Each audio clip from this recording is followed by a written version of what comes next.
Assalamualaikum and very good morning. Nice to meet you all again this morning. So this is our second day of the event and we have about 4 more speakers for today. And for the morning session, our moderator, Philip Matheson, will be leading the morning session. And the afternoon session will be Dr. Anis again. Yeah, so we have only one session in the afternoon. That is by, Ms. Nolida. She is Chief People Officer of Axiata, one of the biggest telcos in Malaysia. Yeah, but for this morning, actually, we are waiting for our speaker to join us. Yeah, so Philip and I were discussing what would be the best option. Yeah, since the speaker is not in yet. So we hope he will be in very soon or immediately, as I know that all the participants are waiting to continue our seminar. So Philip, I shall hand over the session to you. Okay, thank you so much, Professor. Okay. So once again, a very good morning to everyone joining us for day 2 of our seminar on values-based leadership for higher education institutions, brought to you by AKEPT, SEAMEO, RIHED, and UiTM. From SEAMEO, RIHED, and I'll continue with the moderator duties for this morning before passing it back to Dr. Anis. For those who joined us yesterday, or perhaps who are joining us today, we're going to use the same format for the session. So that is to say that comments, questions are encouraged. Please feel free to use the chat box. With each session, there will also be a photo session that we will do towards the end. Now, I think right now we're just waiting for our first speaker, so we will do our best to keep you updated on that progress, and we hope to have him in soon. So we'll make sure to keep you updated. Sorry about this, this delay.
I sincerely think that being or not being a leader is not a choice, because each of us are born and being tasked to be a leader one way or another.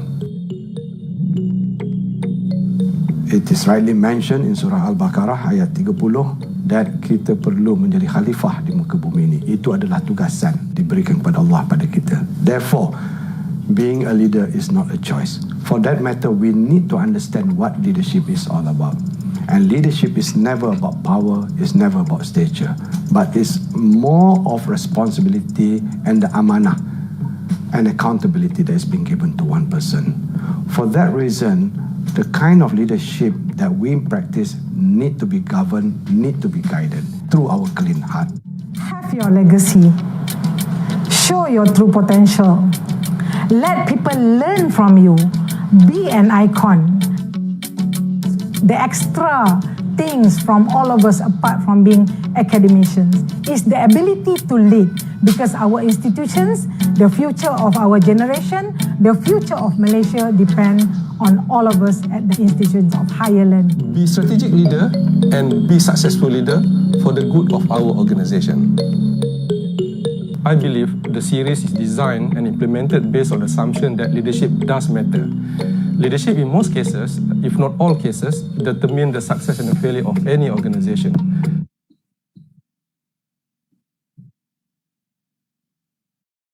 Akademi Kepimpinan Pendidikan Tinggi, or in short, AKEPT, is one of the agencies under Ministry of Higher Education that focuses in competencies and values development among leaders and future leaders of higher education. Many programs and modules have been designed to strengthen the competencies of leaders and future leaders. Meanwhile, the diverse group of speakers and trainers are invited and included to share their expertise, experiences, and knowledge. Apart from gaining valuable experience from great speakers, participants will also be able to build strategic networks through engagement from different institutions. Center for Leadership Development, or in short, CLD, is one of the centers under AKEPT organizational structure that plays a crucial role in designing and organizing leadership development program. The CLD Leadership Program is designed based on the AKEPT Leadership Competency Model that has a lifespan of 2 to 3 years due to the changing demand and expectations of higher education. Programs organized under CLD are competency-based and organized in small groups of as to allow for interaction and discussions to take place. There are 4 main categories, which are AKEPT Signature Program, AKEPT Smart Partnership Program, AKEPT Leadership Onboarding Program, and AKEPT Academic Leadership Program. These categories are to cater to a more structured and holistic approach in determining the contents of each and every program. The main objective of programs organized by CLD is to align with the competency model and strengthen competencies among incumbents of key positions in higher learning institutions. Academic Leadership Program comprises of 11 modules that are grouped into 3 domains, which are self-leadership, team or peer leadership, and organizational leadership. The contents are dedicated to the context and pretext of higher education in building competent academics in areas related to academic leadership. The spirit of Academic Leadership Program is to understand the philosophy of being an academic leader who will eventually become public intellectuals or referred academics in the field of expertise. It is truly important for all academics to be exposed through sharing of experiences by renowned academics. We believe in storytelling, case study, intellectual discourse, experiential learning, and exchange of ideas as our approaches in promoting programs under Center for Leadership Development. Do join us at AKEPT, as we will not just offer programs in our manual list, but the enriching and extended network that can be obtained from the sessions in which we have a blend of public as well as private universities participants. Shaping minds, building leaders is our principle, and our hope is all academic will be able to have the opportunity to be engaged with AKEPT in roles as speakers, facilitators, coaches, trainers, and participants.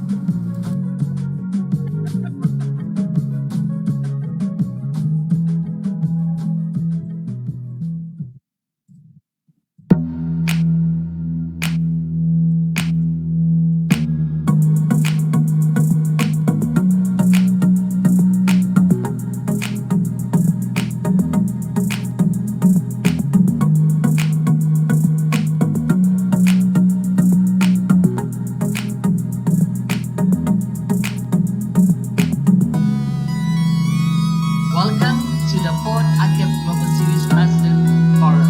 This public-private partnership will in the long term. I would like to personally welcome and thank all panelists who will be engaged not only to come the Malaysia Falsafah Pendidikan Kebangsaan, which calls for the nurturing life and so on. And I especially commented there's a number of injustices has been embedded in the concept of sustainable development system. one can integrate innovation from So that's Malaysia. A Malaysian plant yesterday. It's of everybody who is in my age group. And then you bring this because the doc. And underneath are all the United Nations days. so I think our countries, other countries, learn from this. And we And when we're talking about greening curriculum, I think that we all should have this foundation. Should add into it to do for the women to go golfing, so they get another big network than playing golf. Mainly focusing on educating, mobilizing, organizing staff and students. Higher learning institutions autonomy with accountability. So themes were sustainability and leadership, autonomy and talent building. whether it's a lecture and nature, is it natural or is it can be developed? Graded across all functions, including the academic function. In the forefront of it, where students from different parts of the world actually undergo internship program, very clearly structured. Sometimes we are all looking for that. Today the Experience, sharing of wisdom, the voice of reason to now say yes. all this culture can be embedded. Actually, in their current challenging economic condition, No one is back. Completely change when they enter the workforce. As far as the culture of the country is concerned, each country For sustainable development, it's a network of existing commons. Academics. Yeah, so 70% complaining that they have stress as compared to only 20% in 2019. And I think that is the most important to begin with. Leadership. so we can actually stay socially connected through different means. To apply the right application on how to deal with the right people and behavior. no one was prepared for me to go to other divisions. Elevate our skills specifically in leadership. The individual and held in a wallet. It is about solving problems, issues of the sustainable development in this region. Higher education development. Our institution, if not beyond. And hence the word humanizing education comes into mind. The tanker that is the ministry, one of the largest ministries. What can we do to empower women in any given organization? And when a lot of things were introduced at that time, I was the deputy dean. Kita juga menyelaras pembukaan pusat kuarantin dan rawatan COVID-19. Situasi ilmu itu perlu ada. Bila nak jadi ilmu ni, mungkin boleh dijadikan asas untuk kita majukan. Jalan bagaimana di Malaysia ini, budaya ini dapat dipertingkatkan. Islami, adakah begitu wujud dalam kedermawanan Islam ini?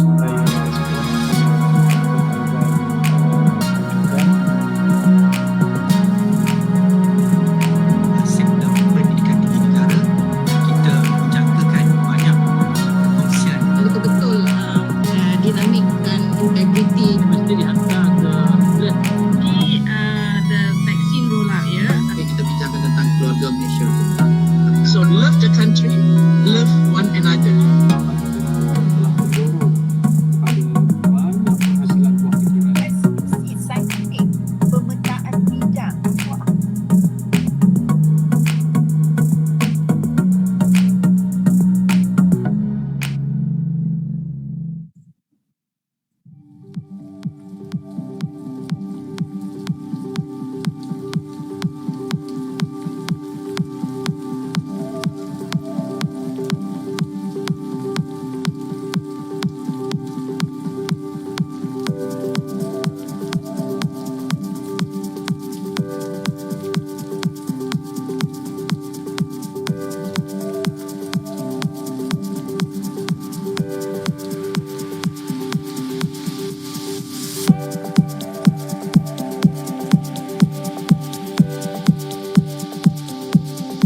I sincerely think that being or not being a leader is not a choice, because each of us are born and being tasked to be a leader one way or another. It is rightly mentioned in Surah Al-Baqarah ayat 30 that kita perlu menjadi khalifah di muka bumi ini. Itu adalah tugasan diberikan kepada Allah pada kita. Therefore, being a leader is not a choice. For that matter, we need to understand what leadership is all about. And leadership is never about power, it's never about stature, but it's more of responsibility and the amanah and accountability that is being given to one person. For that reason, the kind of leadership that we practice need to be governed, need to be guided through our clean heart. Have your legacy. Show your true potential. Let people learn from you. Be an icon. The extra things from all of us, apart from being academicians, is the ability to lead, because our institutions, the future of our generation, the future of Malaysia depend on all of us at the institutions of higher learning. Be strategic leader and be successful leader for the good of our organization. I believe the series is designed and implemented based on the assumption that leadership does matter. Leadership in most cases, if not all cases, determine the success and the failure of any organization.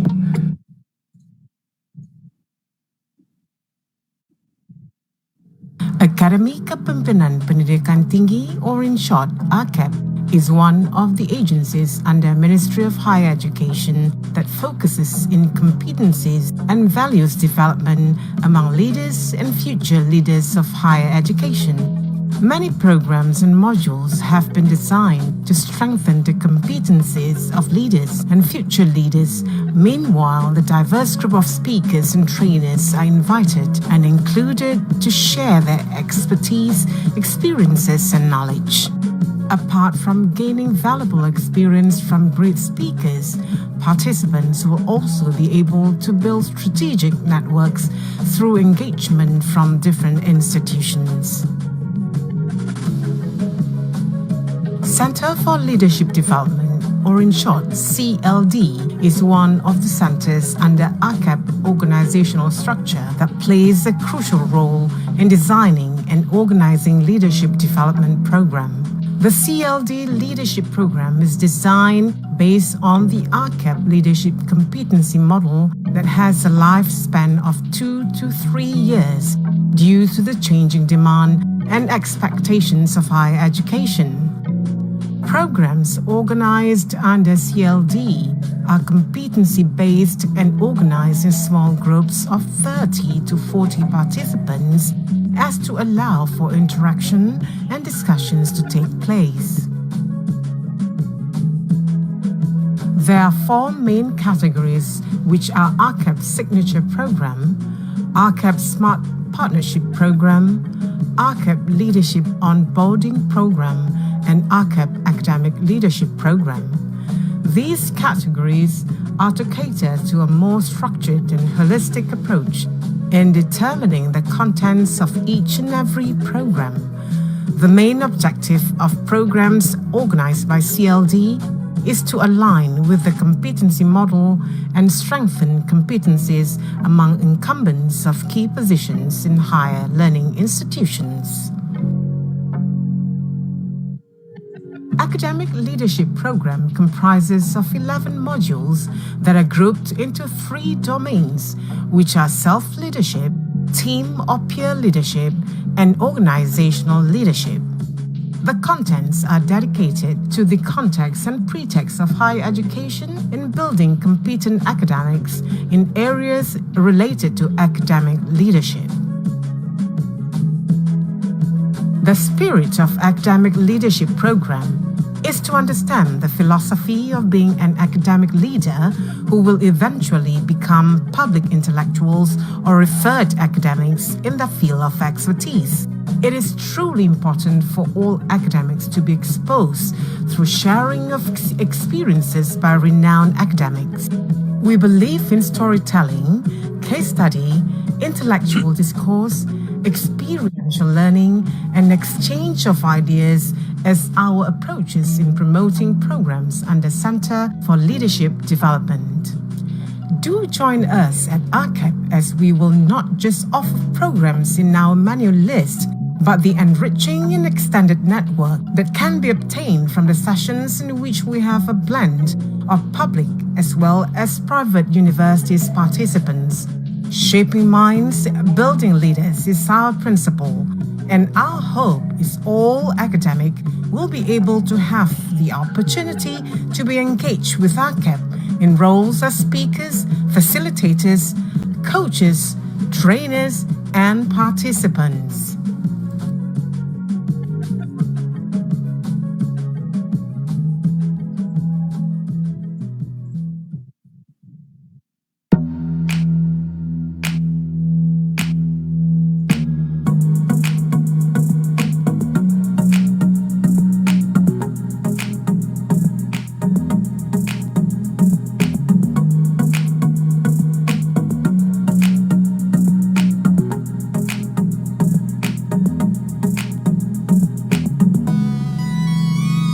Welcome to the 4th AKEPT Global Series President Forum. This public-private partnership event in the long term. I would like to personally welcome and thank all panelists who will be engaged not only to staff The Malaysia Falsafah Pendidikan Kebangsaan, which calls for the nurturing life and so on. And I especially commented there's a number of injustices have been embedded in the concept of sustainable development system. one can integrate innovation from So that's Malaysia. a Malaysian plant yesterday. It's of everybody who is in my age group. And then you begin to explain how because the dog. And underneath are all the United Nations days. So I think our country also, other countries learn from this. And when we're talking about greening curriculum, I think that we all should have this foundation. Should ask him to do for the women to go golfing, so they get another big network than playing golf. Mainly focusing on educating, mobilizing, organizing staff and students. Higher learning institutions autonomy with accountability. So themes were sustainability and leadership, autonomy and talent building. whether the lecture and nature is it natural or is it can be developed. Graded across all functions, including the academic function. In the forefront of it, where students from different parts of the world actually undergo internship programs, very clearly structured. Sometimes we are all looking for that.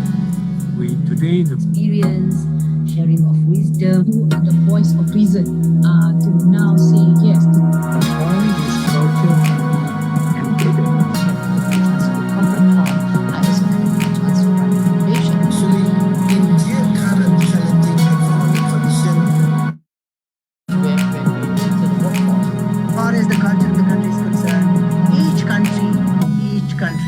For sustainable development, it's a network of existing common.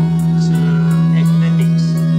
So 70% of learning that they have stress as compared to only 20% in 2019. And I think that is the most important to begin with in our leadership. So we can actually stay socially connected through different means. To apply the right application on how to deal with the right people and behavior. No one was prepared for me to go to other divisions. To elevate our skills specifically in leadership. The individual and held in a wallet. It is about solving problems, issues of the sustainable development in this region. Higher education development. Our institution, if not beyond. And hence the word humanizing education comes into mind. The tanker that is the ministry, one of the largest ministries. What can we do to empower women in any given organization? And when a lot of things were introduced at that time, I was the deputy. Kita juga menyelaras pembukaan pusat kuarantin dan rawatan COVID-19. Situasi ilmu itu perlu ada. Bila nak ada ilmu ni, mungkin boleh dijadikan asas untuk kita maju ke hadapan. Jalan bagaimana di Malaysia ini budaya ini dapat dipertingkatkan. Islami, adakah begitu wujud dalam kedermawanan Islam ini?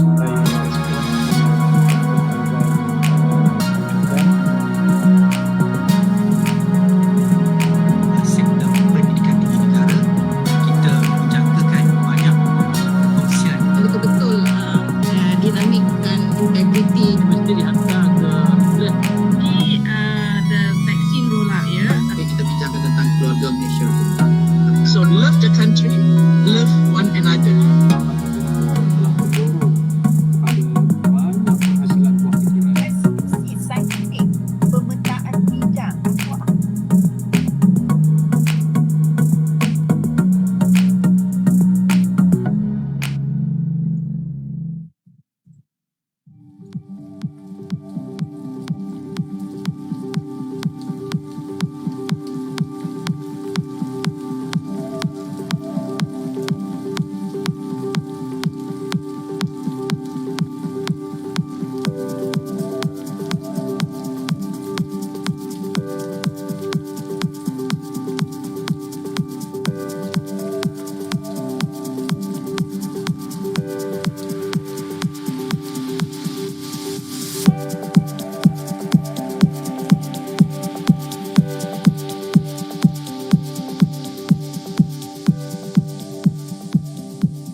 I sincerely think that being or not being a leader is not a choice, because each of us are born and being tasked to be a leader one way or another.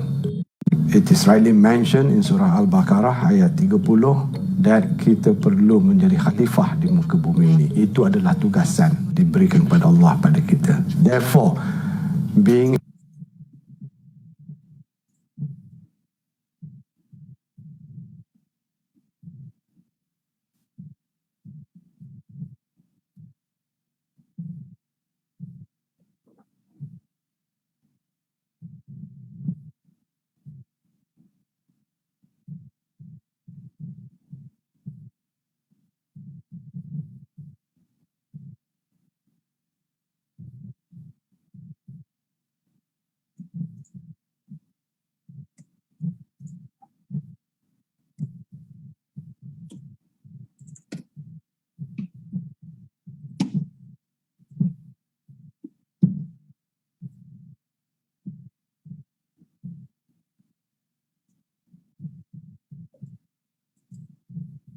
Okay, welcome everyone. We want to apologize for the slight delay. I see that Kunnatavut is with us. Yes, I am. Okay, that's wonderful. That's wonderful. Thank you so much for joining us. So we're a little bit delayed for the first session, but I think this is not a problem. It should be fine. Maybe for everyone, I'd just like to provide a little background to Kunnatavut. So Kunnatavut is an associate professor in management at the College University in Bangkok, Thailand. He has a broad academic and industrial background and experience in sustainability, gender, international business, corporate social responsibility, and diversity management. Prior to joining Mahidol, he was an associate professor at RMIT University in Australia, a research fellow at Monash University, a researcher at the World Bank, a policy analyst at the Ministry of Education, and marketing officer at Qantas. He also holds several teaching positions and visiting professorships at the Singapore Institute of Management, Shanghai University of International Business and Economics, the National University of Laos, Thammasat University, and Universitas Pelita Harapan of Indonesia. And we're very pleased to have him with us today to talk about leadership and gender equality, which I know is something very close to his passion. So without further ado, Kunnatavut, the floor is yours. Thank you very much. Thank you, Philip, and good morning, everyone. My sincere apology for missing the first part, as I wasn't aware of this time difference. But I hope I can finish what we are here for. And really, this is my delight to be invited by SEAMEO and the team on this important issue. For me, the story on value-based leadership and gender equality is really important. And I try to really create a story that based on my experience, whether it is the combination of research in the area of management, as well as my role as member of the National Committee on Gender Equality in Thailand. This is really the work that I'm very proud of, because we have been working with stakeholders in education in Thailand, as well as in some part in Southeast Asia, in order to achieve gender inequality in education. And also in my other hat, I also work as a mentor for young researchers and academics at Mahidol University on the promotion of gender inequality. So I feel that some of my work might be the story that might trigger the thought, or might be similar or quite different from yours. I realize we have over 90 participants here. So I hope my story will be something that you find it's interesting. All right, so and I've prepared the PowerPoint here as well. Sometimes it's more of the visual, so I might sort of use it on and off rather than leaving it all the time. Okay, so in order to create this story, I'd like to start with the structure or the outline of the talk I'd like to share with you today. When I was when the organizer approached me and asked me to discuss the issue, I thought this is really a broad and important, because you say values.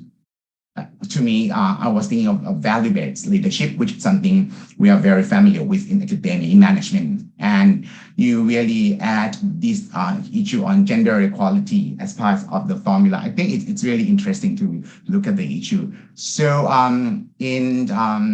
in this presentation, I'd like to combine the story by start with picture of why this issue is important, in particular the gender aspect, as well as the gender equality aspect in education. The value-based leadership might be something that we need to further examine in this conversation. And I think the challenges will be something that I'd like to conclude at the end of the talk. And indeed, I also combine literature and some of the study which I have conducted myself. I haven't quite finished the project, but last year I did a work on gender gaps and the analysis of gender in education and training for female entrepreneurs. So some of that story would be a part of my talk as well. Okay, so well, I'm pretty sure that now we live in 2022, and issue on gender equality it's out there as part of the core policies in almost all organizations, with a clear understanding that it is important for us. It is not just nice to do it, but it's important for us to address and promote this issue. The history told us that inequality happens at different forms and pace. In education setting, in educational institutions, could be something that we examine and we realize that policy that promote equality among men and women can be something that really change this scenario. So we would expect some good news, right? For example, if you look at certain aspects such as the number, I use this a picture which was taken from the Pan-African meeting on the women in technology. And we, at the time, that was back in 2008, we were quite happy to see that quite a number of women joined the the team and realized we can really expect more and more women represent in technology. And before the pandemic, before COVID-19, it was quite, a huge surprise. Actually, not a surprise, but it's actually good news that we found 30% of people who work in technology in sub-Saharan Africa are women. All right, so they're increasingly can create change, product and services that impact both men and women. That sounds very good. And on top of that, a study by IBM at the beginning of COVID-19 and early 2019 and up to 2020, they found that companies that really focused upon policy that aiming at changing equality among men and women and push gender equality in leadership can outperform their competitors in profitability, in revenue, in innovation, and employee satisfaction. I think that is not, something we call nuclear science. It's not rocket science for me. It's something we can expect to happen. But it is important to know that these companies that IBM study, they really take different methods.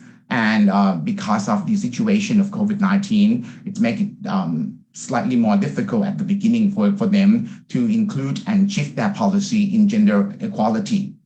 And some of them are educational related. So I'd like to bring that study into our conversation at the later stage as well. But this is to confirm that gender inequality has really strong influence on the quality of work by organization.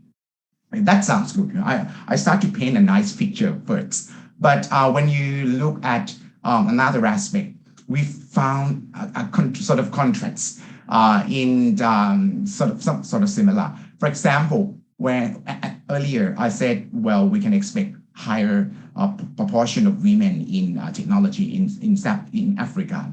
But when you look at the global picture of in STEM or science, technology, engineering, and mathematics education, we found that a high proportion of girls, approximately, this is a stat from UNESCO, 74% of girls demonstrate an interest in pursuing career in STEM area, in related area. That sounds really good, but right after graduation, only 13% could move into this. Again, this is not a surprise. I would imagine you can be very familiar with a sort of stigmatization for girls not going into engineering or science or ICT as part of the gender aspect from different generation.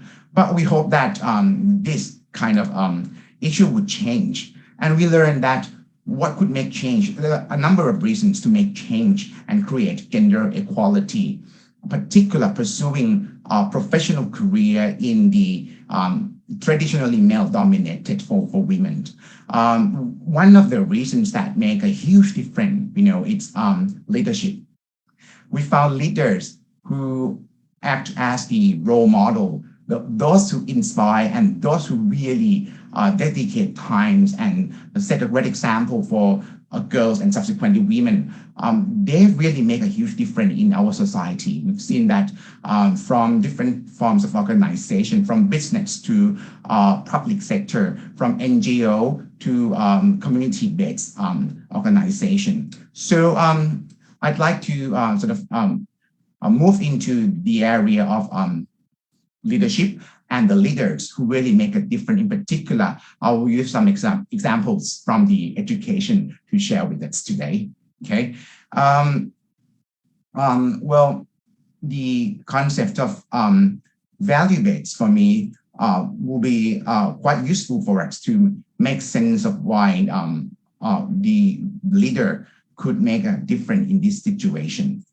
Okay, let me just share this concept with you when it comes to value-based leadership. In case some of you may not be familiar, I'm sure you sort of get the idea on why the value comes into this picture. Okay, this is presentation here. Oops. There you go. We start with the definition, if that's all right. Okay. When you think of leadership 101, you think of how would you really influence or guide or inspire people to make a difference, to be a better person, to lead the organization in that way, or maybe use the analogy of the carrot and stick. But the value-based leadership is really the kind of characteristic of the way you motivate other people by showing the value of the organization and put it as part of the work and then become the daily life and operation of the organization. So there are a number of reasons to explain why the value-based leadership is important, and I'll bring this point back when we discuss the relationship between this concept and gender issues. Okay. Well, to start with, the value itself can be the guiding principle in our life. Okay, we need to think of leader or leadership that occur in the context of core values, and those who guide and facilitate others to make a positive difference in their life.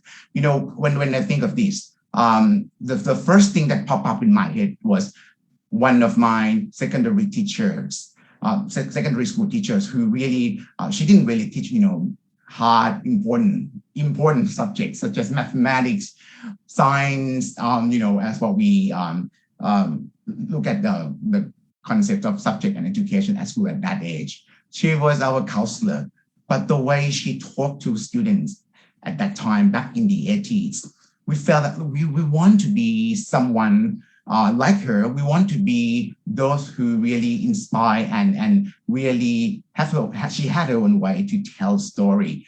That kind of, to me, the values that she brought into our classroom really make a difference to, at least hundreds of students at that time. So that was example I was thinking of when I start to study the concept of leadership. And I realized that what she did was focusing on what she believed. And then she doesn't really force the student to believe in that way. For example, at that time we were far too young to understand the concept of democratic classroom, but she really started to ask us to share the thought and then voted for the idea. That was quite groundbreaking for us. Back in 1989, then start to see the positive why in the classroom. That's really something that impacted for lifetime. She didn't say a word, but she really sort of demonstrate how it worked for us. Okay, so to me, that sort of value is what she really shared with us, and that sort of value-based leadership is the style that really create trust and then respect from us to her. I think this is a kind of great philosophy that it's tangible for me when I feel it, when I really look at her and I want to be someone like her. And when I grow up, I can see that now most organizations start to talk about, different forms of leadership, autocratic, servant leadership, or you try to be transformation, different ideas, but organizations that follow a shared set of value, belief, for example, have employee, they tend to work together because people understand and can see the true goals of the organization. And it can be related to a number of good things such as productivity or commitment to workplace and shared goal of the organization. Okay, one thing I found when I conducted research in this area, actually nearly 5 or 6 years ago in Singapore and Australia, I found that the value-based in leadership or value-based type can really instill common set of values in almost all employees in the organization and help with the improvement of cohesiveness and willingness to work. You know, they feel that they have this kind of shared goals to work together. And the leaders can really encourage their staff to work in many ways. But, you know, those styles can be different. For example, we talk about the paternalistic versus being the brother of the organization, and that's not the intention of this talk. So the whole point here is the value-based leadership is something that creates inspiration and action in the way that leader sort of hate and expand it into a member of organization. Still, you know, from what I paint here, we found that there's a number of points that that's to explain why the value-based leadership is pivotal for us. I have a few points from the literature to reconfirm this. First, it shows that study in the past showed that managers or leaders with a strong moral devotion would tend to do better in sharing this and paying this idea forward into the organization. Okay, so that's a good point. The second point, which I think is important, it's sort of psychological aspect from the study in 2013 by AKEPT and the team, who showed that the followers will rely on cognitive simplification to cope with complex information processings. And this is especially prevalent for the value-based leaders because it is well associated with a top-down kind of process that often requires follower to interpret the presented value of the leaders, right? So given that the value-based leadership circles around the concept of morality to address questions like, you know, equality, sustainability, responsibility, and justice, it seems to work well. And once the followers has the ability to interpret this kind of shared beliefs started or initiated by the leader, this is critical to embedding the respective and value in the organization, right? So this is the good second reason for us. And the third one, which I think is quite interesting, the value-based leadership tend to be related to the trickle-down model, where the higher level management leadership is transferred to the lower level management through the middle level managers. So in other words, the perception, the attitudes or behavior of one individual can influence the perception, attitude, and behavior of the second, the third, and then subsequently the whole organization. So I think all of this help us to explain that the VBL in itself is quite effective when you think of if you start to share certain value, such as gender equality, rather than creating the rules or regulations that doesn't really have meaning to staff in the organization, in particular in settings such as educational institutions. Okay. What's interesting for me is perhaps when you look at the kind of action that leaders, in particular those who focus on value-based, would do in this scenario. Study in leadership talk about steps, but I don't want to bore you to tear into the details. So perhaps I just capture a few points from the study on what kind of actions from the leaders who can create the value-based kind of idea to the organization. First, they create and set direction to the organization. Okay, direction that create the value statement that serve as the organizational guide and work for employees at all levels. And it has to provide meaning and purpose to employees, stakeholders, and the rest of the organization. For example, if university said, we respect gender equality, full stop, perhaps it doesn't really mean anything, but the goals and the step to be taken from the organization to achieve the gender equality or to achieve the respect of gender equality has to be addressed in a clear way. I think that's more important from the studies. Second, they need to create the proactive culture in the organization. You know, at that time, again, I was thinking back to the 80s when I was a student. The school at that time, university at that time, or organization at that time were really different from what it is at present time. And what makes a huge difference is the engagement of students and different stakeholders at the educational institutions at that time. Now, the proactive culture can be part of organization in education. And we tend to see leaders, particularly those who we see them as the value-based, utilize the influence, and they can really subsequently shift that into support from stakeholders, from students, from the parents, for example, and from the community. That's really important for us. We also realize that the value-based leaders, they don't really just work on the achievement of the final goal, but they look at the process to improve individuals. So when they look at the leaders, okay, the value-based leader and the way they exercise their leadership, they really improve individuals along the way. For example, they invest a lot in education, development, training, learning, professional development, and relationship engagement. This will empower stakeholders in the institution and really make the long-term quality and the shared goals will be much clearer for them.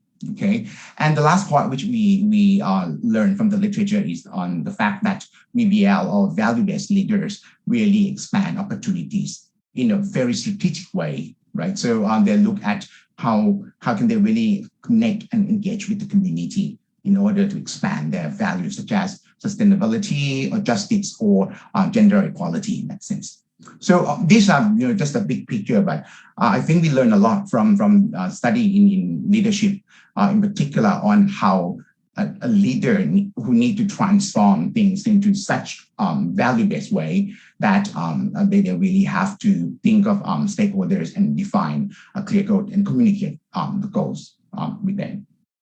Okay, so I actually have got the model which we create from the literature review in our studies, and I think that will be quite useful for you to just have a quick look at this. Okay, there we go.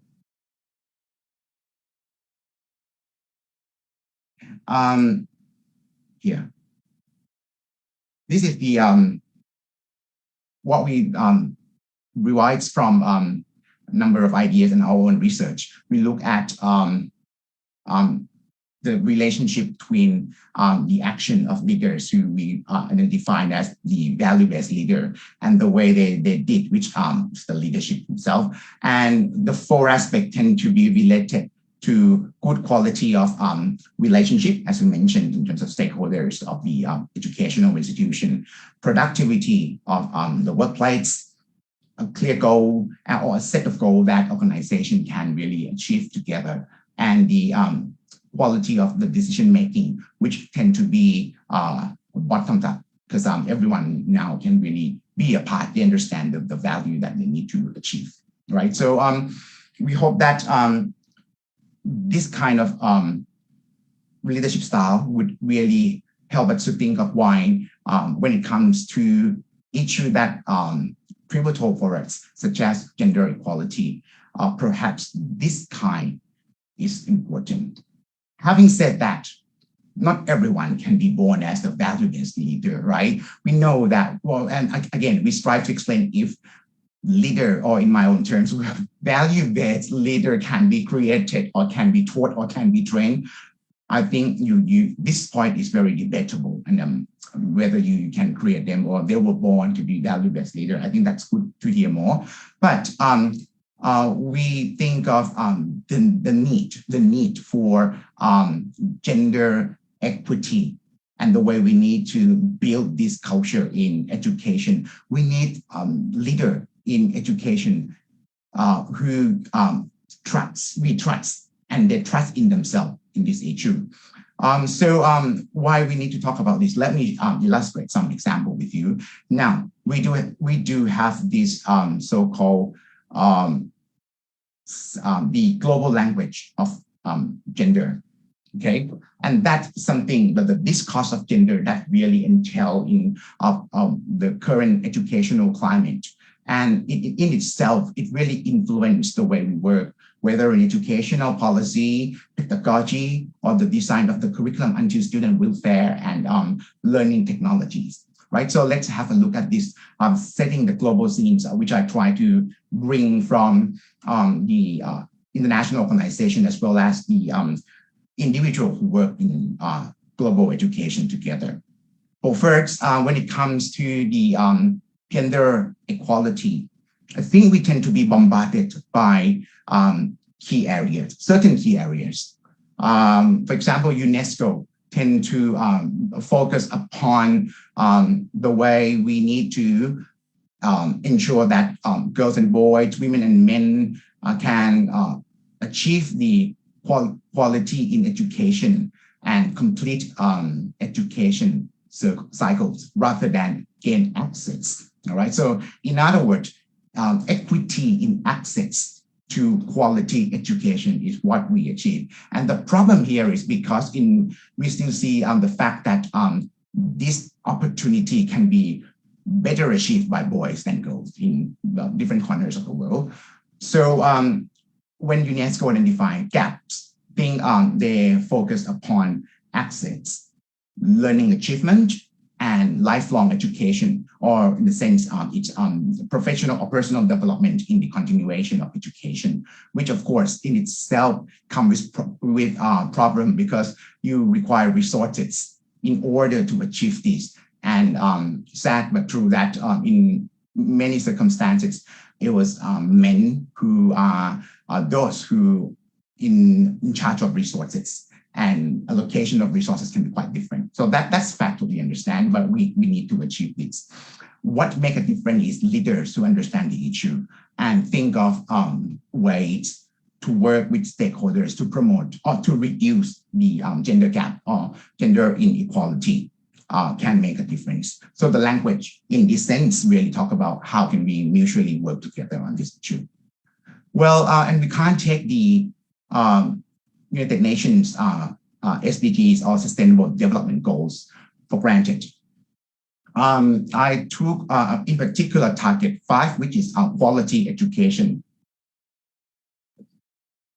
I'm sorry, gender equality. I'm so sorry, 4 is education. So when you look at this, pretty much what I found is when we talk about SDG, whether 1 to 17, or when you focus on a particular issue, we tend to look at the broad concept without looking at the way each target can be well linked, or all targets can be well linked, and the indicator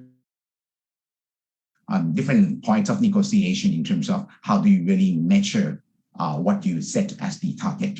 For example, when it comes to gender equality, I'm pretty sure a number of organizations in education worldwide talk about this issue, and we have a broad concept that we need to create equality among women and men in terms of gender discrimination. But what do we really mean by this? How can we really be a part of this? For example, we say we need to end discrimination against women and girls. How can we do this?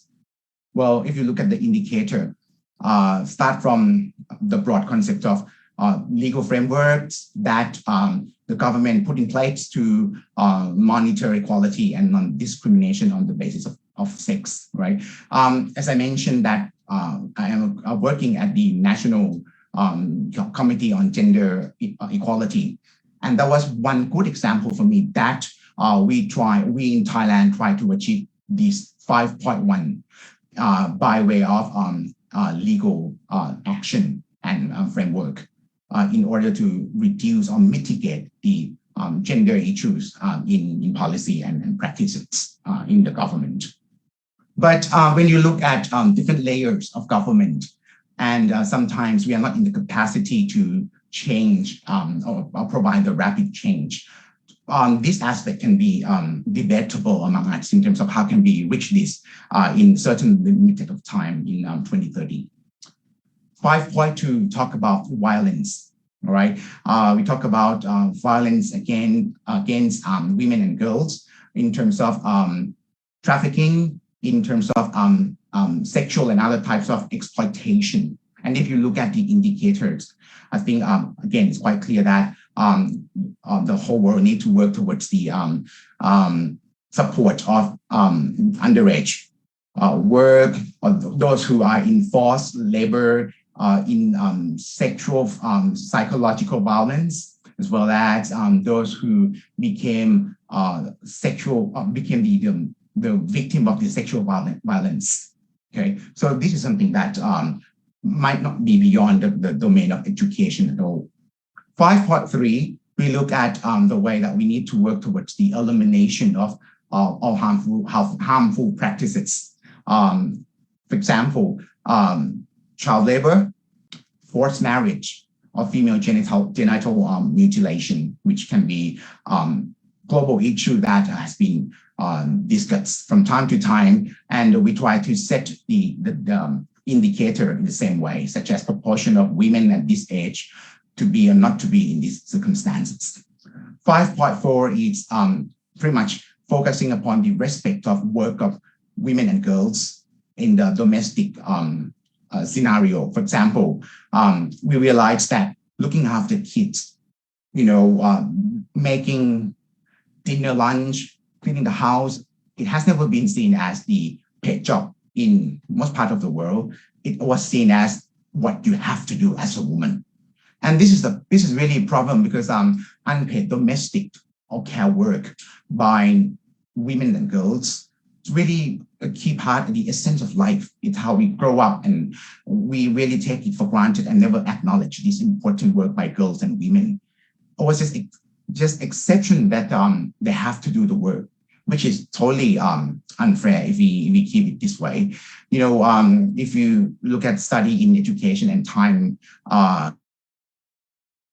see that this kind of issue in target 5.4 can be related to academic achievement among girls and boys at certain age because of the time they have to allocate for domestic and care work at home.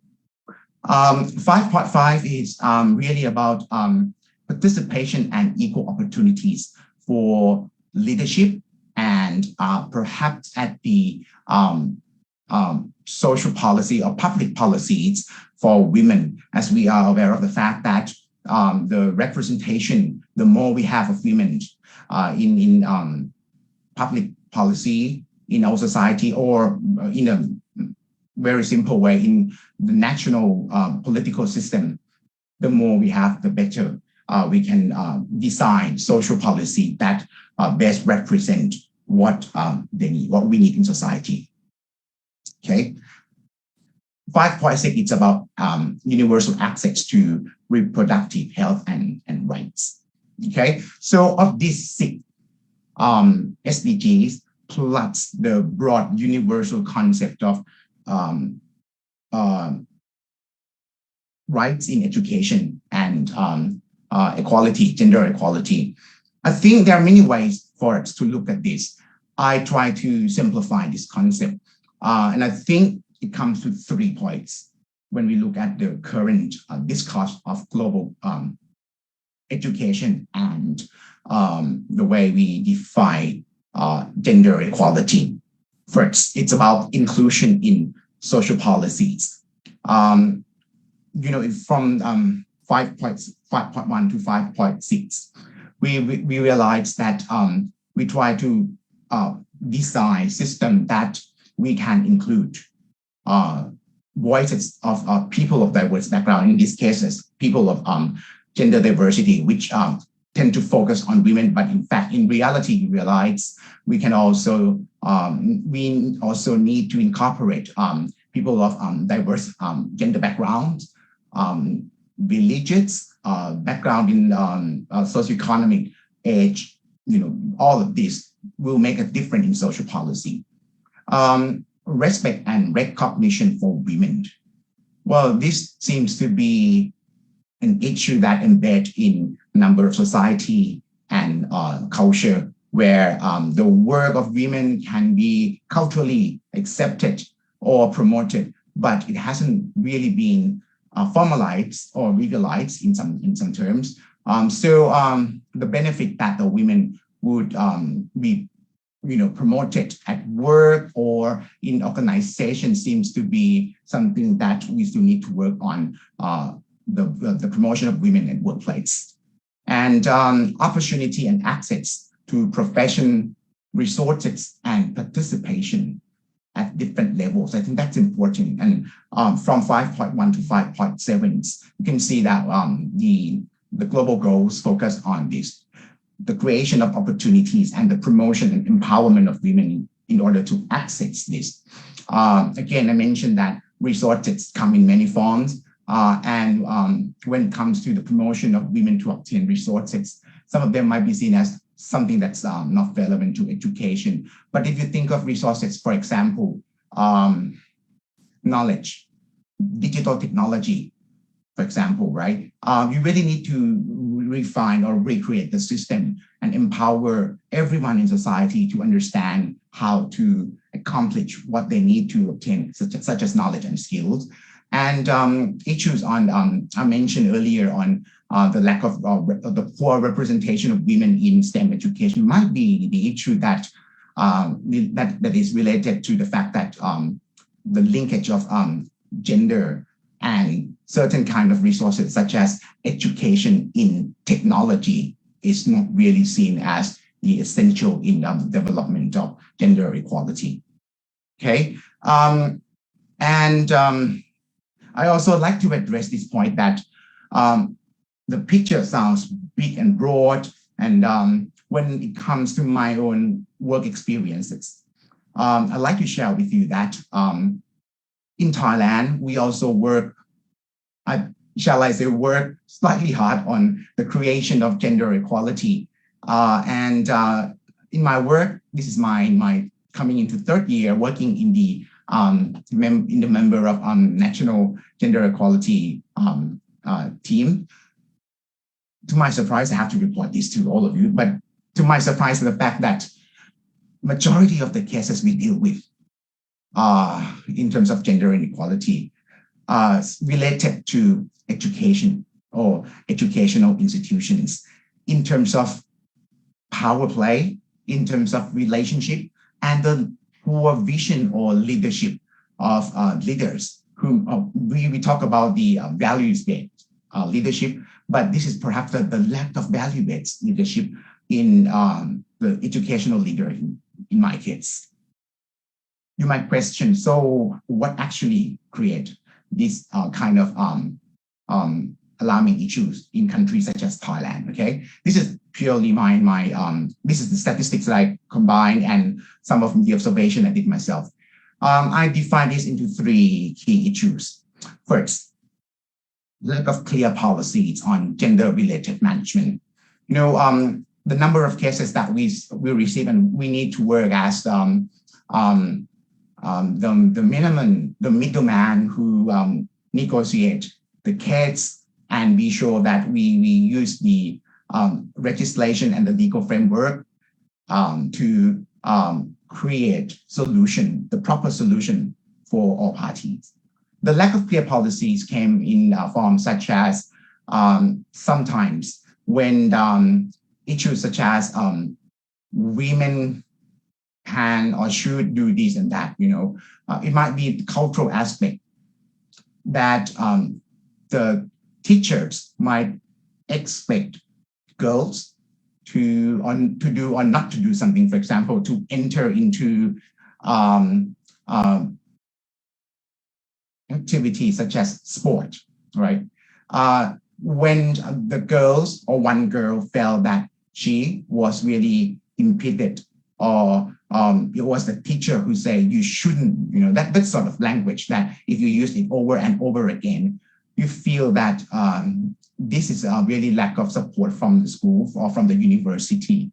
So we have to really work with them that if you don't really have the policy on gender equality, that could be the point that you use personal judgment, and that can be, that's something that doesn't really make good sense to your students and for yourself, right? So we have to work on this issue quite a lot, and that could happen at different levels. Okay, the second thing is the issue on violence, which you can imagine it comes to verbal and physical violence in many times, but verbal tend to be more prominent. For example, among students, we encounter a number of issues on cyberbullying or physical violence that happen because some students feel that they are in the position to abuse. They don't know that was abuse, but they abuse, right? For example, they use language to really degrade other students who act quite differently, and they call them weirdo, they call them handsy, for example, and the kind of language that they keep using can be anything that degrade other kids to the point that bring them into commit suicidal kind of activities, right? And that is really daunting for us living in this era and still deal with the issue. And the third type is the fact that educational institutions, again, in Thailand, I'm talking about, might be in the position that they are not quite certain on how to change. For example, believe it or not, we still use the law insisting that the female teacher and the male teacher should wear a certain type of uniform. And that law was created back in 1912 or something of that era, right? So we have a lot of issues of teachers who has been into the gender transformation, a trans woman teacher who she still had to wear a male uniform, and she felt reluctant to go to work, and she was bullied by the school director because the director wasn't in the ability to make any change in policy because it's really from the top, right? So on the left-hand side, my left-hand side, this is the barber. So the issue here as well that teachers, this is what the student expressed back to the media, that we have certain types of hairstyle, and teachers seems to focus on student hairstyle rather than students' academic achievement at some schools, right? So in this photo, I select that because there was a photo of the barber that refused to give the service to students who was forced by the teacher, and say, I give service to all students who are civil. Okay, so I feel that in this point, there are still a number of, so what, I'm dealing with this issue, and what kind of situation we are in, what can we do in these circumstances. Again, we are in the process of collecting the data in this area, and some of the literature we work with also provide us with some idea and light at the end of the tunnel. So I'd like to express some of the points on how can we really create the value-based kind of leaderships from the leaders who care about this issue on gender equality and make a difference for the institution, their teachers, students, and stakeholders, okay? Again, this is still in its infancy, so it'll take a while for it to develop and came back to the conclusion, but I hope that some of the point will be quite useful for us. Well, just give me a sec, please.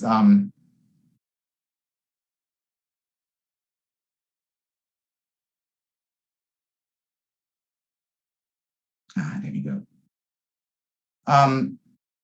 Mention that I also bring discussion from the literature in our area. So some of these is a mere little review that we conducted in early this year as well. Okay, we found that when it comes to how to promote the value-based leadership to educational setting as well as not-for-profit, there are many ways that we learn from the organization this line. What they did, there are quite different steps.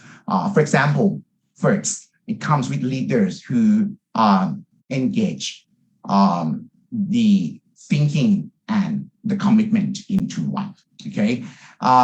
For example, when the leader in IBM talk about gender equality back in the 70s, it didn't just happen because of the idea and lip service, but they've has to be changed, and they act upon the thinking. In that terms, it's a pair bold thinking with big commitment, which I think is a great concept.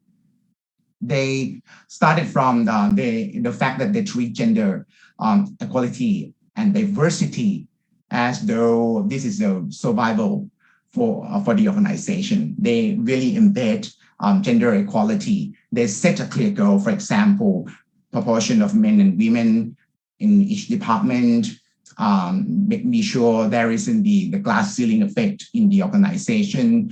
They define success on gender equality in clear and concrete terms. For example,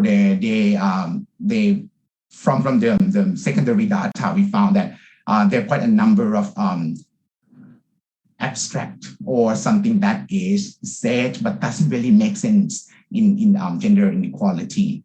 Even some terms that for us now is basic, such as gender mainstreaming, was mentioned that was just meaningless term back in the old time. Okay, organization also drive accountability, and they really bring people into the process. In the second example we learned, we found that leader who insists on making room and create, started from creating a bunch of gender champions, tend to work quite well at the next step. Because when you talk about you need to mandate diversity into organization, no, it's not just an easy thing to do. It's the right thing to do. It is a smart thing to do, and it requires a team. Okay, person or staff you spot and see as the potential hero or champion in the organization who work on gender can be someone you can work with positive idea. Okay, when I work in Australia, remember that at our school we give special attention to student council, and the member of student councils always talk about issues such as diversity and what do we do with their friends on the promotion and awareness of this issue, which I think it's great when this kind of action started from the ground and organically grown in the organization. I like the fact that IBM mentioned a lot of the mantra on who is missing, because sometimes we can completely forget the person whom we only see at the superficial level, at the physical level, but we don't understand the background and the real need of the organization. The analogy is that if you are the values-based leader, instead of talking about diversity full stop, you need to talk about inclusion, because it's not about number. For example, we have people of 5 religious backgrounds in school, but what are the real need of these 5 people and what can we do for them and work with them, right? So making room, create champions and hear the voice from them, that's another point we found. The next point is on you need to perhaps thinking of empowering, promoting, creating the system that you can accelerate this issue. For example, mid 2020, when I collected the data, for this project, I realized that there was a training institution in Thailand that they didn't really get a lot of money. They train entrepreneurs, but they work with the community and focusing on technology, in particular financial technology that promote women to gain access to finance, get a good system in case of they face issue on cash flow in the system, and the installation of the electronic payment for female entrepreneurs. Right? All of this can really promote the concept of gender equality in many ways. As I mentioned that this day information communication technology can really promote learning and acceleration of how people learn and adopt a new way of doing things very quickly. This is really impactful. In the case of IBM, they focus on data analytics and artificial intelligence that promote women to be in the management part and reduce bias against women at the management. Because sometimes, there are kind of belief or myth on issues such as I prefer to work with men because they are better at this than women. That sort of myth happens, and that was instilled into the organizational mindset. So the way we shift this to learning and technology can make a real huge difference. All right, and the next example, after the use of and empowering staff into learning through technology and other norms, you also have to be a part of hearing, okay? In this study from IBM as well, and they look at issues on listening as a key point.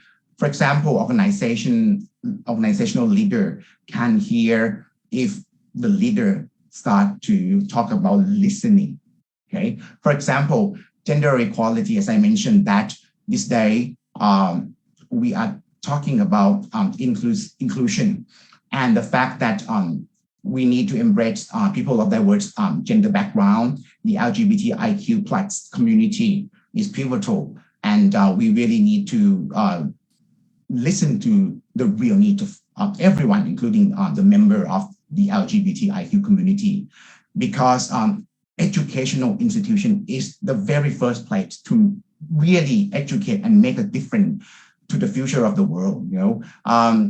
I understand that this issue might be sensitive and can be something that is forbidden in the past, but with technology, with a shift in social structure and mobility of people, with what we've seen in technology, real time, and of course, during COVID-19, you can really see the way we connect in different ways. So gender diversity is not, it's not a big issue for some part of the world, but it remains a big issue. And we hope that with this understanding on the use of global education policy by the value-based leader, we really educate people to see why this issue is important, why equality among people of different gender backgrounds, which is only just tiny part on top of some other background when it comes to diversity, should be really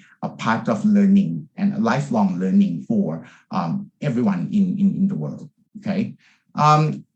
So these are some examples that we really hear from the literature, and we're trying to see. I know there isn't the best fit for the solution, but we try to see when it comes to context, such as organizational background, the leader's background, and the wide and resources in the organization that can be the huge factor that influence the choice of solution that promote the gender equality policy and practices in educational institution.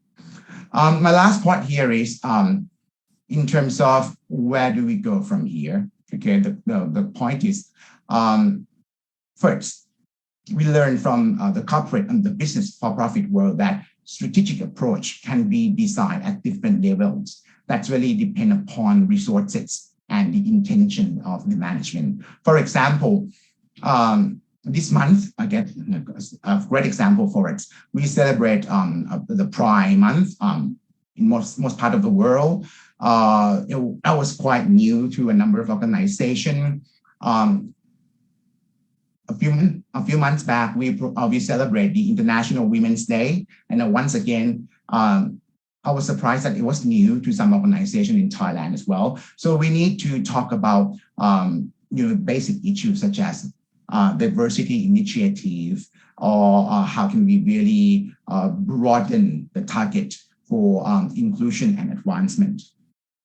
At a certain level, you might think of moving into the gender parity as the priority of the organization, and how can we really create the public reporting system. I think what I've learned so much from the business world was the fact that they adopt the ESG framework, the environment, the social aspect, and the governance. And gender equality issue seems to be one of the major tick boxes for them if they need to represent the so-called good corporate, right? And subsequently, they could attract more investors and invest in different parts of the world according to the regulation. Gender equality has to be one important element under the social framework.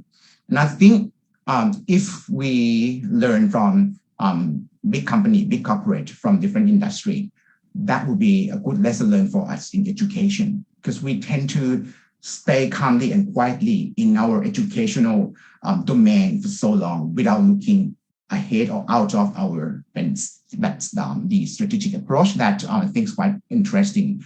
The targeted interventions. Yeah. Again, looking at something from the creation of mentorship, affinity group, or as I mentioned, the leaders or champion in gender can be initiated and started in an organization sometime. But now we think of how can we really bring this into the outcomes or the goals of organization. A number of organizations in the business look at outcome-based initiative that they bring gender equality and design a clear goal as well as target and link that with the organizational outcome. Something that was an eye-opener for me in this part was when I worked on one case on a trans woman teacher who she was the novice teacher, and then she subsequently fell in the past 6 months of her training, and she felt that she felt that the whole system was unfair, and because of her gender, and she wasn't very well supported by the director, so she pursued the case to our committee. I went and talked to the director of the educational institutions and the policymaker at the Ministry of Education at that time. And again, we discussed the outcome-based initiative as the future recommendation for the school and for the ministry. The reaction was quite interesting to see. I wasn't surprised to see reluctant, but perhaps the gender outcome-based initiative may be something that isn't new in business, but it might be new in certain or in some public organizations. And I think we can move that kind of issue into our region as well. I also learned that the fact that organization can link the gender equality, for example, if teachers come up with the schemes to promote gender equality that subsequently transform into policy, if you can link that to career development, if part of the promotion, you can include action or policy in gender equality, that would be fantastic for them to work with a clear goal as a teacher or as an educator. And the last point, which we learned from all cases so far, is the fact that the ecosystem that provide positive and collaborative vibe among stakeholders when it comes to gender, a policy in gender equality seems to work in many circumstances. For example, when you have the leaders who, school leader, for example, or university leaders who are serious on mainstreaming this issue into the policy, and then they invite stakeholders, they provide them with resources and support them throughout the particular period of time with a clear goal on which outcomes we need to see. For example, new policy, or we need training program for students, or we need to collaborate with industry on gender diversity during the work integrated learning process. All of this could be done and come back with positive feedback and outcomes from stakeholders in education. So my last point here is the ecosystem, whether it's virtual, physical, mental, that would be a good point that we need to create and sustain if we need to really see the long-term effect of gender inequality in education. All right, I think I have a lot to say today, and I'm so sorry if it took a bit of time, because I know I was supposed to finish 5 minutes ago. But thank you so much for the organizer and for all audience to be here. And it would be great if you address the point, or if you have some points of question to share among us, please. Thank you very much. Okay, thank you so much once again. And I think this was so wonderful to really bring the discussion on gender equality, and to pair that with, excuse me, the value-based leadership. We do have some time, so if there are any comments, questions, ideas, we would like to encourage that.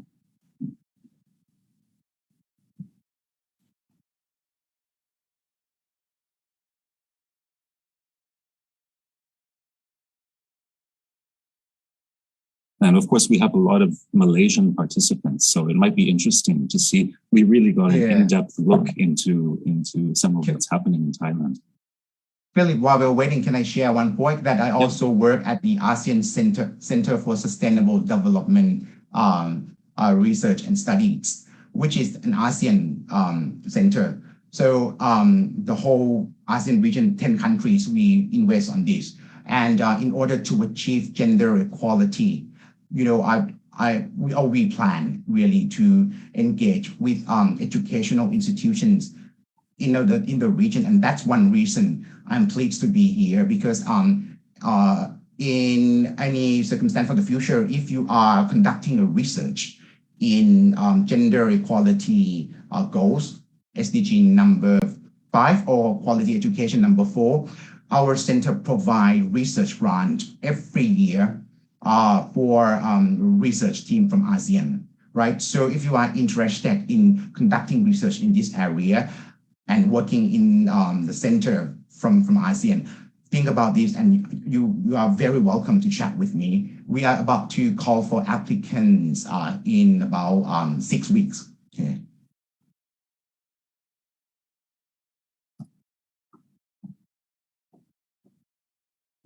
Okay, that's excellent, and I think I hope that some of our participants can take advantage of that and become engaged in the research. So, any comments?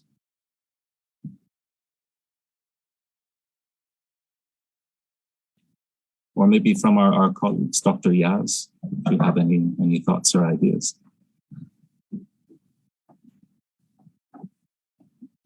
Hi, Philip. Morning. Hello, Dr. Nat. Thank you very much for your talk, basically. Now, let me see. When you were talking about leadership values and gender equality, right? I have a question. Okay, sorry, I didn't on my video. Okay, hold on, so that you can see me. All right. Now, how do you create a well-balanced gender leaders in the universities? Because it's always a challenge, all right? It's always a challenge, because the way that I see it, there is this, what I would say, an assumptions that male makes better leaders. But there are also evidence, if you look when pandemic happens, when you look at the prime minister's countries being having those women leaders, they actually act much better. All right. But in higher institutions, education institutions in ASEAN per se, right, how do we get the numbers of women leaders? Because we were talking about gender equality, right? And I also see, I think Dr. Wan was raising her hand as well, but I let you address my question there. It's really, thank you, Dr. Yasrina, for the question, because I think this is debatable. We look at education sector in particular, and we found we may suffer less than different other industry because women in higher education in Southeast Asia, we tend to perform very well. But I'm not saying we can improve that. I believe that in certain area, for example, can I use my university as example? I work at Mahidol University, which is predominantly health and health science based. So we never had the director who are female and from non-medical background. That's one thing that I think the nature of the university might be one issue. But in the overall picture, if you say, how can we make it better in the region, right? Again, I think the simple thing we need to include women in different area, in particular in science, technology, and mathematics. In particular, if you look at the outcall for the society, we might see professors or researcher or academic from science background who contribute quite substantially in terms of research fund, in terms of publication and impact. Because the more we have men in that, the more they will outshine the women from humanity and social science, which I'm sad to say this, that the world tend to see this as B grade education. Because I'm in that social science myself, and I feel that perhaps we need to balance genders and the importance of contribution of men and women on science, social science, humanities, for example. Would you think, Dr. Nat, a policy would actually assist on this particular matter? That's why I said at the very last point that if you can create the outcome-based system whereby gender issue and action should be a part of the institution rather than it's nice to have as it is at the moment. But if you say, University of Southern Malaysia need to achieve 70% of a female at the management level by 2020, for example, I think that would be more substantial and it will really push the action among men and women who are in the management system at the moment. Thank you, Dr. Nat. Philip, I think Dr. Wan Nur Aisha is raising her hand. Yes, I see the hand from Dr. Wan. Yes. Thank you. But thanks for your question. Thank you so much. Thank you for letting me ask a question. In Malaysia, I think it's similar to other countries as well. Women leaders are fewer than men. But for students, I know you're focusing on leaders, but for students, we have more female students at universities compared to in TVET institutions. In TVET institutions, we have more male students compared to girls. So I wonder if this is the same case with Thailand, and because students later on will become leaders as well. We also find that even though we have more girls at the universities, later on in the labor force, we find that there are still more men than women in the labor force. So in the end, that could result in fewer women leaders in the workforce. So what do you think of that? How do you see ways to address this issue? Thank you. Thank you so much, Dr. Van. I think this is really relevant to what we see in this issue. Well, first, I think like many countries, or perhaps all countries in Southeast Asia, that the proportion of boys and girls we have improved in that sense. If you look at the stat, we seem to go much better than other corners of the world. But the more advanced we go, we can see more boys in the system. And I think there are a couple of things to think about. For example, I mentioned the fact that the gender-specific roles for girls and boys might still be a part. For example, expectation for girls to do such and such thing, such as to care for the house and family, or to study certain areas such as home economics. That might limit the next step for some, or perhaps a group of women to go into the next part of education. Because they might have some other thing to look after, for example, family, or they were expected to marry at a younger age than men, right? So the social structure can be one thing. And second, again, that when it comes to change in this policy or action, which is very important, I haven't really seen a clear action from a single Ministry of Education when we talk about let's promote gender equality among boys and girls to secondary education or higher education. But what should be the clear action for that? You know, because I mentioned resources play an important role. When we realize that the majority of Southeast Asian, or those who live in our regions, are not the so-called upper middle class or those who are the elite or rich, we still struggle with resources. In particular, during this pandemic time, if you look at the shows on the lost generation in Southeast Asia on Channel News Asia, it talks about girls in particular in 10 countries, and the fact that have to leave school because they have to work with the parents and let the boys go back to school or study with their laptop during the shutdown. This is really an alarming issue for us that education ministries and the university will need to come up with a concrete policy on what resources they will instill to promote girls to remain in the school system. And second, when we look beyond students, look at teachers. Stats from Thailand, when I worked at the Ministry of Education back in 2007, and just 2 years ago, I looked at the kind of similar data. It remained the same, that at the beginning level, we had more female teachers. But when they climb up into the career ladders, we have more male principals than female. And that might be the lack of empowerment. And as I mentioned, that women were expected to do instead of giving all her time in work or career. So the fact that we don't really have the system to promote, for example, I can see one good point. For example, Thailand has started the acceleration program for government officers, including in education. And I know that even though they didn't really say or state very clearly that they need to promote women, but the vast majority of the participants are women. So I can see that this kind of program would be quite a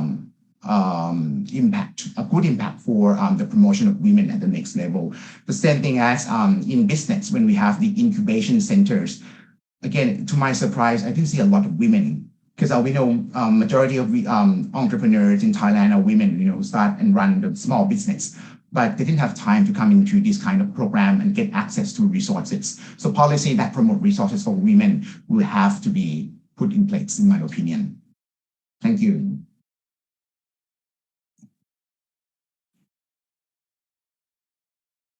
Okay, any other questions? Sure.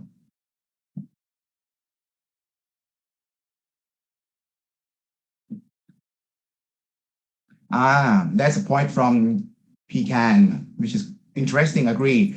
Have seen that in our basic education, we see more males becoming the lecturers.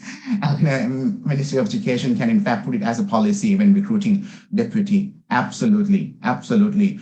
I'd like the fact that, even simple statement that women are encouraged or strongly encouraged to apply for this position, make a difference.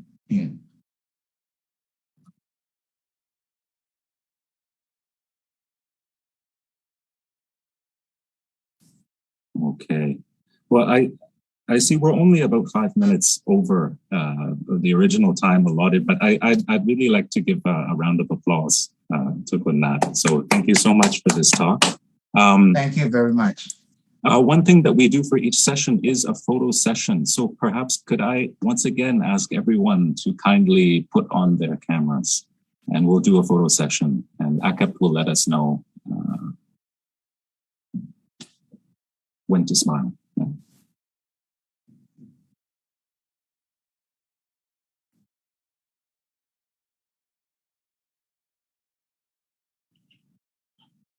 Dr. Izan, are you there? Or is there someone in charge? Okay, if not, Encik Adi, can you capture the screen and say 1, 2, 3? Okay. Okay, so let's do that. Let's big smile, everybody, and then 3, 2, 1. Okay. Neo. Okay, next screen. 1, 2. Once again, 1, 2, 3. Okay, we move to next screen. Video. Okay. Smile. 1, 2, 3. Okay, we move to next screen. Thanks a lot. Yeah, another screen, yeah. Vimeo. Okay, 1, 2, 3.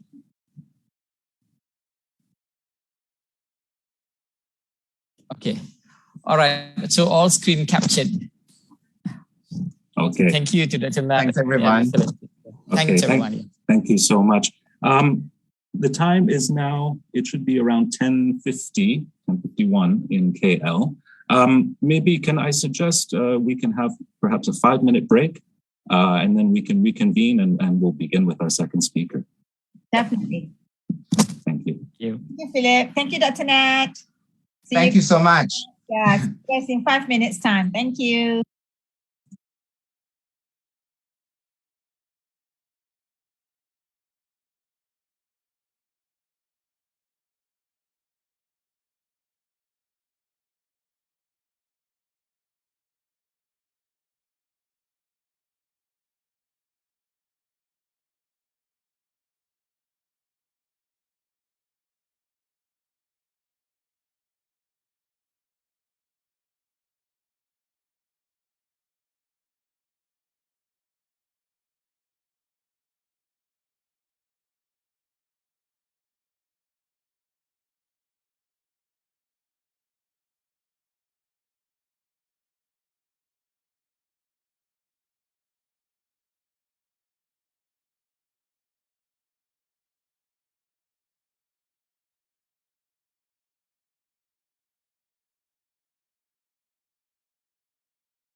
Okay, welcome back, everyone. We now have our second of three speakers for this morning, Dr. Kevin Quigley. We're very lucky that he can join us and that he's currently in Thailand with us today. I'd just like to give a little brief introduction about Kevin. I've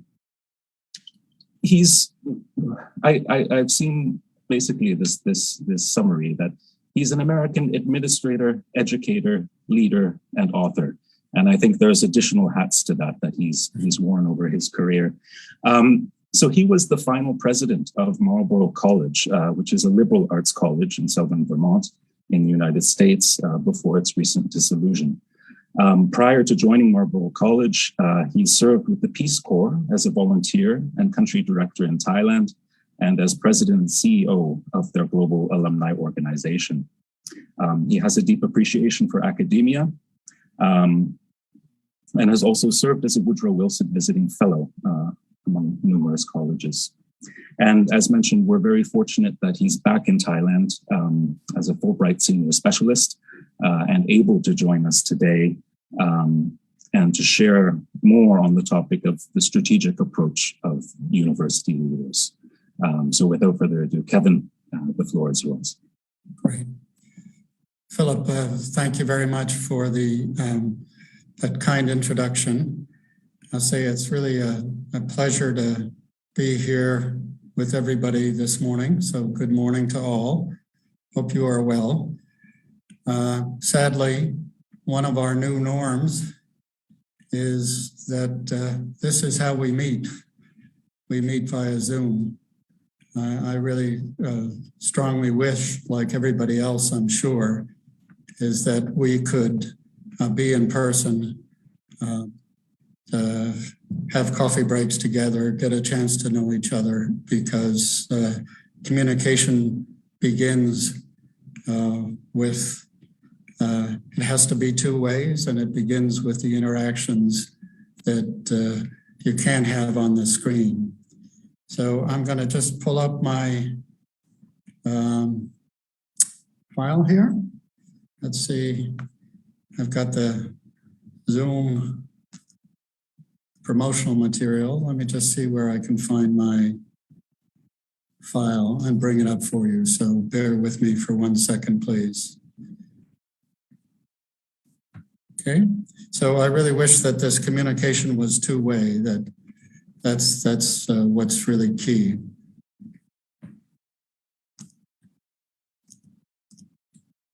Sorry, I'm just having a little challenge getting my document here. And it will be up in just a second.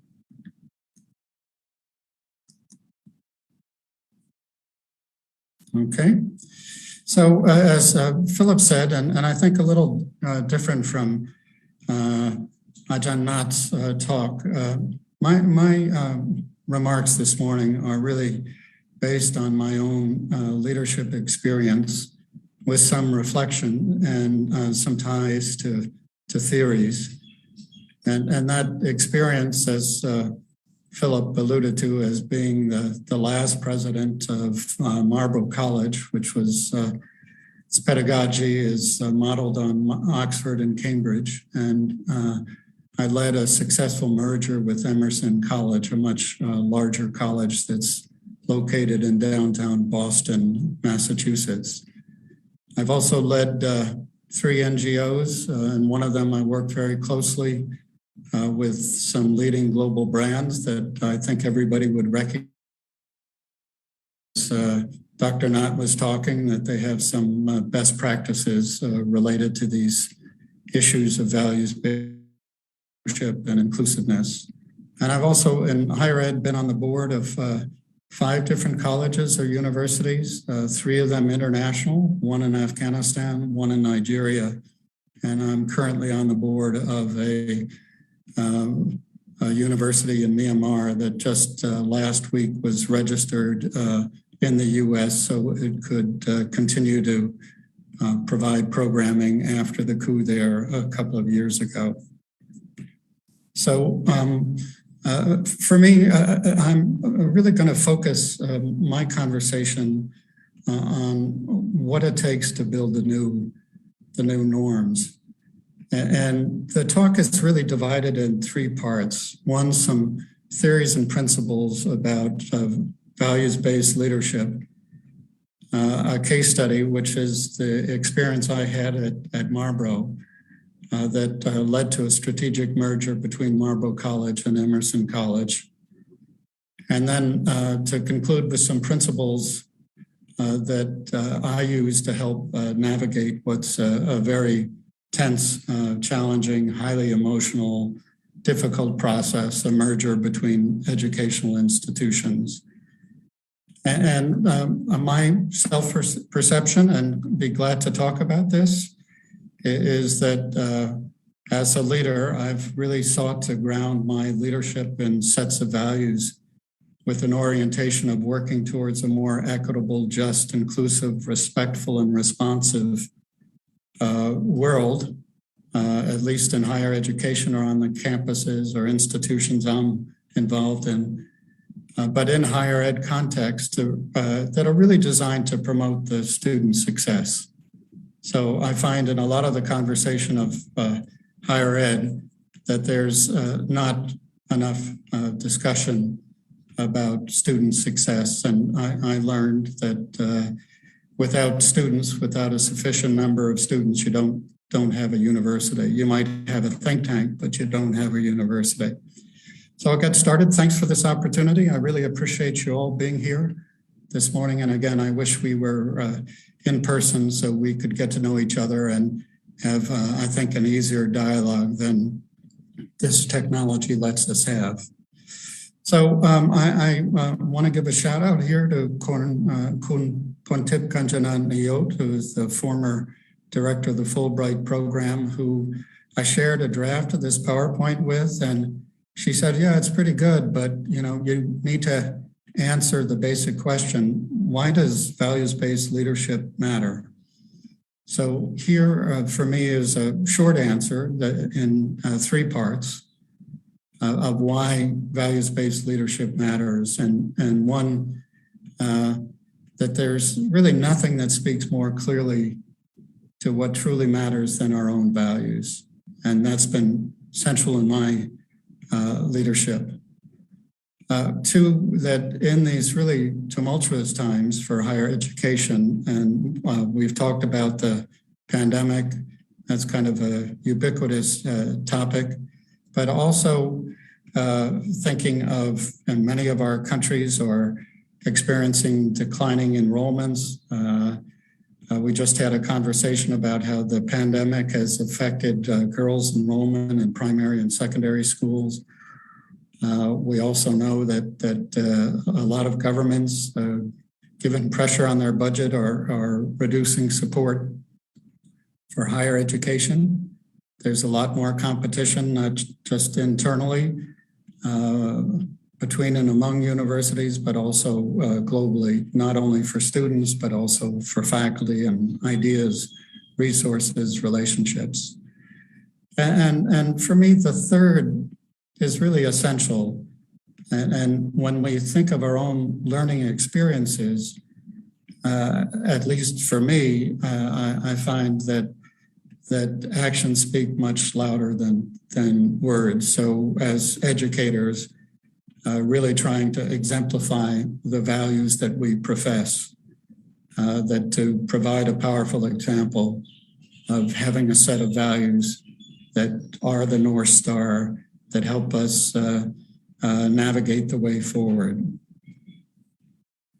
So So here is just a bit of theory.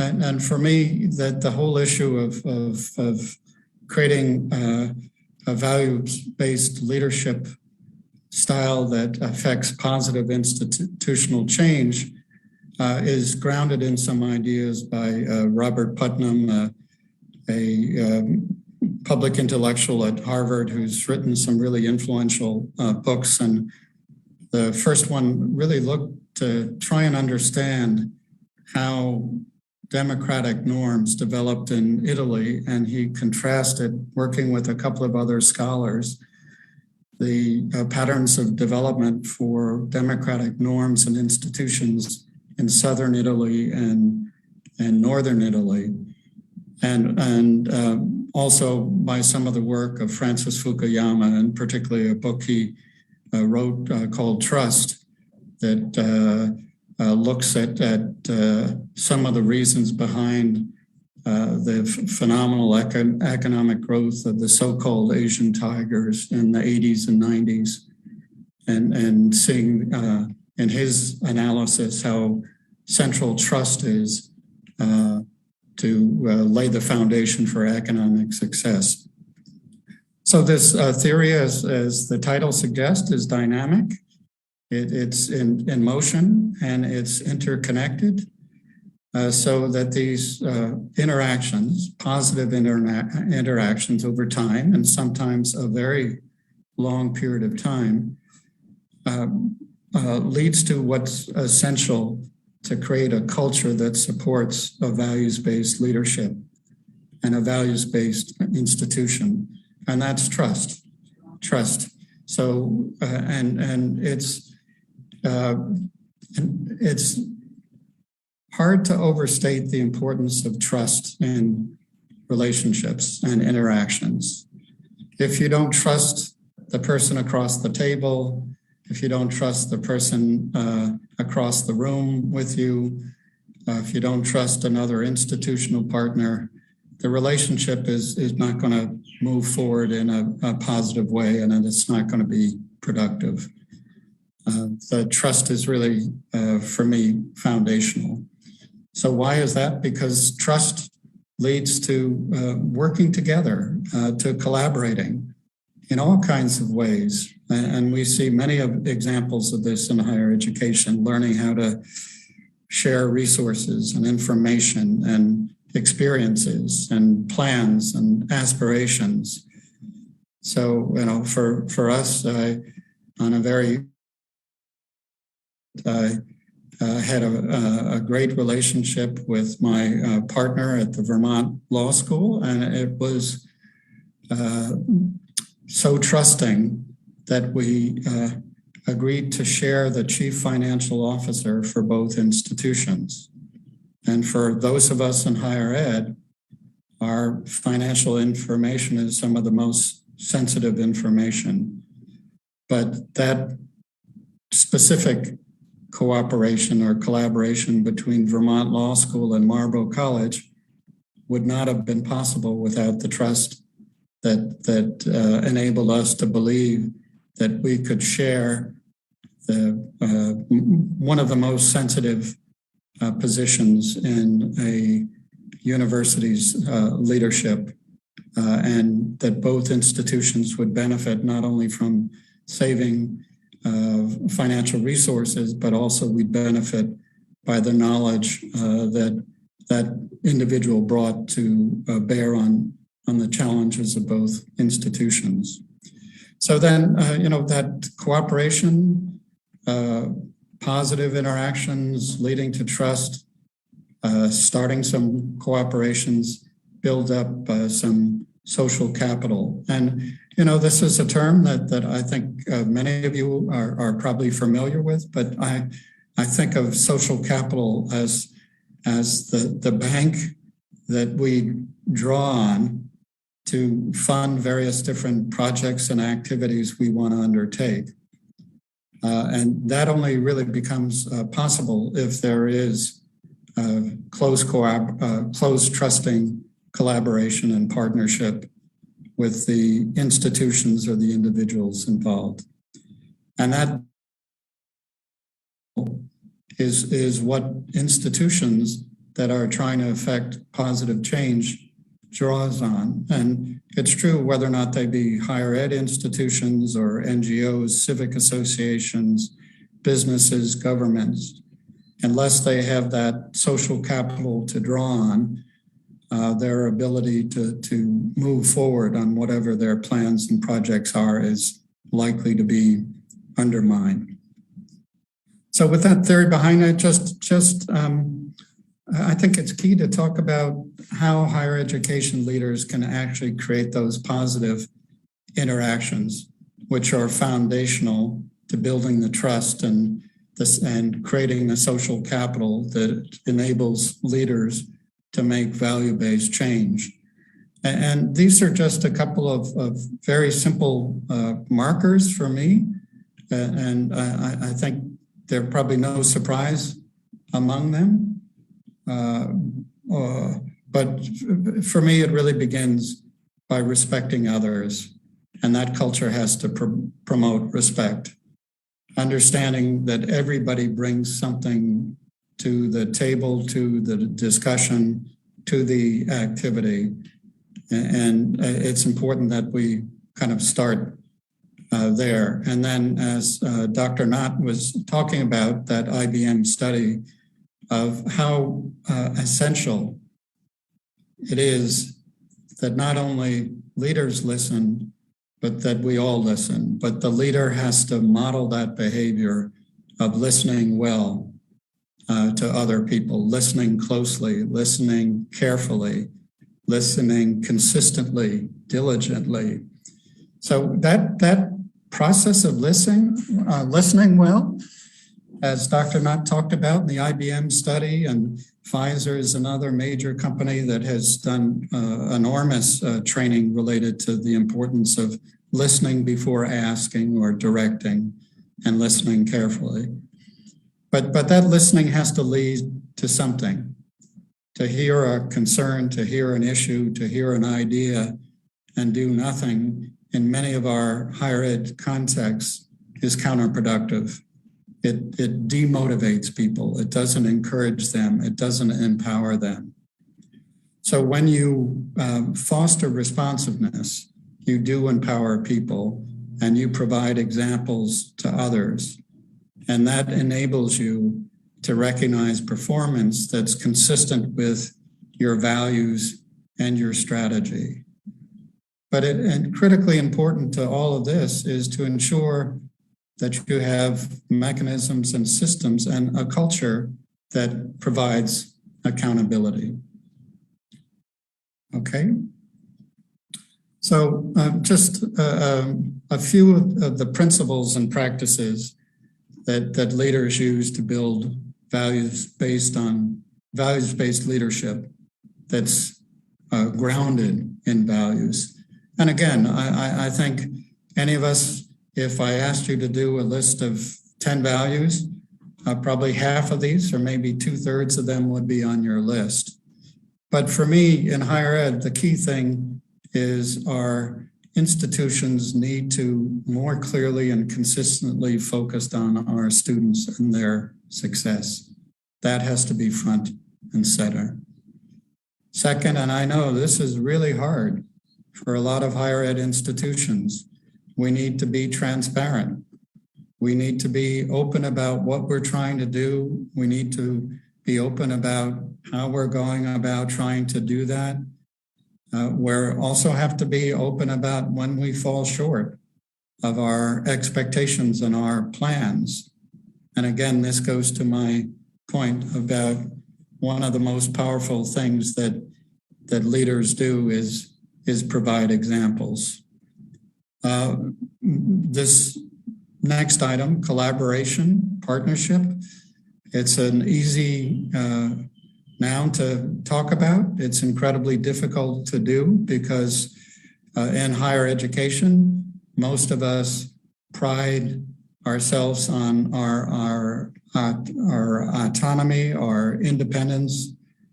And although we intellectually see the value of collaboration, we know to get the right collaboration takes a lot of time and effort And it often comes with a high opportunity cost, that by pursuing one kind of partnership, we may be foregoing other opportunities, as well as undermining our independent ability to act. I think leaders who want to lead based on sets of values have to be accessible to the entire higher ed community, the students, the staff, the faculty, the alumni, our board or advisory councils, the proverbial open door is key, but it has to go way beyond the open door. The leaders need to be seen throughout the university community in all kinds of contexts where people feel comfortable providing information and sharing ideas and concerns. All of this, I think you have to be a person of integrity, know who you are. That's where it starts for leaders. Know your strengths and weaknesses and find ways to accommodate for those weaknesses that we all have as leaders, no matter what our strengths are.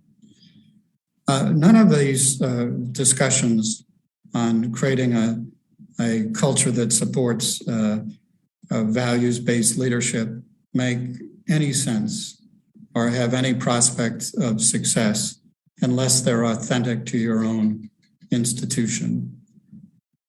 You have to be who you are. All of our institutions have histories and legacies and cultures. And while moving forward, we have to find ways to ensure that our movement forward is grounded in the best values of the past. And as I said earlier, I think another first step on the long journey to creating the kind of culture that supports these new norms that we all aspire to is treat everybody equally, listen carefully.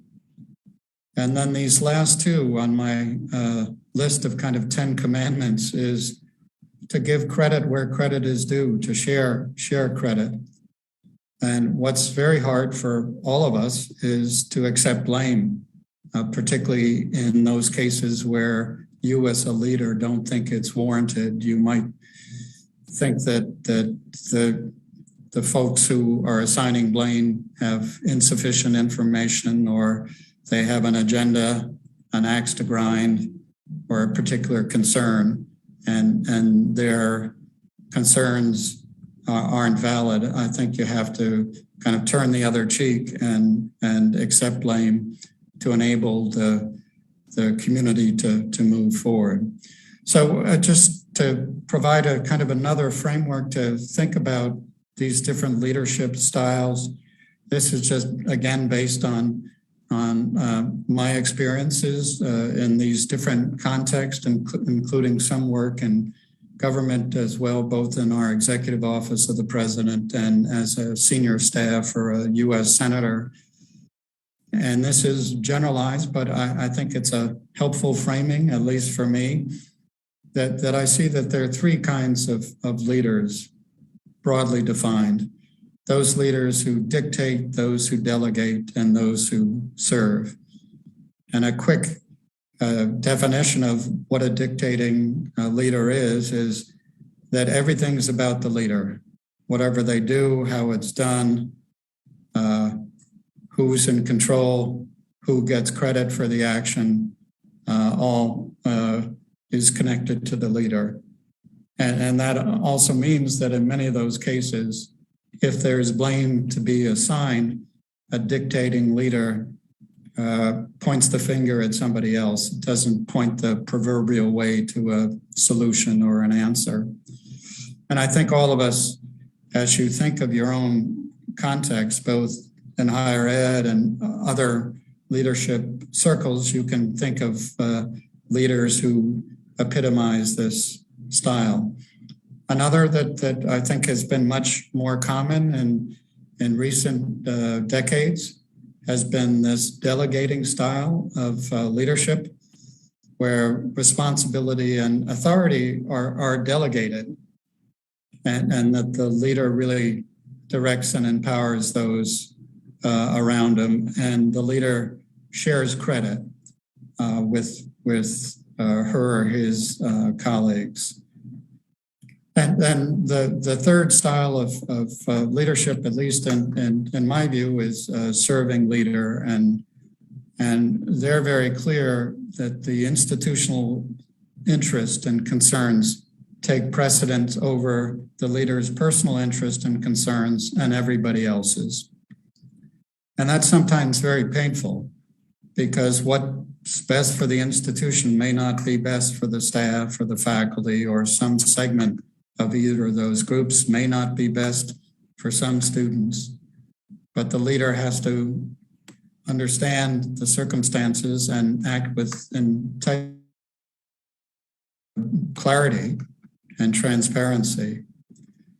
And that serving leader, she or he acts on the understanding that if all of us work together, it is far more impactful than any action a single individual can take. And as I said, this, I think a distinctive quality of this serving leader is they accept blame, whether or not it's apt or not, whether or not it's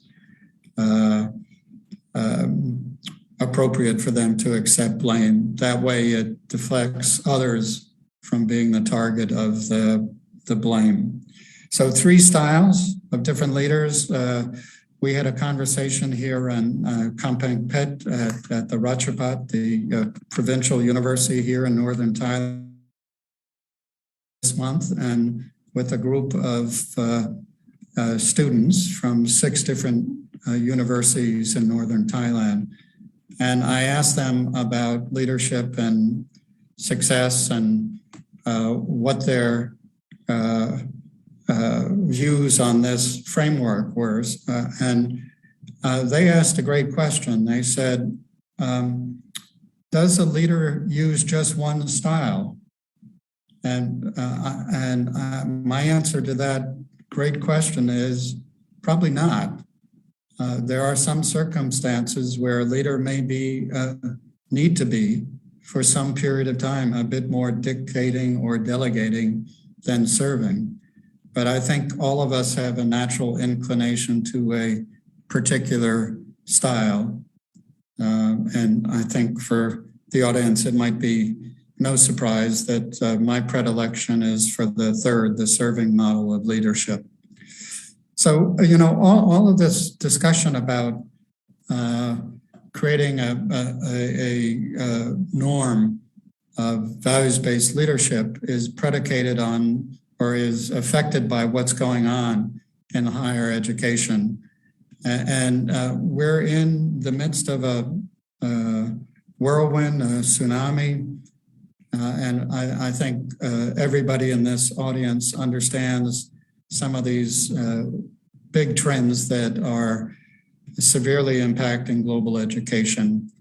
And they're challenging those higher ed leaders who want to build a norm of values-based leadership. And those factors, increasing competition, I mentioned before, the dissemination of knowledge and the increased access that people all around our countries, wherever they are, whenever they want, they can access online courses or just basic information, online courses from some of the most well-known universities in the world, whether or not they're Oxford or Stanford.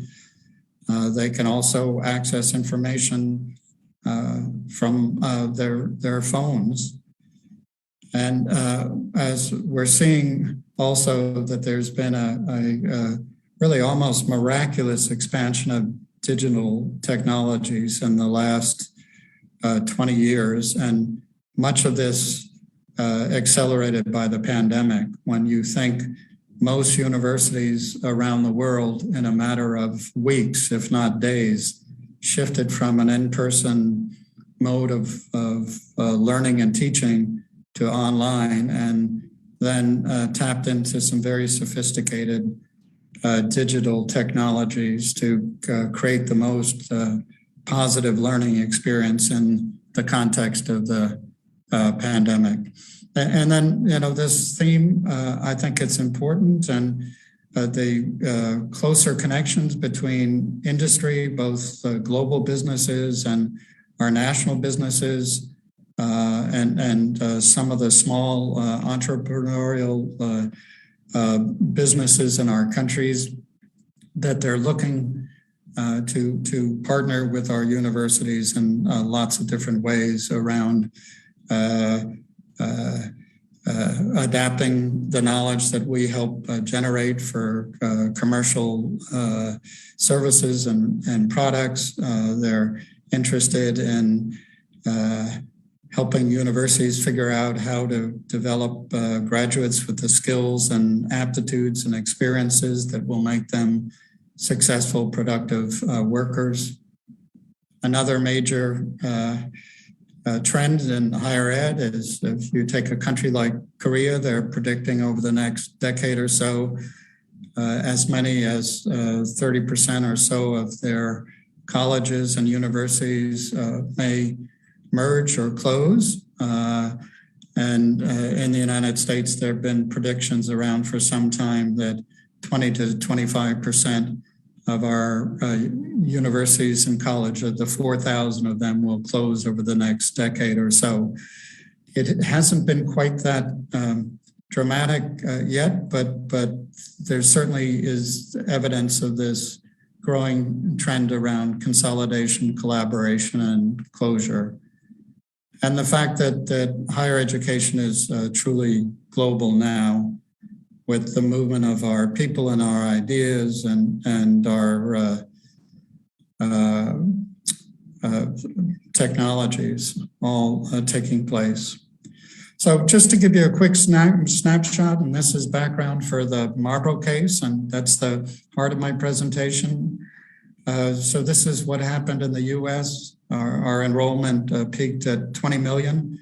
In 2019, we had a population of about 330 million. It declined by 1 million during the pandemic. And given the declining birth rate and the demographics, that enrollment is unlikely to increase. So we're going to see those consolidations, particularly in two regions of our country that have been most closely connected with higher education, the Northeast and the Midwest. But despite that, the elite institutions in all our countries will continue to do well to attract students and money and new ideas and new technologies. So this are some trends in the higher ed, and I think it's based on this work of Nathaniel Kroll, a economist at Carleton College in Minnesota, who wrote The Agile College. And for me here in working with provincial universities in northern Thailand, this graph on the upper right is probably the closest approximation. But if you see the three different kinds of institutions, two-year institutions, well-known national institutions, and then regional institutions, all of them are experiencing dramatic declines in their enrollment. The only sector in higher ed that is prospering, at least related to future projections about enrollment, are the elite institutions. So here in Thailand, that's like Mahidol, where Dr. Nath is, and Chulalongkorn and Thammasat, the institutions that have global reputations. So this creates stress, and when you're under stress, it's hard to focus on values, and this is what leaders have to do. They have to invest in getting more money, getting more students. They have to save money. They have to reinvent their curriculum, and in some cases, find a partner or close, which is really the unthinkable for most of us. And these are some ideas of what leaders can do related to addressing this situation that is happening in so many of our countries, including here in Thailand for all but the elite institutions. All right, and then just here's the Marlborough College case study. So, and to give you some context in Vermont. So Vermont is a city or state in the Northeast, one of the smallest states by population of just less than 750,000, but had probably the highest concentration per capita of education institutions. And in a 5-year period, 21 higher ed institutions declined to 11, and that included both public universities and private colleges. And part of this was because the public support from the state legislature declined very dramatically. So this is just a picture of Marlborough. As I said, it's really designed as a place to have an intensive, rigorous kind of liberal arts college experience built around small classes, seminars, major project in the last 2 years that's subject to outside examination before graduation. And this is, our campus is designed to echo a famous poem by Robert Frost, who was the inspiration for the college, and he read at John F. Kennedy's inauguration, was the first poet to read at an inauguration of a US president. And Frost was a teacher of our founder, a man named Walter Hendricks. So Marlborough's challenges were very much like those every place else: declining enrollment, fierce competition for students, and that meant we kept changing our discount rate, so that affected the net student revenue. And while this was going on, I think there was much greater scrutiny from everybody about colleges in America, because so many families were ending up with enormous debts of $30,000, $50,000, $100,000 or more. And they are wondering, where does a college education lead?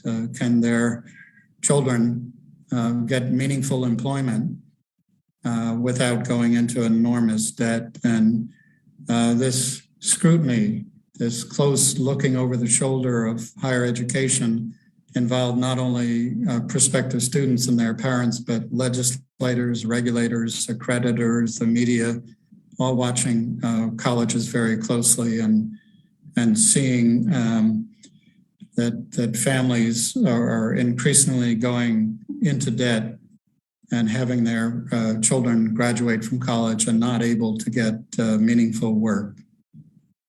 So this is the enrollment trend that in a graph. You see it peaked back in 2004, and it was straight downhill after that. It flattened out between 2015 and 2020, but frankly not enough to have Marlborough sustainable on its own. So how did we decide to approach this existential challenge? You know, can we continue to exist? And I worked very hard with the board to design a process that was based on our core values. And those values are that everybody has a role in the process, even though it's highly emotional and controversial. It's consensual, that we would get agreement from the key decision makers, a unanimous agreement before we move forward. We're transparent. We shared kind of as much information as legally and ethically we could at every step in the process. From when I got to Marlborough, I started doing briefings on our budget and finances and enrollment each semester in the New England style of a town hall meeting, where everybody is welcome, everybody has a voice and can express their concerns and ask all their questions.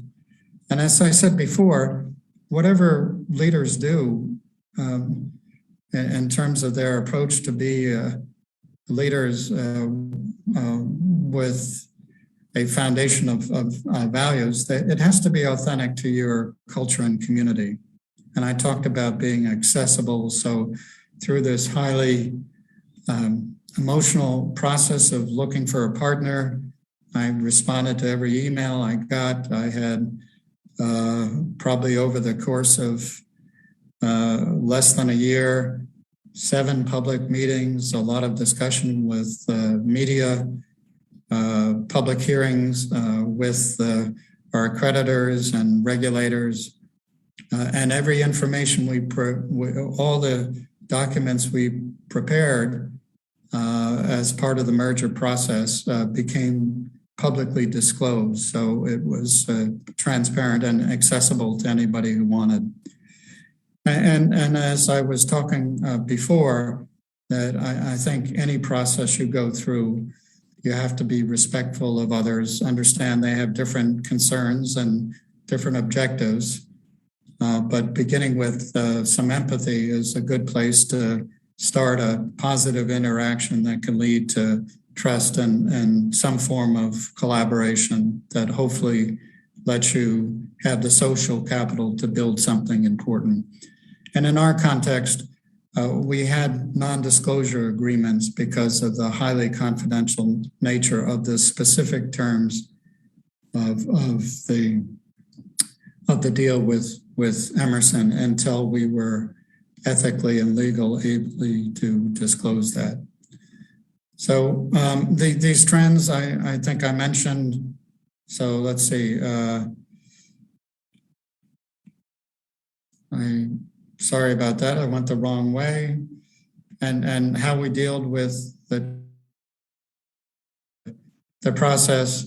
We had an informal process for a couple of years, and then a much more kind of participatory process guided by the board with board members. And also at my insistence, we had faculty and students participating in this highly confidential, emotional process. But we made a commitment to do regular reporting to our stakeholder groups, the Marlborough community, our students, faculty, staff, alumni, our neighbors, our accreditors, our regulators, and our legislators. And some of the key points in the process were announcing that we were looking for a partner, announcing the initial term sheet, which sketched out the broad parameters of the deal, and then our effort to do, as we were doing due diligence, to understand whether or not this was a good fit and could the partnership work until up the very final agreement. So, these are long processes. Ours extended over multiple years. And I'll just say, and that we tried lots of different kinds of partnerships, and that many institutions when faced with the next existential challenge really have 3 options: reinvent themselves in a way that brought revenue generating students, find a partner who respects your values and will treat you with dignity, or 3, close. And for me to do that with dignity. And I saw 4 of my Vermont College neighbors close in a way that did not treat their students and faculty and staff with respect. And oops, I'm going the wrong way again, sorry. And so I'll just conclude, and I look forward to hearing your comments and questions, but say that the next step for all of us as leaders in higher education and people who think about it is, I believe it is possible that leaders can create a culture based on values, even in the most challenging circumstances. In fact, I suggest that in those challenging circumstances, you really test the mettle, you test the quality and character of your values. And I'm proud and pleased that I think Marlborough navigated really tumultuous times with a a smooth landing for our faculty and students in a way that is quite different from many other institutions that face comparable challenges. So I'll just say, that you can read, it's hard, takes time. You need to nurture it and recognize that leadership is never really over. And you have to keep working on it and keep learning and trying to do your best. So with that, Philip, I'll thank everybody for their attention, and I look forward to the conversation. Okay, thank you. Thank you so much, Kevin. That was really, I'll just give you a little clap. That was really insightful. And I think this was a really good opportunity to really see how you navigated this situation. I don't want to take much time myself, but I already see some hands. Is that Dr. Mohammed?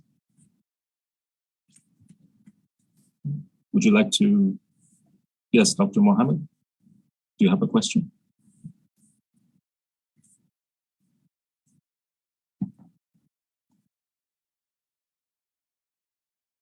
Okay, maybe while we wait for Dr. Mohammed, are there any other questions?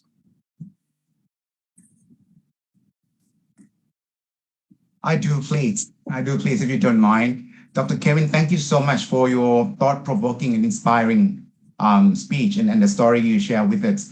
Well, I'm interested in listening, obviously, because you mentioned a few points on the importance of listening. And in my experience, I would love to hear from you in terms of, the leader tend to do a lot of talk without listening. And it seems to be the art for me. Do you have any suggestion for those in education who lead team in terms of when to listen, when to talk, and when to stop listening, please? Yeah, so Dr. Nath, thank you for that question. I think it's a really good one.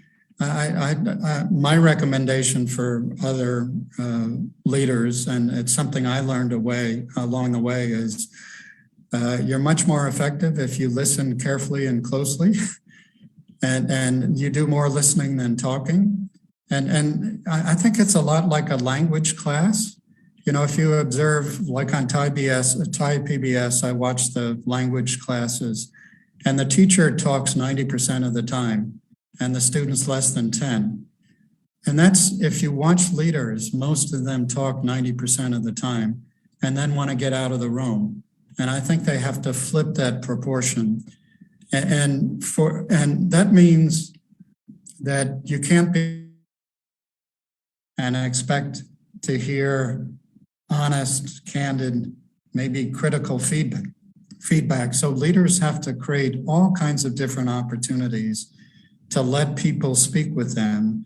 And, the standard ones you're well aware of. Okay, so the standard office hour, anybody can drop in. Few people usually drop into those open office hours, but you have to be accessible. You should be seen in the dining hall. You should be seen walking around the library, walking around campus, and let it be known you're accessible. You should go into classes. You should teach a class. I always try to teach a class at least once every year, because as a leader, an educational leader, the most important thing you need to know about is the student's learning experience.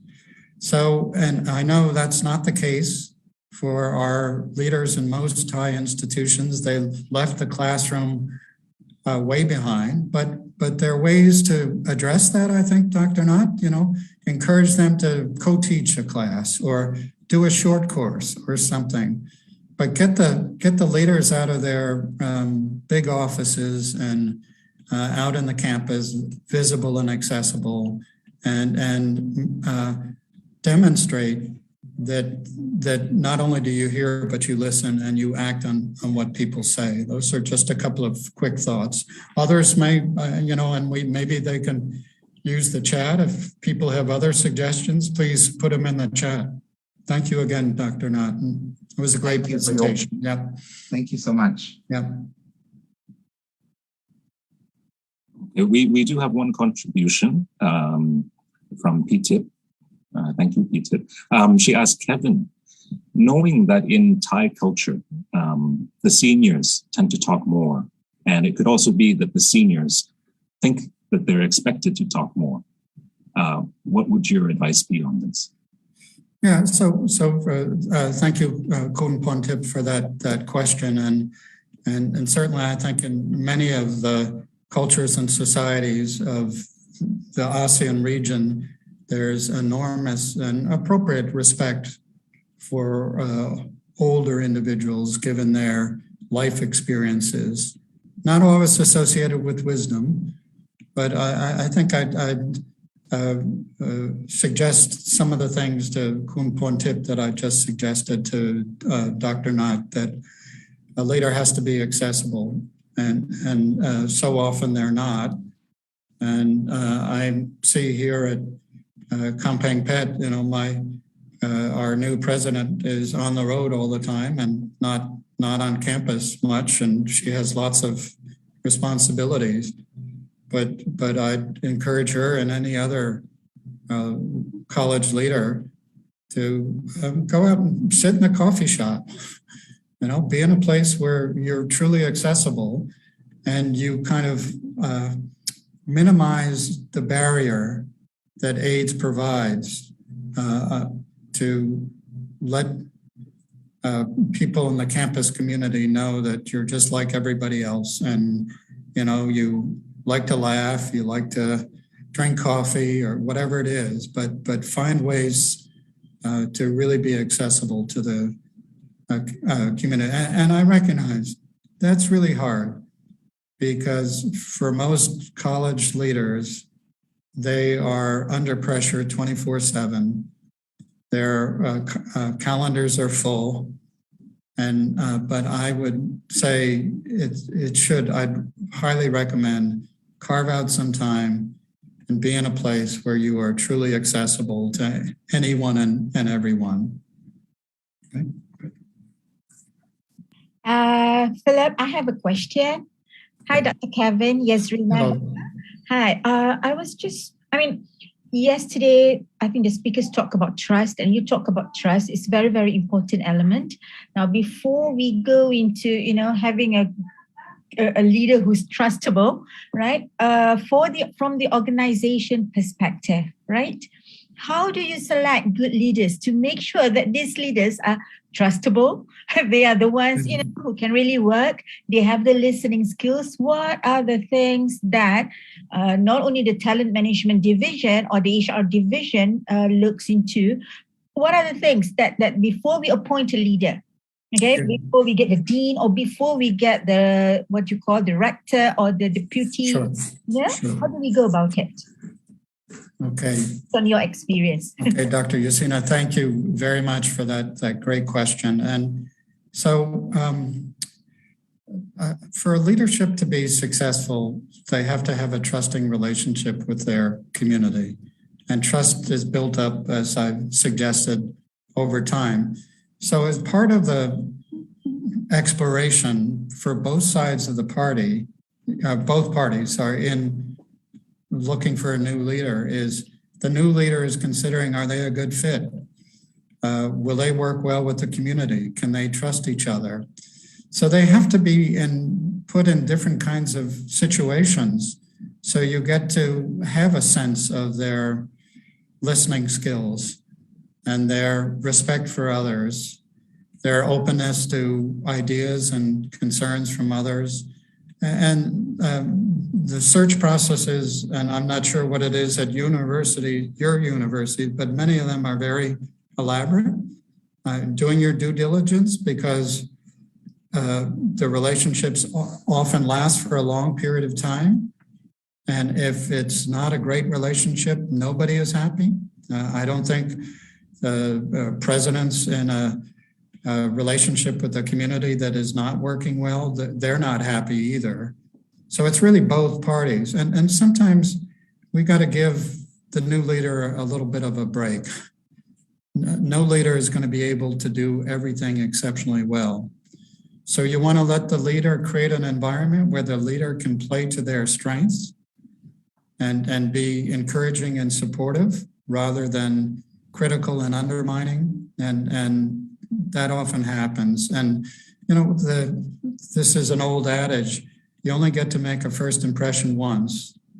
And that first impression of how you set up getting to know the new leader and how the new leader gets to see the community, I think is essential. And you want to do that in a way that reinforces the values you hope to reinforce. Okay, great, thank you. Okay, I still see a hand from Dr. Mohammed. Do you have a question? Hold on. Let's see. There's also an exchange going on in the chat. It's becoming quite active. We also have some questions. Raja Susanna asks, leaders tend to practice favoritism, and this appears in a number of institutions. And what would your advice be on this? Yeah. Well, you know, I appreciate the observation, and certainly that's a fact that we've all experienced, that leaders have favorites, and they consciously or unconsciously, they give more attention, and that means not only their time, they listen more, but it may mean other things, opportunities and promotions and other kinds of things to people that they like and support. I think it's a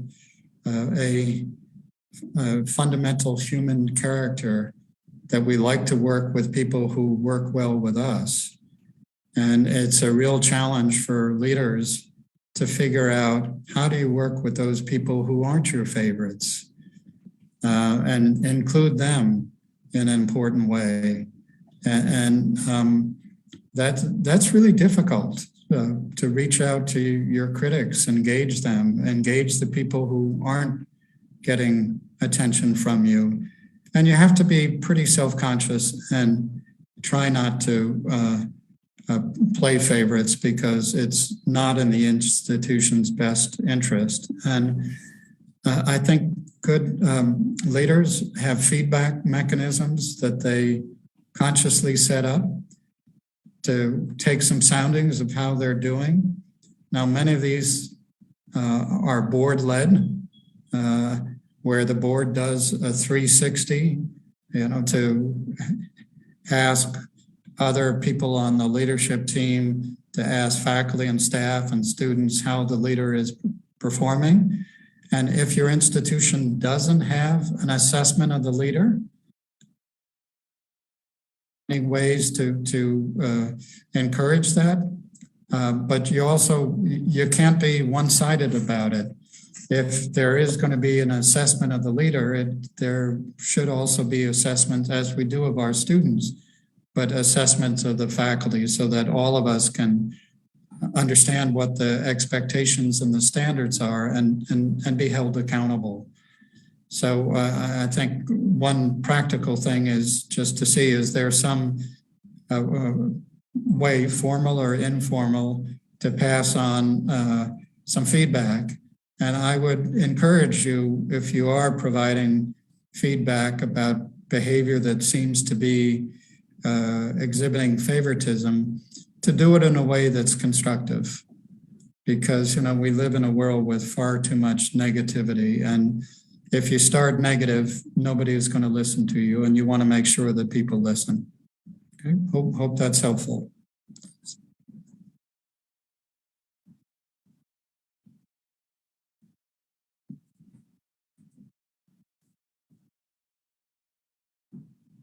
Yes, a lot of comments. Sophie Tip says, yes, make sure to check your own values, you know, about favoritism, and make efforts to better it.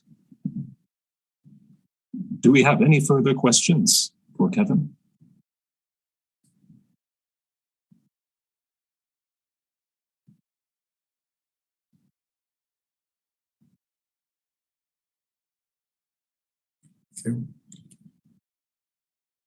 Okay. keep in mind that you can continue to use the chat function and reflect throughout the day. But I think if there's no more questions at this time, we will do our little tradition of a photo session. Yeah. Hey, Philip, just before we do that, can I say one last thing? Of course, yes. Yeah, and just the last thing, I wanted to express my deep gratitude to everybody today. Your comments and questions, both in the chat and here verbally, are deeply appreciated. And I wanted to thank you for the work you do and your efforts to build a leadership model around rooting our practice in sets of values that we all aspire to. And it's important work. And I would just encourage you as you do that, keep the students front and center. And frankly, I can think of nothing more important in our world than to do that for our students of today and tomorrow. So thank you for that. And again, thanks for this opportunity. Thank you so much, Kevin. Sure. All right, so maybe I can check with AKEPT. Let's do the photo, same as before, smile, and then AKEPT will let us know when it's being taken. Okay, I will count 1 to 2, okay? Great. So, okay, hang on. Please smile. Okay, 1, 2. Okay, we move to second screen. Smile. 1, 2. Okay, we move to third screen. Done. Okay, done. Only 2 screens for this session. Okay, thank you very much, everyone. Okay, so thank you once again, Kevin. Sure, thanks. Take care, everybody. Stay safe. Yep. You too. Do the good work. Right. Right. Take care. Okay, so perhaps before moving to our third speaker, we can take a quick little break while we check with him and get the slides ready. So let's reconvene in 5 minutes. Okay, thank you.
Okay, welcome back, everyone. We've now arrived at our third speaker this morning. Actually, we began today seeing a little bit of the Thai context. Then we switched and we got to see, a little bit of context about the US and what's happening in America with Marlborough College. And now we're going to, I think, hear a little bit about the Indonesian context. So we're going to have with us Mr. Alam Nazra Ikhlas. He is currently a research fellow at Deakin University in Melbourne, Australia, and has served as a senior policy analyst in educational development at the Directorate General of Higher Education Research and Technology of Indonesia. So prior to this current position, he's also served as head of Department of Recognition of Prior Learning, a coordinator of Indonesian student mobility programs, and chief assistant. And it's in that second area of student mobility that I have actually had the opportunity to meet with Alam and work with him in several events. So it's good to see you again, Alam.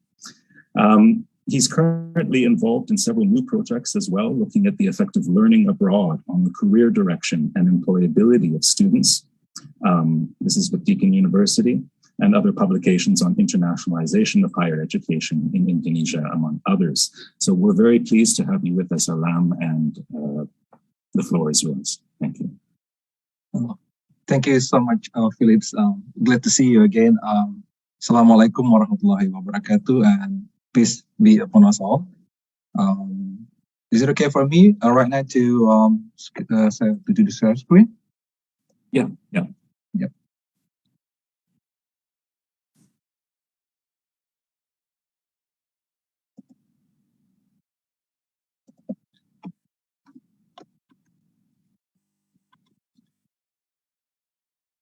So yeah, thank you very much again, and I would like also to thank to AKEPT for giving me the opportunity to share my experiences related to the topic of leaderships in higher educations.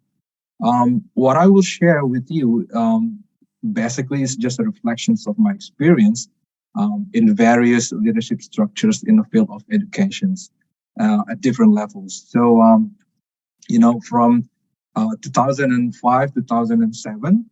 This is just kinds of additional information.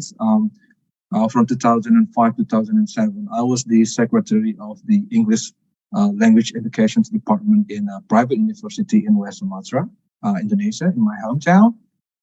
Then in 2007 to 2009, I moved to Jakarta and became the vice principal of overseas program at International Islamic High School at International Islamic Education Council in Jakarta.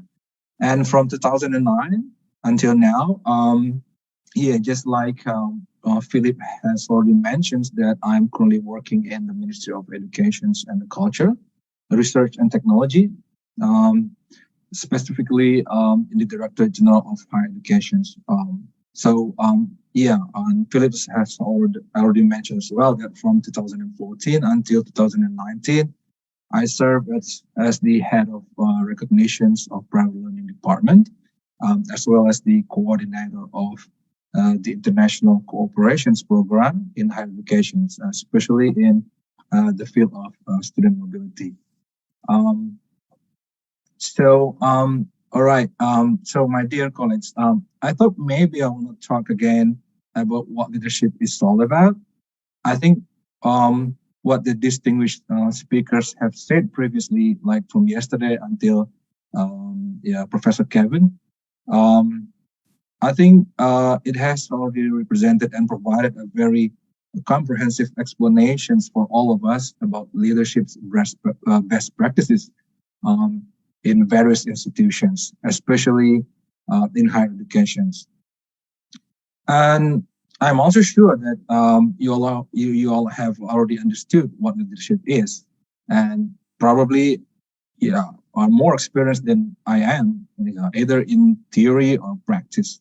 So on this opportunity, I prefer to think that maybe this is just a kind of discussions forum for us where we can share and learn each other.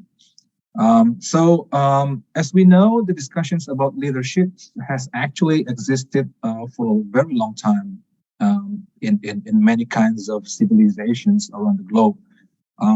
I think scholars and academics have proposed many different definitions and theories of leaderships, and they conclude that leadership is, it's the most studied but least understood topic of any social sciences.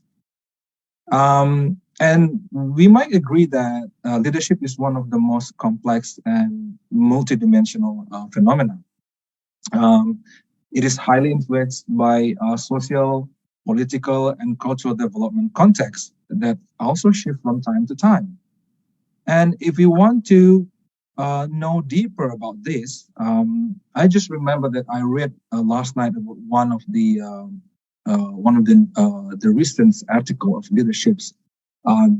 It's a kind of a systematic review about leadership theory published in 2021 by Shihani Ben Mira and Mayosulu Akbula. In the article, they conducted a systematic review of the transformations of leadership theory research that began from 1840s to the present. So yeah, I think it's a good article if you want to refer. And also in educational setting, what we have come to know and understand is that educational leadership looks different in different contexts. It looks different in primary school as it does in higher education setting, of course, and it will look different in city locations as it does in rural or remote locations. And I think what's important to us is how we can shape it into a future and how we can deliver really strong outcomes for our respective institutions in particular settings. So so related to the ethical leadership itself, actually there have also been a lot of studies discussing this topic. Particularly in the last decades, I think scholars have attempted to identify the importance of ethical leadership for organizational integrity, particularly in the public sector. And it has become like a prominent theme since the mid of 2000s. Researchers have also provided various definitions of ethical leadership, such as Erdogan, who said, this is not the President Erdogan, this is another Erdogan, that he said that ethical leadership is a theory that manages relations, which depends on ethical values and principles. And also, Marin Buble, he emphasized that ethical leadership is the process of influencing employees through the broader values, principles, and beliefs of the constraint of accepted norms in organizational behavior. Sorry. So from some of these definitions, we can highlight that there is one similarity in the various definitions of the scholars on ethical leadership, that is values. But of course, I think there's one important question coming across us, that what sort of ethics actually, or values, or principles that underlie the ethical leadership notion itself? We may agree that the values we mean here are those known by majority as sound basis for common good, like integrity, respect, trust, fairness, transparency, maybe honesty. But if we examine it more deeply, I think the smaller the spectrum of the institution that we look, the more specific the elements that determine the ethical leadership that is practiced, such as beside values principle, we also know that we have particular vision and missions, particular principles and particular work ethics of our respective institutions. So, if I'm allowed to outline the conceptual framework of these ethical leaderships, it will probably look like this, maybe. Yeah. So, So these four elements, as you can see here, there's their values, missions, ethics, and principles, and maybe other kinds, and any other elements within one organizational environment. They will intersect each other, and so the products will determine what is ethical leadership's mechanism of the relationships between the leaders and the followers. Yeah. So talking about ethical leadership, so there is a lot. Yeah, just like I have said before, there are a lot of studies about ethical leaderships, and it all of them are depends on, you know, the situations, the context that surrounding the leaderships. And in terms of ethical leaderships, why ethical leaderships is important? I think it's because leaders have ethical responsibilities, because they have the special positions in which they have, let's say, a greater opportunity to influence others, and therefore outcomes they have as well in significant ways. So I think most people will agree that all of us have the responsibility to behave ethically, but it is clear that leaders are held to higher ethical standards than followers. So that makes the difference between the ethical aspect of the followers and the ethical aspect that hold by the leaders. So the values of the leader influence the culture and of an organizations or society, and whether it behaves ethically or not. You know, leaders set the tone. You know, they can develop the vision, their values and behaviors. Yeah, they can shape the behavior of those involved in the organizations or even the society. So therefore, leaders have a significant impact on people, not only in the organizations, but also in the wider spectrum, like in society. So what is regarded today as a good leader, quote unquote, is someone who maybe effectively leads toward ethical results, and not only someone who, you know, just simply good at leading. Yeah.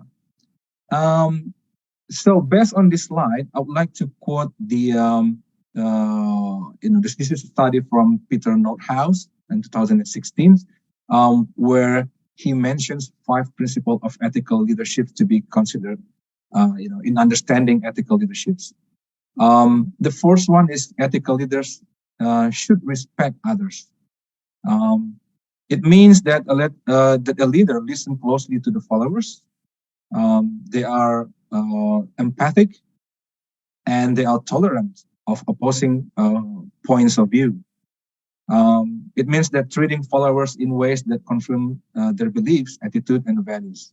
So in this case, I think this is very important, because sometimes, you know, we found type of leaders that are very difficult for them to confirm with other values, other beliefs, other principles, or anything.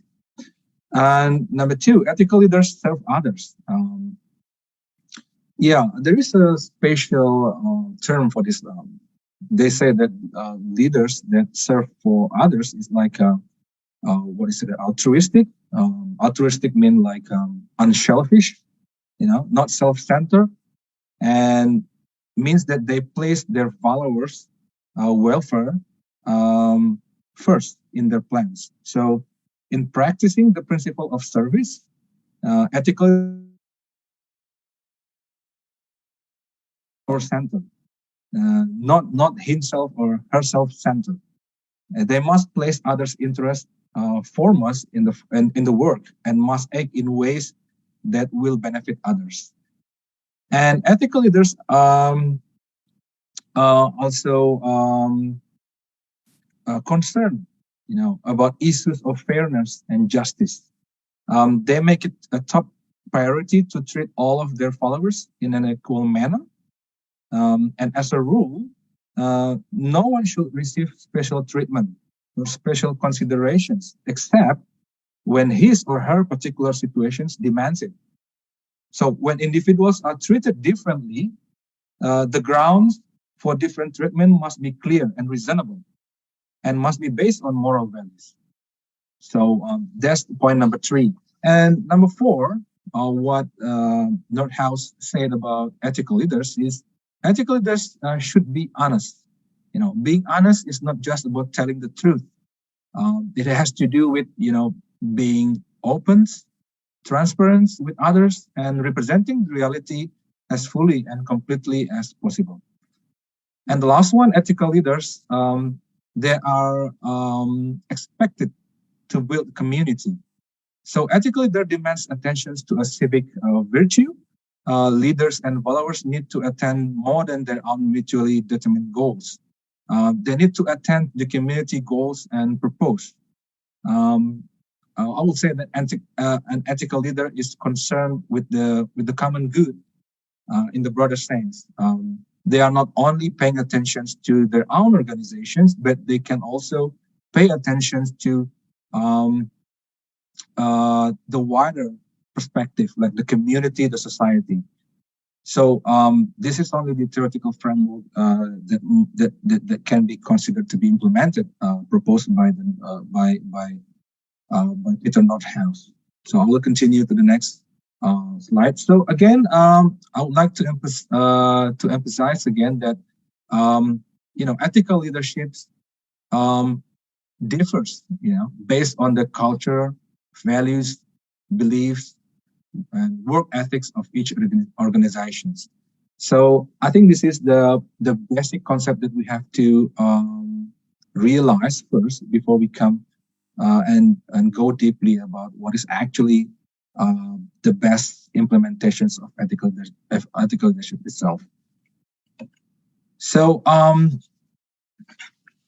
I think now when we are talking about ethical leaderships in higher educations, I have to say that this is really challenging, because in higher educations, leader and follower relationships are quite complex. Since in higher educations, every follower is basically a leader at another level, at least they are leaders of their students. So followers' perceptions of this type of leaderships is clearly different from the follower in other institutions. Mostly, they regard their leader as a part of the colleges, and not purely in relationships as a leader and follower, like in other institutions. So the harmony of these relationships will determine the perceptions of the leader. If this follower have a harmonious interpersonal relationships, they are more likely to accept, to perceive their leader more positively. So that is why, in addition to having an ethical dimensions, leadership in higher education should involve recognizing and respecting others' values, just like I have mentioned before, ideas and practices, and taking equity into account. And also we have to remember that leadership in higher education is shaped by various contexts, like international and national policies, the history of the institution itself, size and location, and as well as the public demands on the role of the higher education institution in societies and economies. So now in this slide, I'll just try to give an idea of how complex the problem of leadership in higher education is, especially in Indonesian context. In Indonesia, we have more than 4,500 universities and about 39,000 study programs. And this data includes not only public and private universities under the Ministry of Education and Culture, but also universities managed by other ministries like ministries of religion issues, Ministry of Health, Ministry of Transportation, or Ministry of Defense, for example. And also in terms of various types of higher education institutions, in Indonesia, maybe also in Malaysia, we have like universities, regular universities, institute, colleges, polytechnics, and etc. So there are around 290,000 lecturers, but it's not comparable, if you can see in the data, to the number of the students, which is more than 9 million students. And in Indonesia, leaderships are mostly hierarchical and bureaucratical. Why? Because they are often affected by political influences or interest. I think not only in Indonesia. I'm sure that maybe you all agree that many higher educations around the globe right now are influenced by political interests. This is why there is a confusion among Indonesia's higher education leaders in positioning themselves as the structural or bureaucratical leaders and knowledge leaders. Therefore, I think perhaps we need to review the leadership structures that might be ideal to be applied in higher education. So I just came up with this idea about finding out what sort of higher educational leadership structure that usually implemented by universities, mostly in context of Southeast Asia country. So in the context of higher education in developing countries like in Indonesia, I think usually the leadership structure used is the mechanistic structure model of leaderships. I also believe that we are very familiar with this pattern, especially in the public sector institutions, such as in my office, for example, in Ministry of Education and Culture, Director General of Higher Education in Indonesia. However, if we learn from the history about the essence of higher education itself, we find that the principle of collegiality that distinguish higher education institutions from other public institutions is actually the things that we need to consider again. So I found that the organic structures of leaderships is the ideal model of to be applied in universities rather than the mechanistic model. So if you see in this slide, it's like that mechanistic structures of leadership is maybe we have already known so well about that. This very top-down type of structure of leaderships is a very bureaucratic, and the other one on the right side of my hand is the more flexible type of structure of leaderships here in organic leaderships. Because of various studies reveal also that the mechanistic model of leadership structure tends to produce leaders who are bureaucratic and hierarchical in their character.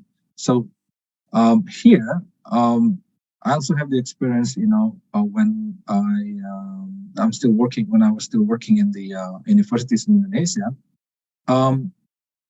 The typical or the type of leadership that implemented in Indonesia which is very hierarchical and bureaucratic, is also implemented in most universities. Like for example, many scholars and academics in prominent universities in Indonesia are also becoming the officials in several type of ministries in Indonesia. So it is not surprising that this type of model is also implemented in both of institutions, in government institutions and also in universities or higher education institutions in Indonesia. But I think what we propose here is that maybe in the future we should apply this type of organic leadership structures models, because they can produce scientific or knowledge leaders. In addition, it doesn't mean that they can only produce a scientific or knowledge leaders, but also they still can become structural leaders or bureaucratic leaders or formal leaders in the higher education institutions. But beyond that, there are values that they bring into their positions, which is not only in terms of the interests of the universities, in terms of politics or bureaucratical interest, but also more than that is the how to develop the science, the knowledge itself in the university. So so this organics. Sorry, I want to read this. So the organic structures of leaderships provide path to ethical leaderships. This is the kinds of definitions that I also quote from several studies about the organic leaderships. Actually, the term of organic leadership is not well known yet, but I think when I try to find out what is the type of leaderships that can be applied in higher education institution, I think organic leadership is one of the ideal ones, because maybe we have already learned about any kinds of leaderships that probably also bring a good values like transformational leaderships, authentic leaderships, servants leaderships, and followers-based leaderships. But I have already found that this organic leadership is something different that maybe can be applied in higher education institutions. So like Cox said, that organic leaderships is defined as a series of dynamic, open, and complex relational and dialogic process focused on facilitating the emergence of high-performance environments that organize humans' experience around social change agendas. And Lawrence also said that organic leadership is a blend of leadership paradigms focused around humanistic and compassionate style of influence. So this blends of leadership attributes largely consist of servants, transformational, and relational leadership styles. So in conclusions, organic leaderships, it encompasses the humble attitude of servants leaderships, making people the missions of as the missions of the organizations. It is transformational in that people will morph into the identity of their respective narrative community, and organic leaderships also reflects relational leaderships in attitudes towards valuing people. And why we use organic here? Because organic refers to natural, motivating, compelling, effortless, inspiring hard work as well, creativity, innovations, and also fun. It means that we naturally or voluntarily want to follow the leader, not because we are afraid to be fired, even though we may, but because something inside of the because something inside us believes that there are adding value from the leader to our lives, and also the business and the organizations itself. So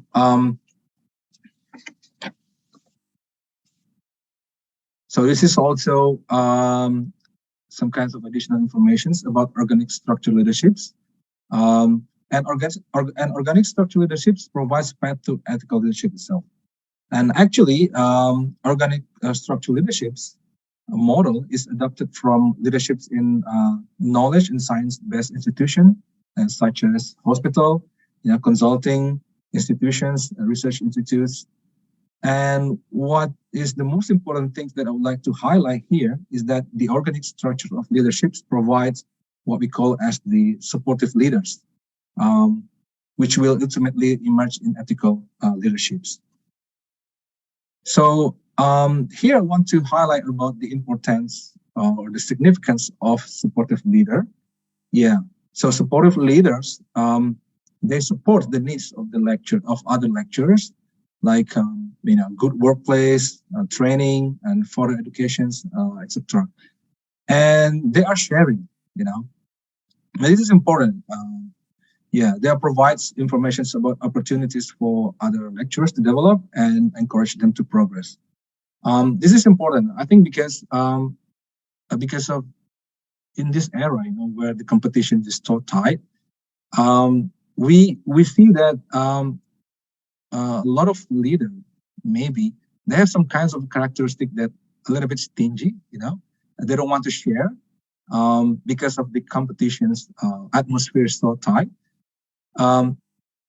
So we really need to find out the leaders that have these kinds of character. I mean, the character of sharing, and they are willing to share any kinds of information that are probably beneficial for us, for other lecturers, and they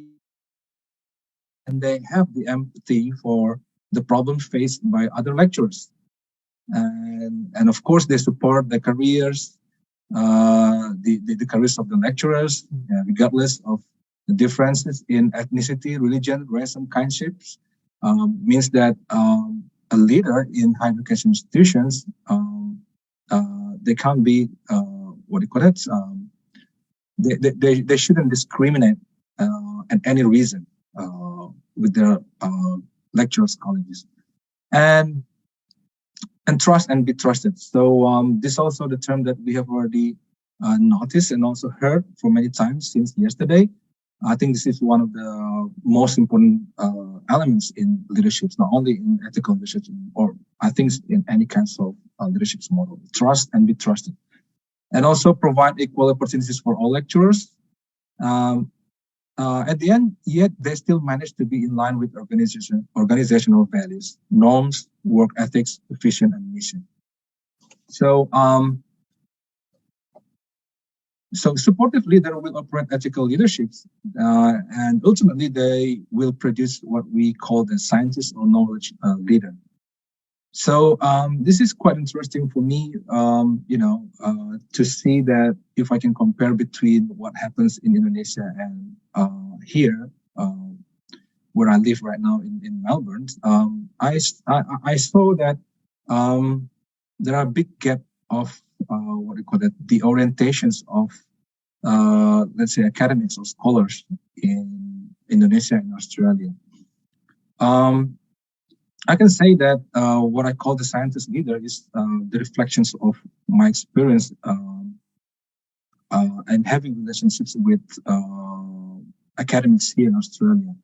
So I think in developed countries like in Australia, or maybe in other countries like in North America or Europe, mostly the lecturers there are scientists or knowledge leader.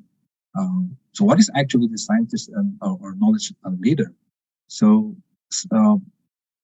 science leader or knowledge leader are lecturers who educate students, develop knowledge, and they are respected by their peers and have followers in their respective fields. I can have the example for this what do you call it, point. For example, like when I saw my supervisors here when we're doing the research project, she might be, not having any kinds of positions in the university, but because she's so expert in her field, she gets so many kinds of projects in research, and that's what makes her become a scientist leader. And number two, they still obey the rules or bureaucratic system that apply in the institutions, but have freedom in scientific management. So I think this is also important to be implemented in maybe in Indonesia or in other developing countries like us in Southeast Asia. They can lead other what we call that domains outside of main structural leaderships, such as heads of laboratories, studios, centers, and research units, and etc.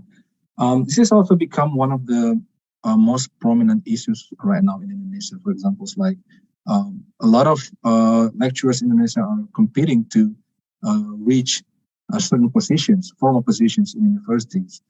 I think this is normal.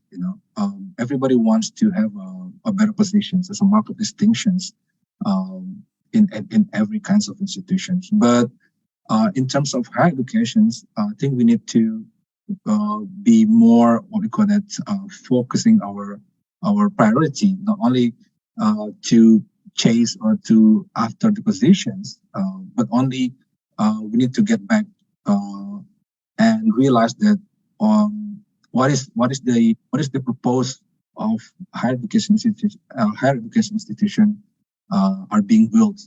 Yeah, and of course it's always about to spread and to develop the knowledge and science. So this is important, and what I told here is something that happens often in Indonesia, where most of the lecturers are competing, to reach certain positions, formal positions in higher education institutions. Sometimes they don't care about how to develop the laboratories, how to develop this like the language centers, because maybe they think that the position is not really good.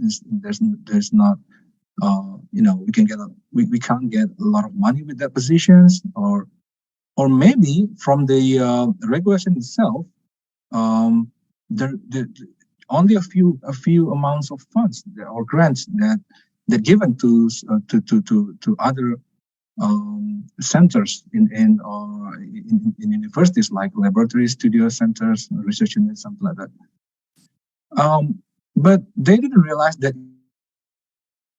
scientist leader or knowledge leader is actually the powerhouse or the backbone of the university.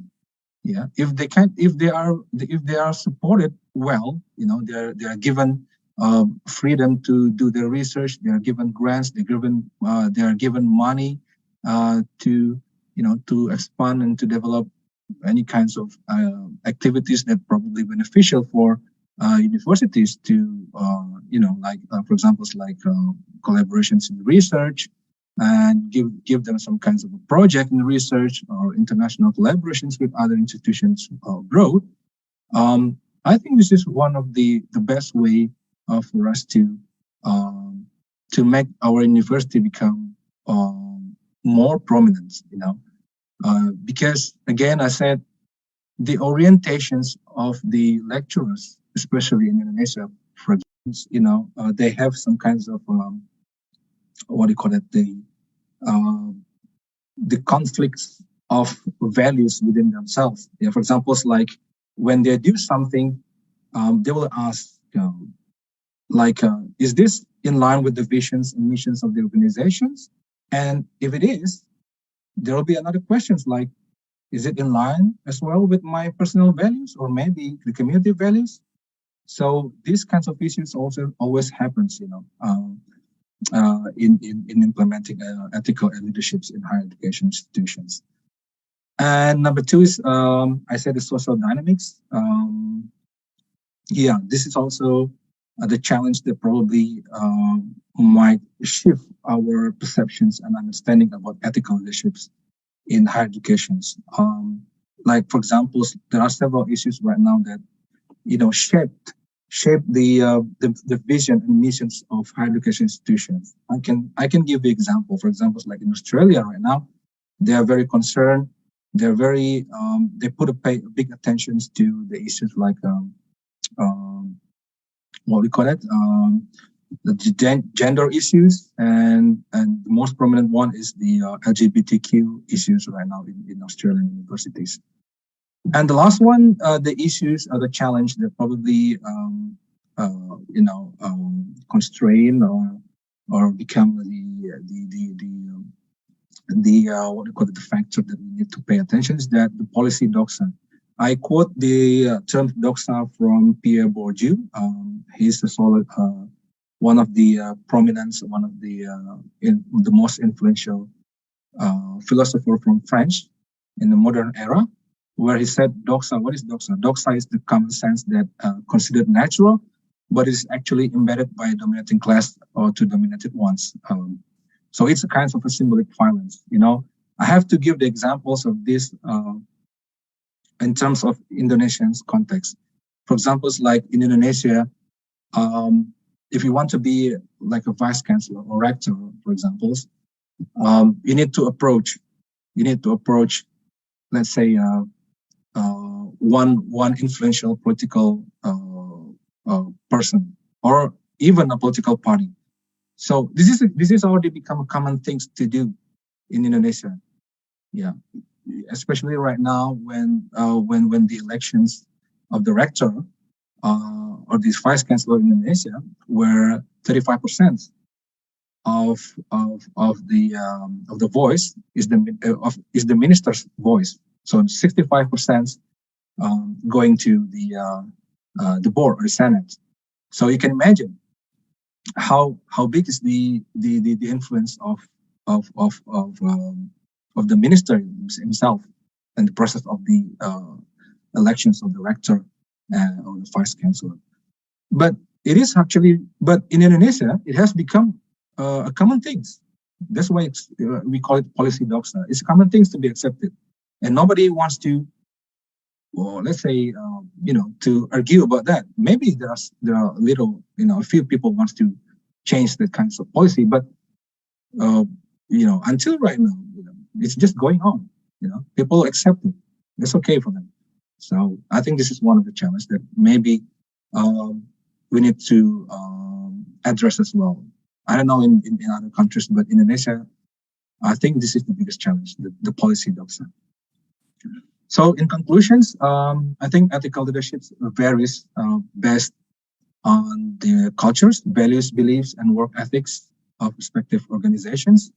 To create ethical leaderships in higher educations, a supportive leader is needed. And leader in higher educations is not always structural or bureaucratic leader, but scientific or knowledge leader is actually the powerhouse of the institutions. That's the end of my presentations. Thank you so much. Terima kasih. Assalamualaikum warahmatullahi wabarakatuh.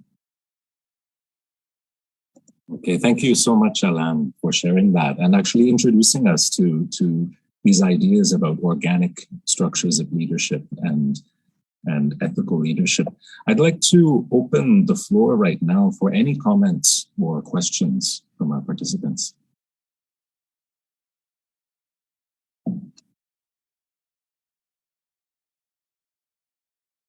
And of course, you can feel free to add something to the chat box, or actually you can also raise your hand or put your camera on and ask as well.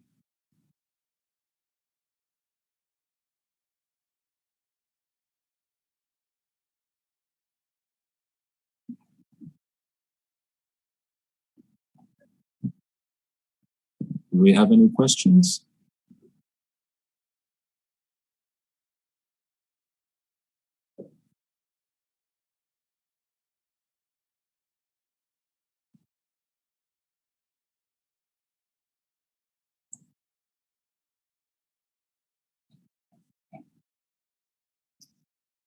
Or is everybody waiting for lunch?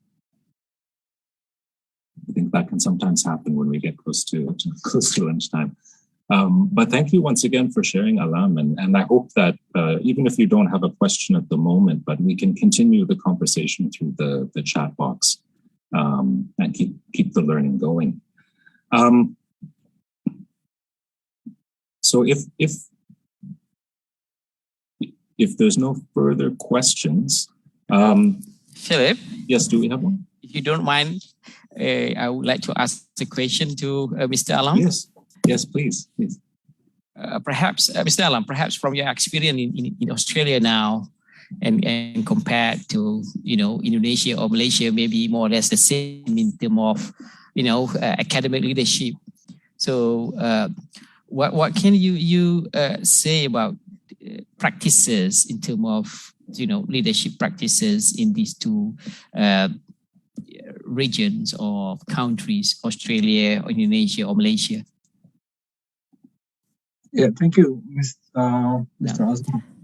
I think it's a very interesting questions to be addressed. I think based on my experience, of course, there are several differences between the practice of leaderships in higher education in Australia and Indonesia.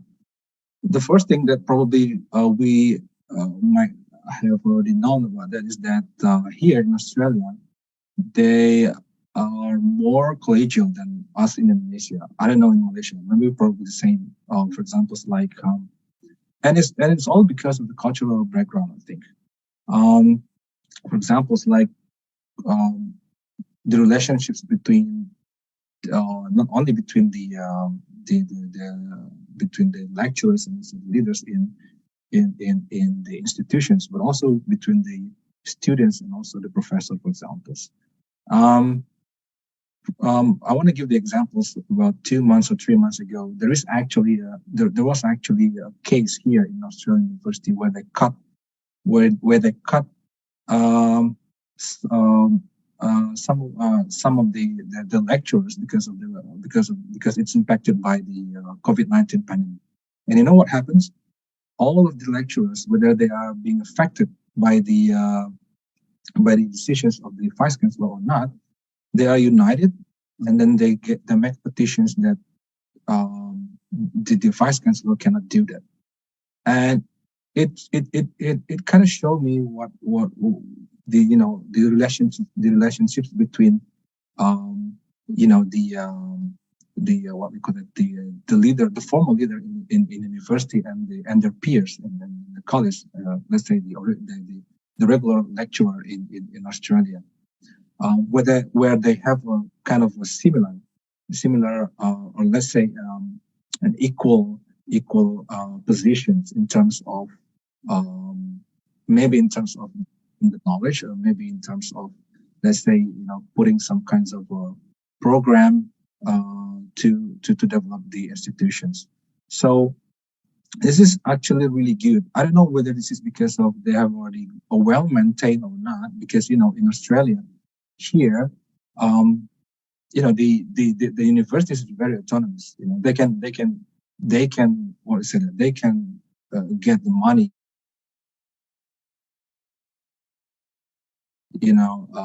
Waiting for the government to give them some kinds of grant or amount of money. But different in Indonesia or maybe in Malaysia, where we still have what we call that, we still need the government to guide us, for example. Then this kind of culture also affects the cultures of how we deliver, how we implement, how we organize our institutions. I think it's all the same. It's all the same, not only in higher education institution in Indonesia. I mean, under the Ministry of Education and Culture. Maybe another universities also under the other ministries also have the same thing. Yeah, maybe they are more strict than what we do in Ministry of Education and Culture. So I think the main difference is because of the culture probably, and because of also the conditions of the quote unquote the financial conditions of the and it's really impacted. Yeah, I think we are bound to that kind of context by our fund provider. Yeah. And also I want to add that here the political situations if I compare to Indonesia, here we also the only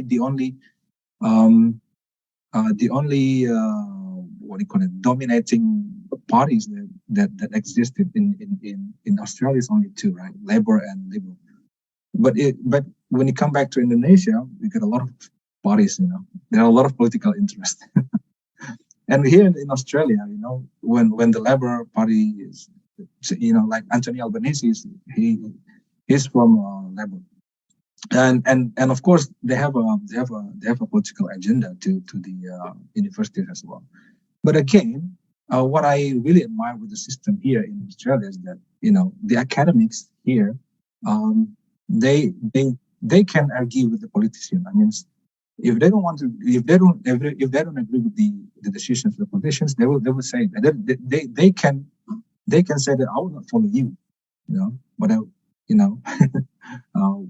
whatever you want to do, it's okay, but we never want to follow you if they feel that the political interest is not in line with the vision and missions with the university. Yeah.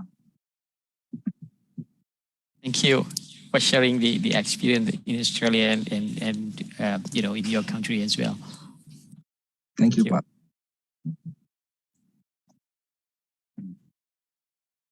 And any further questions for Alam?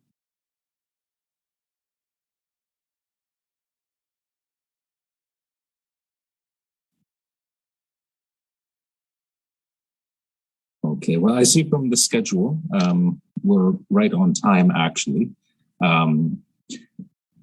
I think maybe we can all give a hand to Alam and a big thank you for his presentation, and indeed all the presenters that we've had this morning. It's really been great to hear from everyone. So thank you, Alam, and thank you to Kevin and Kunrad as well. Maybe I can check with AKEPT. We will do a photo with Mr. Alam. So again, one more time, kindly ask to turn on your cameras. Yes. So as usual, I will count, 1 and 2. So let's wait for the technical team to give me signal.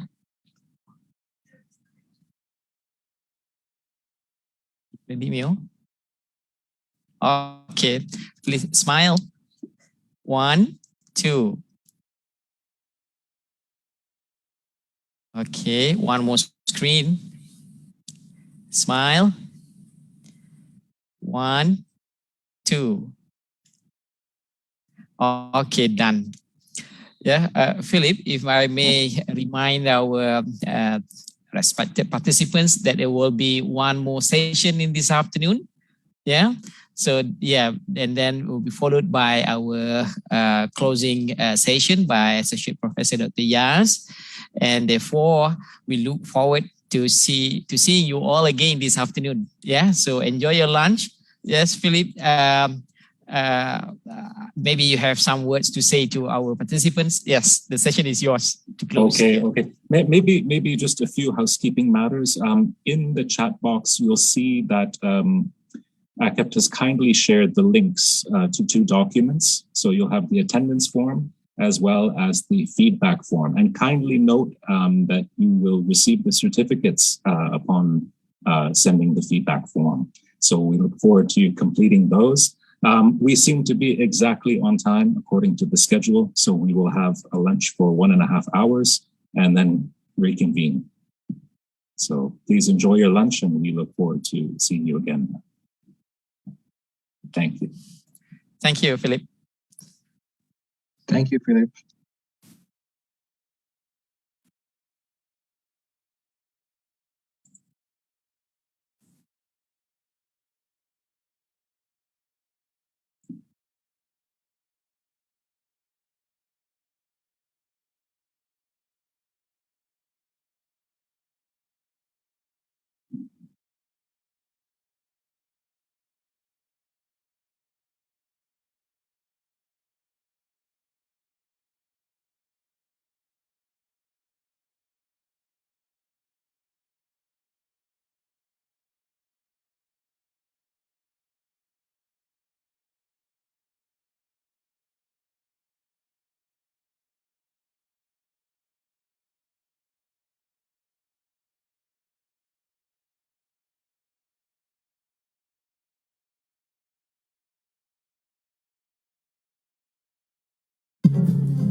I sincerely think that being or not being a leader is not a choice, because each of us are born and being tasked to be a leader one way or another.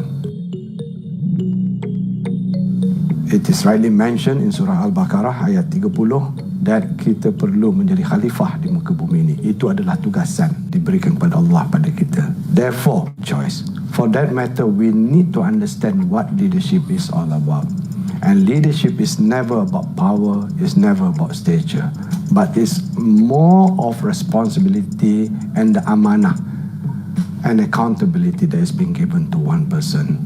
For that reason, the kind of leadership that we practice need to be governed, need to be guided through our clean heart. Have your legacy. Show your true potential. Let people learn from you. Be an icon.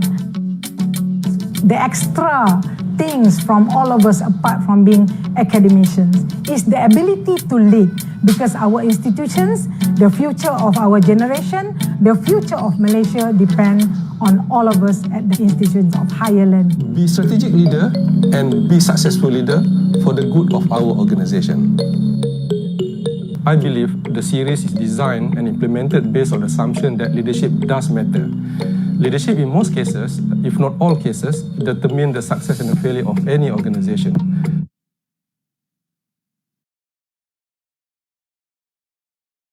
Akademi Kepimpinan Pendidikan Tinggi, or in short, AKEPT, is one of the agencies under Ministry of Higher Education that focuses in competencies and values development among leaders and future leaders of higher education. Many programs and modules have been designed to strengthen the competencies of leaders and future leaders. Meanwhile, the diverse group of speakers and trainers are invited and included to share their expertise, experiences, and knowledge. Apart from gaining valuable experience from great speakers, participants will also be able to build strategic networks through engagement from different institutions. Center for Leadership Development, or in short, CLD, is one of the centers under AKEPT organizational structure that plays a crucial role in designing and organizing leadership development program. The CLD leadership program is designed based on the AKEPT leadership competency model that has a lifespan of 2 to 3 years due to the changing demand and expectations of higher education. Programs organized under CLD are competency-based and organized in small groups of 30 to 40 participants as to allow for interaction and discussions to take place. There are 4 main categories, which are AKEPT Signature Program, AKEPT Smart Partnership Program, AKEPT Leadership Onboarding Program, and AKEPT Academic Leadership Program. These categories are to cater to a more structured and holistic approach in determining the contents of each and every program. The main objective of programs organized by CLD is to align with the competency model and strengthen competencies among incumbents of key positions in higher learning institutions. Academic Leadership Program comprises of 11 modules that are grouped into 3 domains, which are self-leadership, team or peer leadership, and organizational leadership. The contents are dedicated to the context and pretext of higher education in building competent academics in areas related to academic leadership. The spirit of Academic Leadership Program is to understand the philosophy of being an academic leader who will eventually become public intellectuals or referred academics in the field of expertise. It is truly important for all academics to be exposed through sharing of experiences by renowned academics. We believe in storytelling, case study, intellectual discourse, experiential learning, and exchange of ideas as our approaches in promoting programs under Center for Leadership Development. Do join us at AKEPT as we will not just offer programs in our manual list, but the enriching and extended network that can be obtained from the sessions in which we have a blend of public as well as private universities participants.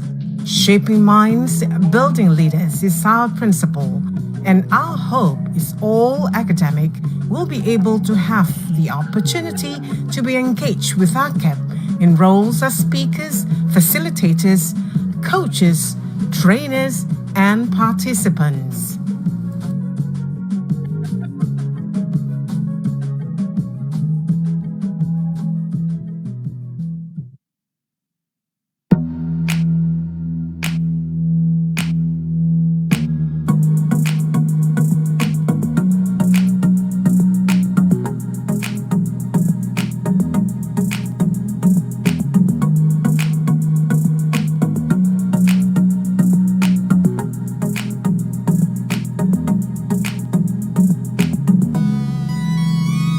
Welcome to the 4th AKEPT Global Series President Forum.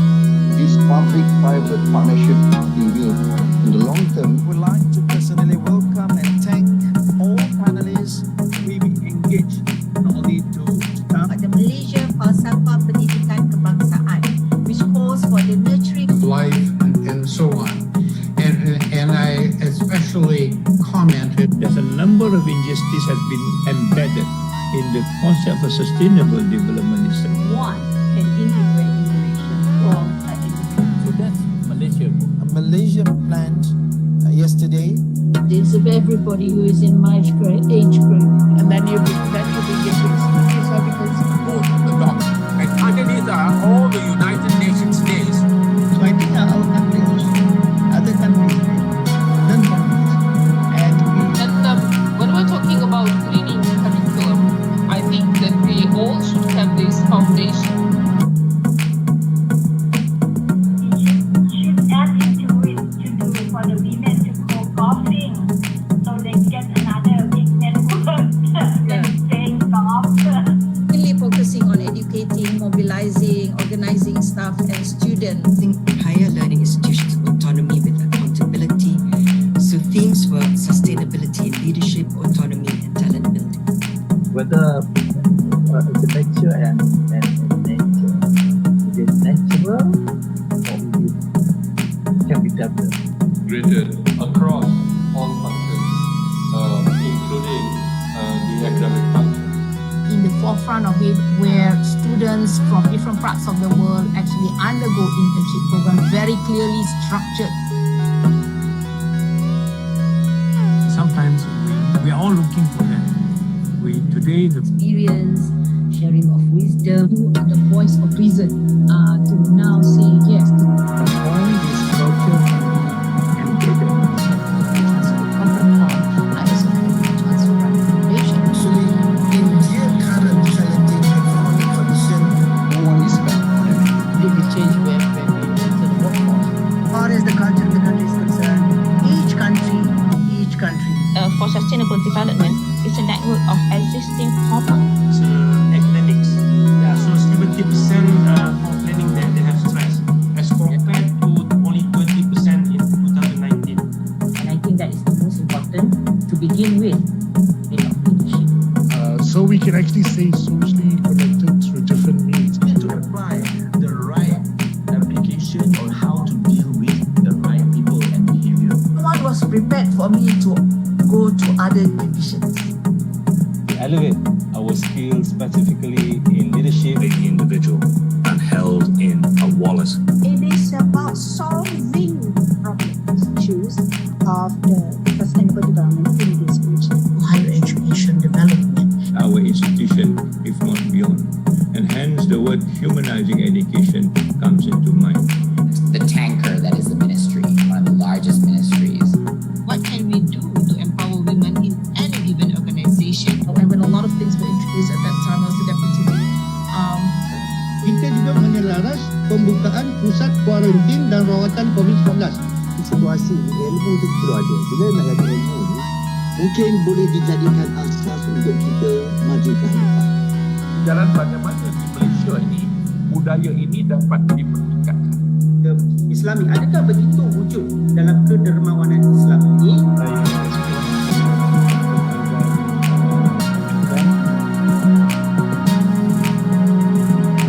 Sektor pendidikan tinggi negara, kita menjangkakan banyak kongsian. Betul-betul dinamik dan integriti mesti dihantar ke di the vaccine rollout ya. Kita bincangkan tentang keluarga Malaysia. So love the country, love one another.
I sincerely think that being or not being a leader is not a choice, because each of us are born and being tasked to be a leader one way or another.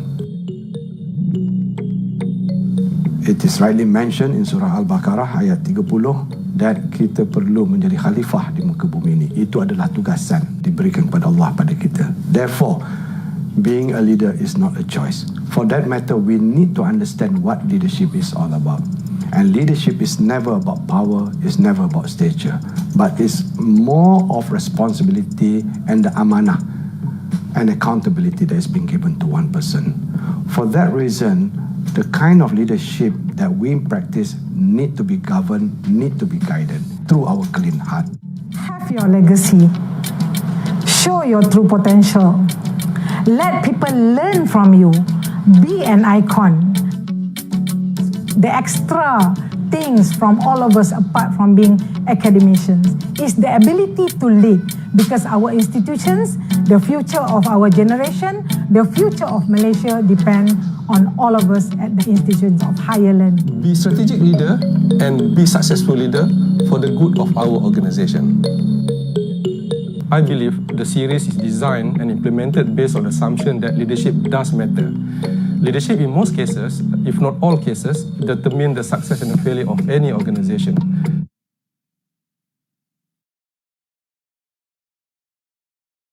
Akademi Kepimpinan Pendidikan Tinggi, or in short, AKEPT, is one of the agencies under Ministry of Higher Education that focuses in competencies and values in future leaders of higher education. Many programs and modules have been designed to strengthen the competencies of leaders and future leaders. Meanwhile, the diverse group of speakers and trainers are invited and included to share their expertise, experiences, and knowledge. Apart from gaining valuable experience from great speakers, participants will also be able to build strategic networks through engagement from different institutions. Center for Leadership Development, or in short CLD, is one of the centers under AKEPT organizational structure that plays a crucial role in designing and organizing leadership development program. The CLD leadership program is designed based on the AKEPT leadership competency model that has a lifespan of 2 to 3 years due to the changing demand and expectations of higher education. Programs organized under CLD are competency-based and organized in small groups of 30 to 40 participants as to allow for interaction and discussions to take place. There are 4 main categories which are AKEPT Signature Program, AKEPT Smart Partnership Program, AKEPT Leadership Onboarding Program, and AKEPT Academic Leadership Program.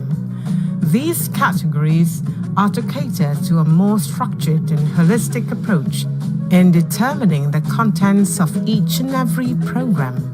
The main objective of programs organized by CLD is to align with the competency model and strengthen competencies among incumbents of key positions in higher learning institutions. Academic Leadership Program comprises of 11 modules that are grouped into 3 domains, which are self-leadership, team or peer leadership, and organizational leadership. The contents are dedicated to the context and pretext of higher education in building competent academics in areas related to academic leadership. The spirit of Academic Leadership Program is to understand the philosophy of being an academic leader who will eventually become public intellectuals or referred academics in the field of expertise. It is truly important for all academics to be exposed through sharing of experiences by renowned academics. We believe in storytelling, case study, intellectual discourse, experiential learning, and exchange of ideas as our approaches in promoting programs under Center for Leadership Development. Do join us at AKEPT as we will not just offer programs in our manual list, but the enriching and extended network that can be obtained from the sessions in which we have a blend of public as well as private universities participants. Shaping minds, building leaders is our principle, and our hope is all academic will be able to have the opportunity to be engaged with AKEPT in roles as speakers, facilitators, coaches, trainers, and participants.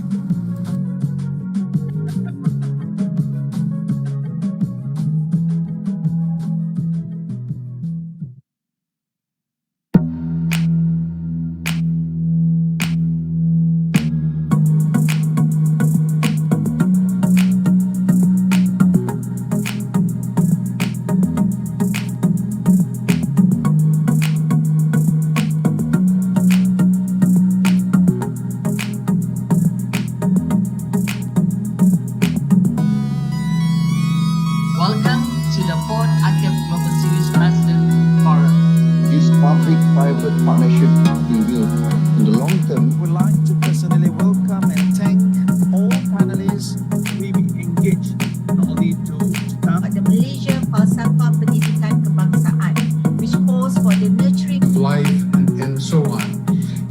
And I especially commented there's a number of injustices have been embedded in the concept of sustainable development.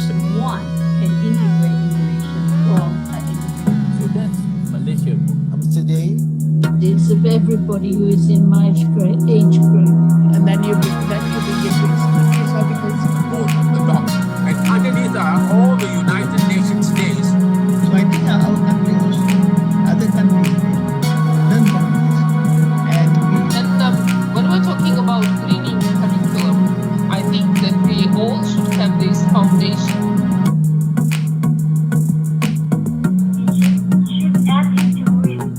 for the women to go golfing, so they get another big network than playing golf. Mainly focusing on educating, mobilizing, organizing staff and students. I think higher learning institutions autonomy with accountability. So themes were sustainability and leadership, autonomy and talent building. Whether architecture and nature, is it natural or is it can be developed? Graded across all functions, including the academic function. In the forefront of it, where students from different parts of the world actually undergo internship programs, very clearly structured. Sometimes we are all looking for that. Today the Experience, sharing of wisdom, you are the voice of reason to now say yes.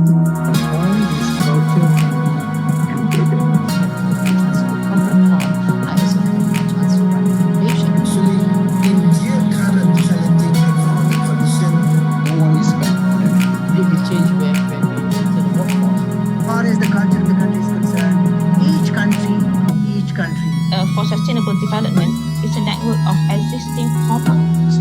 Academics.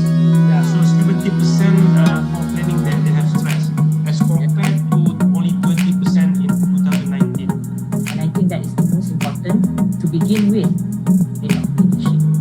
So we can actually stay socially connected through different means. To apply the right application on how to deal with the right people and behavior. No one was prepared for me to go to other divisions. To elevate our skills specifically in leadership. The individual and held in a wallet. It is about solving problems, issues of the sustainable development in this region. Higher education development. Our institution, if not beyond. And hence the word humanizing education comes into mind. The tanker that is the ministry, one of the largest ministries. What can we do to empower women in any given organization? And when a lot of things were introduced at that time, I was the deputy. Kita juga menyelaras pembukaan pusat kuarantin dan rawatan COVID-19. Situasi ilmu itu perlu ada. Bila nak ada ilmu ni, mungkin boleh dijadikan asas untuk kita maju ke hadapan. Jalan bagaimana di Malaysia ini budaya ini dapat dipertingkatkan. Islami, adakah begitu wujud dalam kedermawanan Islam ini?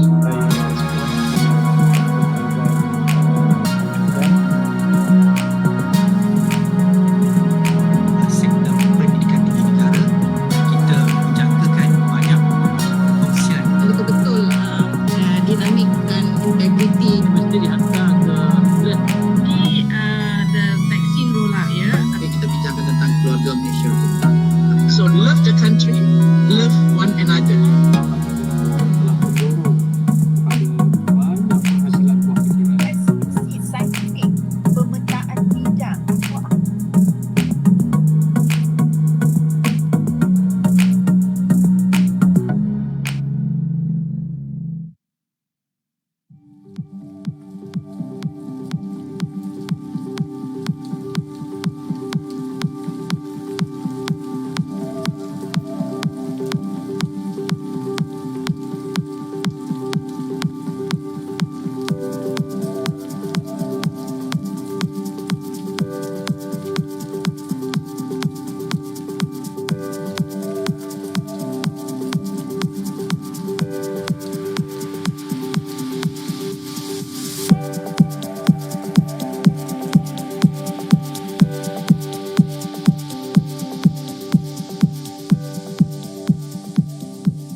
I sincerely think that being or not being a leader is not a choice, because each of us are born and being tasked to be a leader one way or another.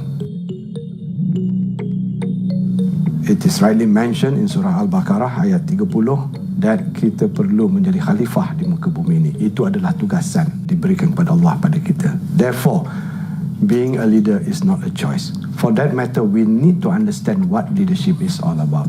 And leadership is never about power, it's never about stature, but it's more of responsibility and the amanah and accountability that is being given to one person. For that reason, the kind of leadership that we practice need to be governed, need to be guided through our clean heart. Have your legacy. Show your true potential. Let people learn from you. Be an icon. The extra things from all of us apart from being academicians is the ability to lead, because our institutions, the future of our generation, the future of Malaysia depend on all of us at the institutions of higher learning. Be strategic leader and be successful leader for the good of our organisation. I believe the series is designed and implemented based on the assumption that leadership does matter. Leadership in most cases, if not all cases, determine the success and the failure of any organisation.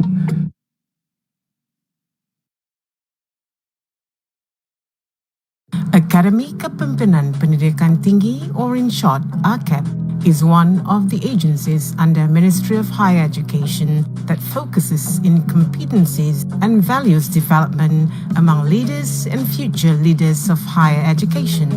Many programs and modules have been designed to strengthen the competencies of leaders and future leaders. Meanwhile, the diverse group of speakers and trainers are invited and included to share their expertise, experiences, and knowledge.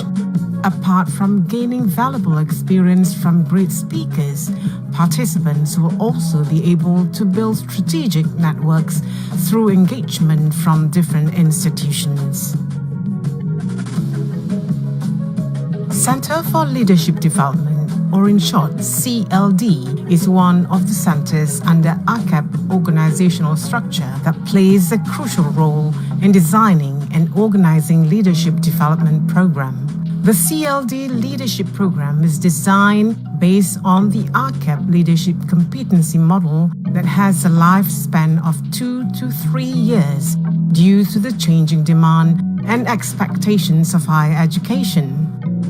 Programs organized under CLD are competency-based and organized in small groups of 30 to 40 participants as to allow for interaction and discussions to take place.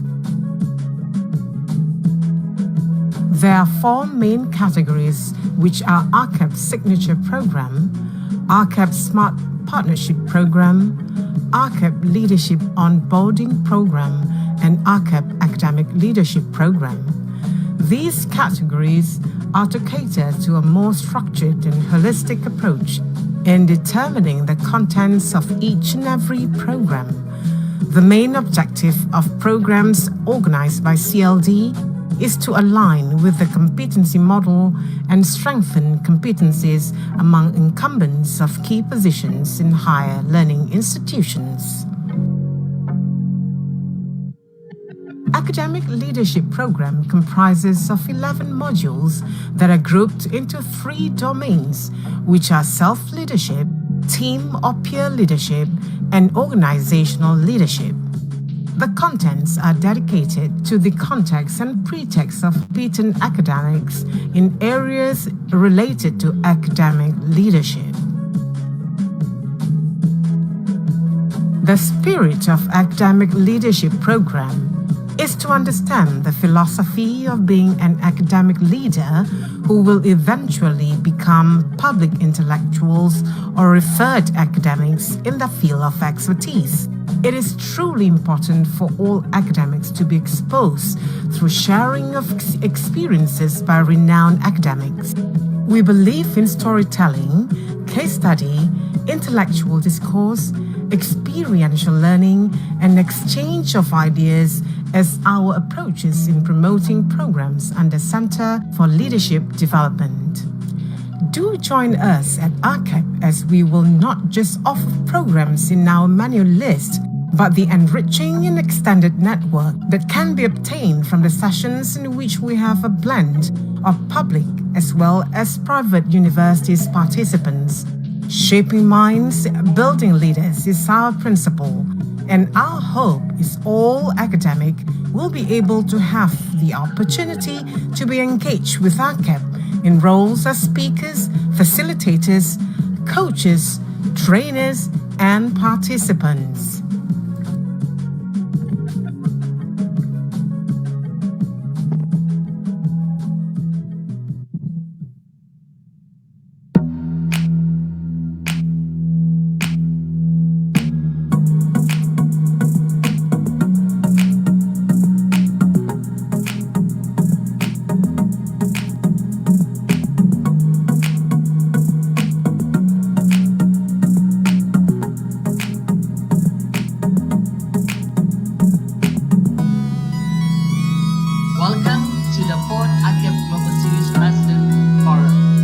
Public-private partnership review. In the long term, we would like to personally welcome and thank all panelists we engaged not only to come the Malaysia Falsafah Pendidikan Kebangsaan, which calls for the nurturing life and so on. And I especially commented that a number of injustices have been embedded in the concept of sustainable development itself. One can integrate innovation for Malaysia. A Malaysian plant yesterday. It's a very everybody who is in my age group. And then you begin to experience how because and underneath are all the United Nations days. So I think our countries, other countries, learn from this. And when we're talking about greening curriculum, I think that we all should have this foundation. Should add into it to do for the women to go golfing, so they get another big network than playing golf. Mainly focusing on educating, mobilizing, organizing staff and students. I think higher learning institutions autonomy with accountability. So themes were sustainability and leadership, autonomy and talent building. Whether architecture and nature, is it natural or can be developed? Graded across all functions, including the academic function. In the forefront of it, where students from different parts of the world actually undergo internship programs, very clearly structured. Sometimes we are all looking for that. Today the Experience, sharing of wisdom, you are the voice of reason to now say yes. All this culture can be embedded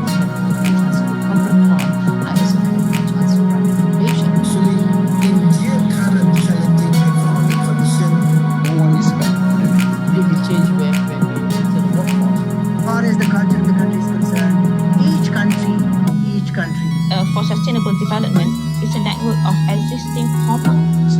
Academics. Yeah, so 70% for planning that they have stress as compared to only 20% in 2019. And I think that is the most important to begin with. So we can actually stay socially connected through different means. To apply the right application on how to deal with the right people and behavior. No one was prepared for me to go to other divisions. We elevate our skills specifically in leadership. The individual and held in a wallet. It is about solving problems, issues of the sustainable development in this region. Higher education development. Our institution, if not beyond. And hence the word humanizing education comes into mind. The tanker that is the ministry, one of the largest ministries. What can we do to empower women in any given organization? And when a lot of things were introduced at that time, I was the deputy. Kita juga menyelaras pembukaan pusat kuarantin dan rawatan COVID-19. Situasi ilmu itu perlu ada. Bila nak jadi ilmu ni, mungkin boleh dijadikan asas untuk kita maju ke depan. jalan bagaimana di Malaysia ini budaya ini dapat dipertingkatkan. Islami, adakah begitu wujud dalam kedermawanan Islam ini?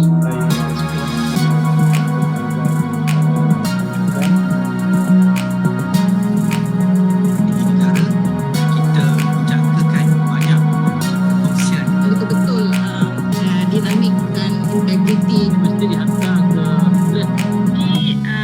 the vaccine rollout ya. Kita bincangkan tentang keluarga Malaysia. So love the country, love one another.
I sincerely think that being or not being a leader is not a choice, because each of us are born and being tasked to be a leader one way or another. It is rightly mentioned in Surah Al-Baqarah ayat 30 that kita perlu menjadi khalifah di muka bumi ini. Itu adalah tugasan diberikan kepada Allah pada kita. Therefore, being a leader is not a choice. For that matter, we need to understand what leadership is all about. And leadership is never about power, it's never about stature, but it's more of responsibility and the amanah and accountability that is being given to one person.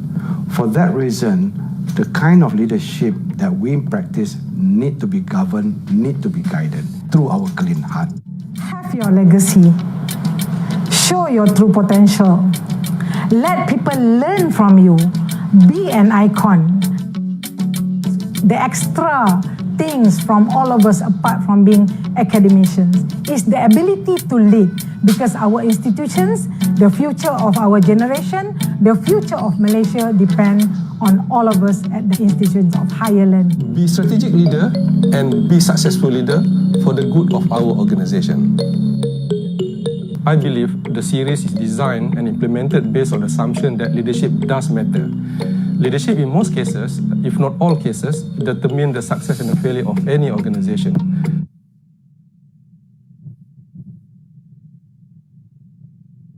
Akademi Kepimpinan Pendidikan Tinggi, or in short, AKEPT, is one of the agencies under Ministry of Higher Education that focuses in competencies and values development among leaders and future leaders of higher education.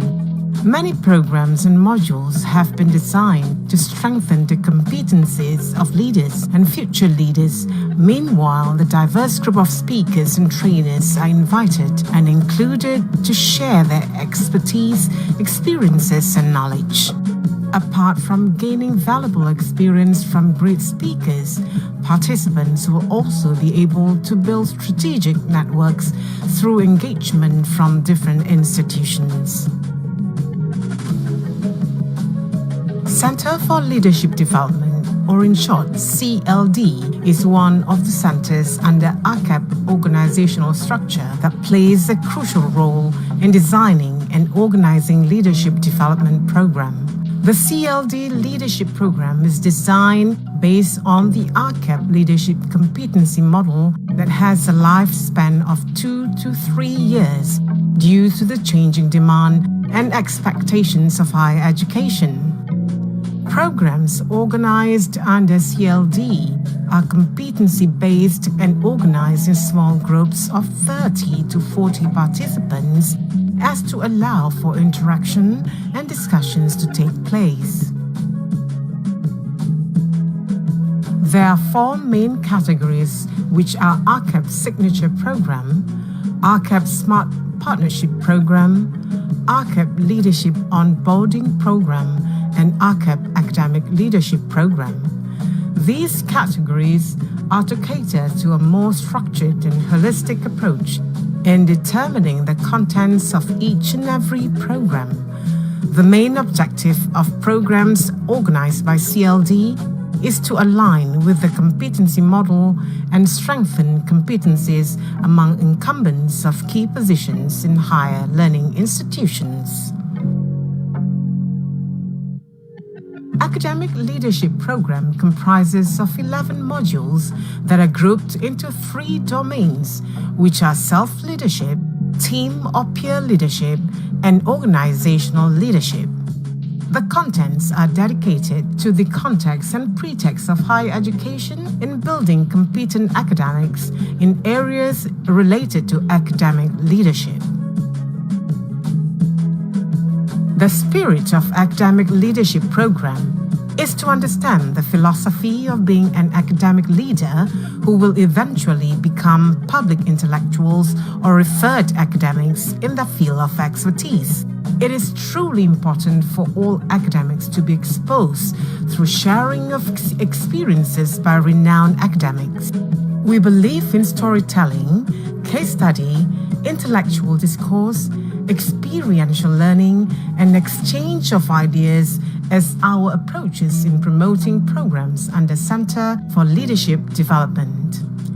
Do join us at AKEPT, as we will not just offer programs in our manual list, but the enriching and extended network that can be obtained from the sessions in which we have a blend of public as well as private universities participants. Shaping minds, building leaders is our principle, and our hope is all academic will be able to have the opportunity to be engaged with AKEPT in roles as speakers, facilitators, coaches, trainers, and participants.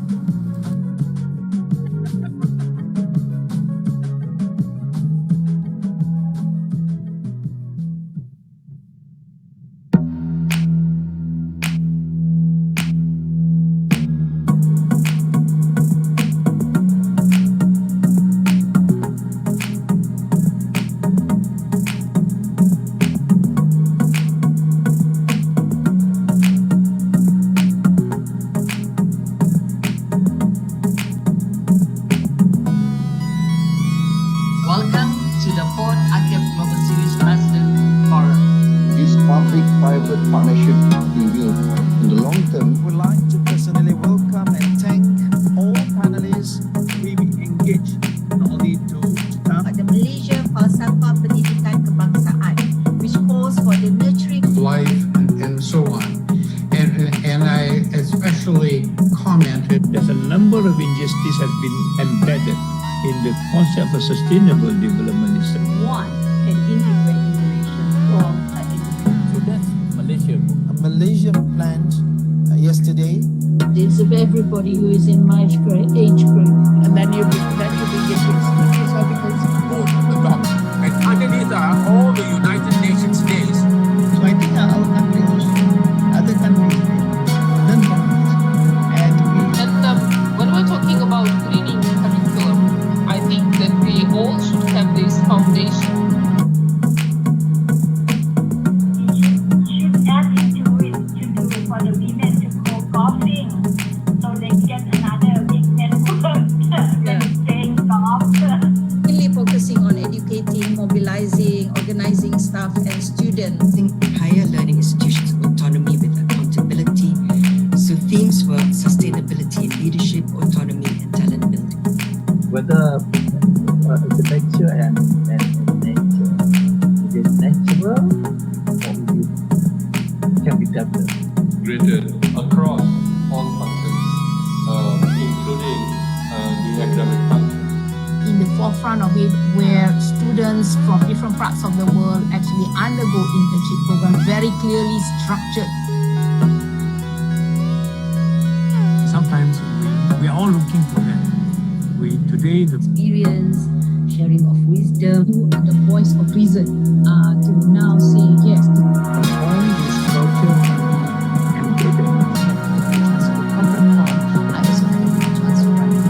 actually, in their current challenging economic condition, no one is back. It will change when we enter the workforce. As far as the culture of the country is concerned, each country, For sustainable development, Academics. So 70% of planning that they have stress as compared to only 20% in 2019. And I think that is the most important to begin with. Leadership. So we can actually stay socially connected through different means. To apply the right application on how to deal with the right people and behavior. No one was prepared for me to go to other divisions. We elevate our skills specifically in leadership. The individual and held in a wallet. It is about solving problems, issues of the sustainable development in this region. Higher education development. Our institution, if not beyond. And hence the word humanizing education comes into mind. The tanker that is the ministry, one of the largest ministries. what can we do to empower women in any given Is at that time was the deputy. Kita juga menyelaras pembukaan pusat kuarantin dan rawatan COVID-19. Situasi ilmu itu perlu ada. Bila nak ada ilmu ni, mungkin boleh dijadikan asas untuk kita maju ke hadapan. Jalan bagaimana di Malaysia ini budaya ini dapat dipertingkatkan. Islami, adakah begitu wujud dalam kedermawanan Islam ini?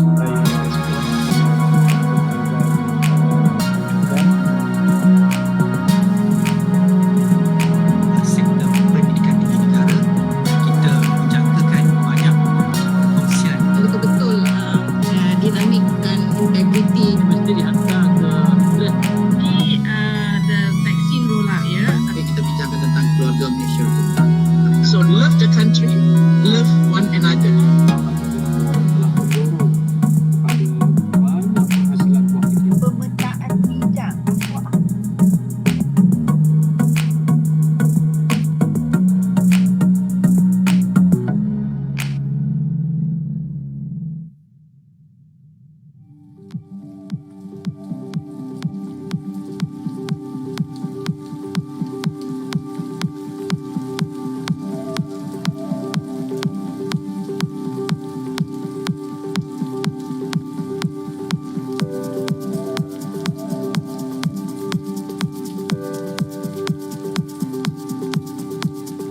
I sincerely think that being or not being a leader is not a choice, because each of us are born and being tasked to be a leader one way or another.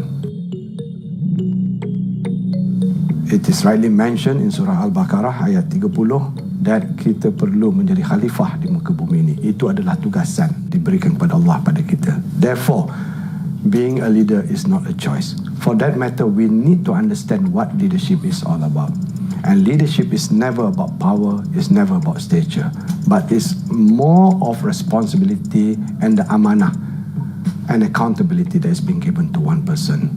For that reason, the kind of leadership that we practice need to be governed, need to be guided through our clean heart. Have your legacy. Show your true potential. Let people learn from you. Be an icon. The extra things from all of us, apart from being academicians, is the ability to lead, because our institutions, the future of our generation, the future of Malaysia depend on all of us at the institutions of higher learning. Be strategic leader and be successful leader for the good of our organisation. I believe the series is designed and implemented based on the assumption that leadership does matter. Leadership in most cases, if not all cases, determine the success and the failure of any organisation.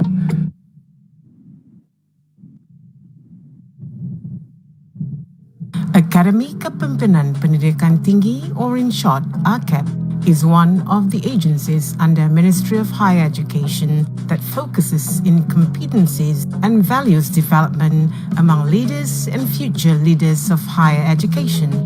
Many programs and modules have been designed to strengthen the competencies of leaders and future leaders. Meanwhile, the diverse group of speakers and trainers are invited and included to share their expertise, experiences, and knowledge.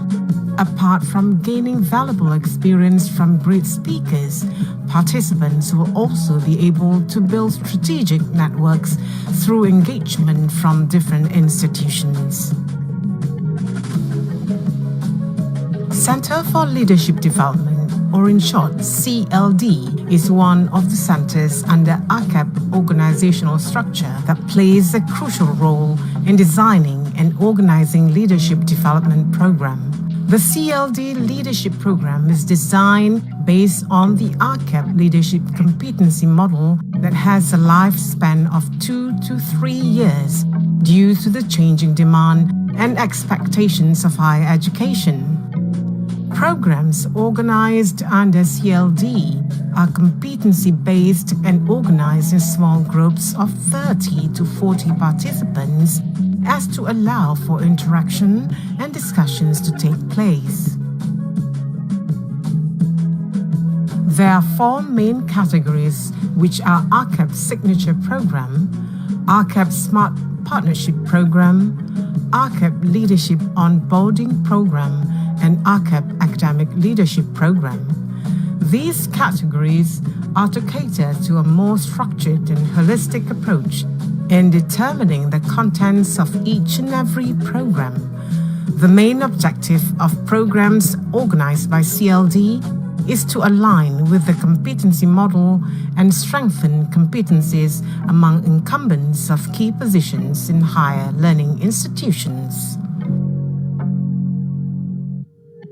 Academic Leadership Program comprises of 11 modules that are grouped into 3 domains, which are self-leadership, team or peer leadership, and organizational leadership. The contents are dedicated to the context and pretext of higher education in building competent academics in areas related to academic leadership. The spirit of Academic Leadership Program is to understand the philosophy of being an academic leader who will eventually become public intellectuals or referred academics in the field of expertise. It is truly important for all academics to be exposed through sharing of experiences by renowned academics. We believe in storytelling, case study, intellectual discourse, experiential learning, and exchange of ideas as our approaches in promoting programs under Center for Leadership Development. Do join us at AKEPT as we will not just offer programs in our manual list, but the enriching and extended network that can be obtained from the sessions in which we have a blend of public as well as private universities participants. Shaping minds, building leaders is our principle, and our hope is all academic will be able to have the opportunity to be engaged with AKEPT in roles as speakers, facilitators, coaches, trainers, and participants.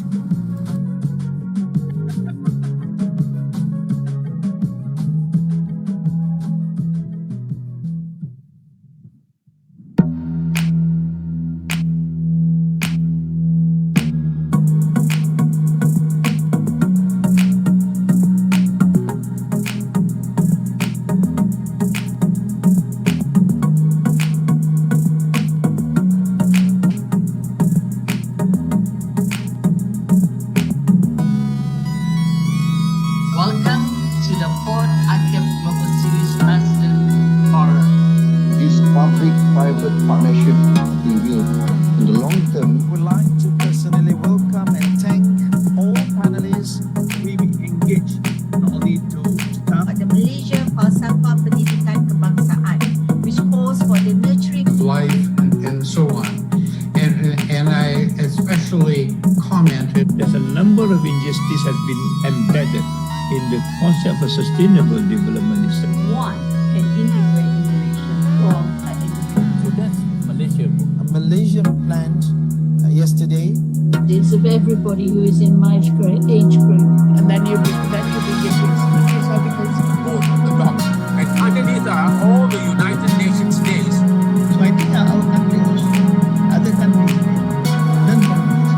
And When we're talking about greening curriculum, I think that we all should have this foundation. Should add into it to do for the women to go golfing, so they get another big network than playing golf. Mainly focusing on educating, mobilizing, organizing staff and students. Higher learning institutions autonomy with accountability. So themes were sustainability and leadership, autonomy and talent building. Whether architecture and nature, is it natural or can be developed? Graded across all functions, including the academic function. in the forefront of it, where students from different parts of the world actually undergo internship programs, very clearly structured. Sometimes we are all looking for that. Today the Experience, sharing of wisdom, you are the voice of reason to now say yes to all this culture can be embedded. I also have a transfer information. Actually, in their current challenging economic condition, no one is back. Really change where we enter the workforce. As far as the culture of the country is concerned, each country for sustainable development is a network of existing commons. Academics, so 70% complaining that they have stress, as compared to only 20% in 2019. And I think that is the most important to begin with in our leadership. So we can actually stay socially connected through different means. To apply the right application on how to deal with the right people and behavior. No one was prepared for me to go to other divisions. Elevate our skills specifically in leadership. The individual and held in a wallet. It is about solving problems, issues of the sustainable development in this region. Higher education development. Our institution, if not beyond. And hence the word humanizing education comes into mind. The tanker that is the ministry, one of the largest ministries. What can we do to empower women in any given organization? And when a lot of things were introduced at that time, I was the deputy.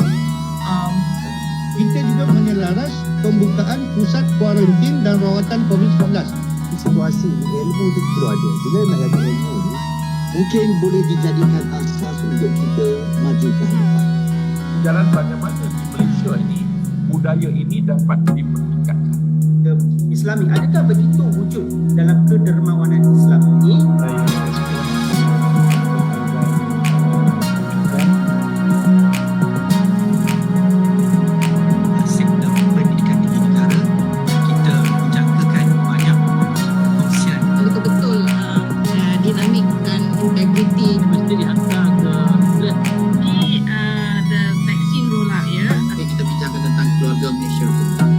So love the country, love one another.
I sincerely think that being or not being a leader is not a choice, because each of us are born and being tasked to be a leader one way or another.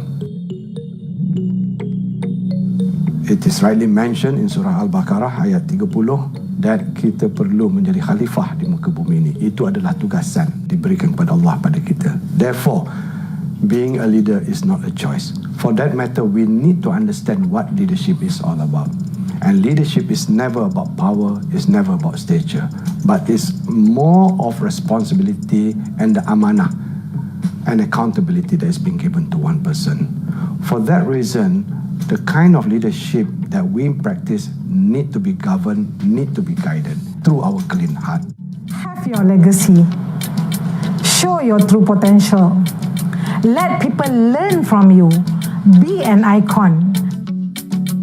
The extra things from all of us, apart from being academicians, is the ability to lead, because our institutions, the future of our generation, the future of Malaysia depend on all of us at the institutions of higher learning. Be strategic leader and be successful leader for the good of our organisation.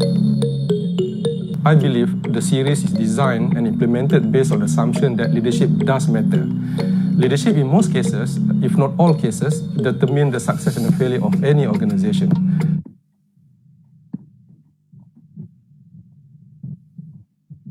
Akademi Kepimpinan Pendidikan Tinggi, or in short, AKEPT, is one of the agencies under Ministry of Higher Education that focuses in competencies and values development among leaders and future leaders of higher education.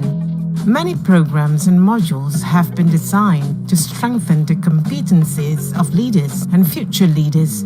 Meanwhile, the diverse group of speakers and trainers are invited and included to share their expertise, experiences, and knowledge. Apart from gaining valuable experience from great speakers, participants will also be able to build strategic networks through engagement from different institutions.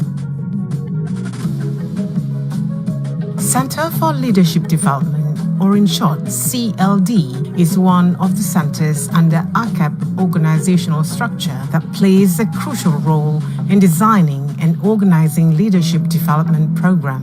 The CLD leadership program is designed based on the AKEPT leadership competency model that has a lifespan of 2 to 3 years due to the changing demand and expectations of higher education. Programs organized under CLD are competency-based and organized in small groups of 30 to 40 participants as to allow for interaction and discussions to take place. There are 4 main categories, which are AKEPT Signature Program, AKEPT Smart Partnership Program, AKEPT Leadership Onboarding Program, and AKEPT Academic Leadership Program.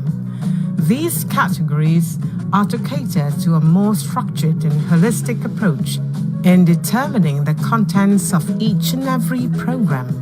The main objective of programs organized by CLD is to align with the competency model and strengthen competencies among incumbents of key positions in higher learning institutions. Academic Leadership Program comprises of 11 modules that are grouped into 3 domains, which are self-leadership, team or peer leadership, and organizational leadership. The contents are dedicated to the context and pretext of higher education in building competent academics in areas related to academic leadership. The spirit of Academic Leadership Program is to understand the philosophy of being an academic leader who will eventually become public intellectuals or referred academics in the field of expertise. It is truly important for all academics to be exposed through sharing of experiences by renowned academics. We believe in storytelling, case study, intellectual discourse, experiential learning, and exchange of ideas as our approaches in promoting programs under Center for Leadership Development. Do join us at AKEPT as we will not just offer programs in our manual list, but the enriching and extended network that can be obtained from the sessions in which we have a blend of public as well as private universities participants. Shaping minds, building leaders is our principle, and our hope is all academic will be able to have the opportunity to be engaged with AKEPT in roles as speakers, facilitators, coaches, trainers, and participants.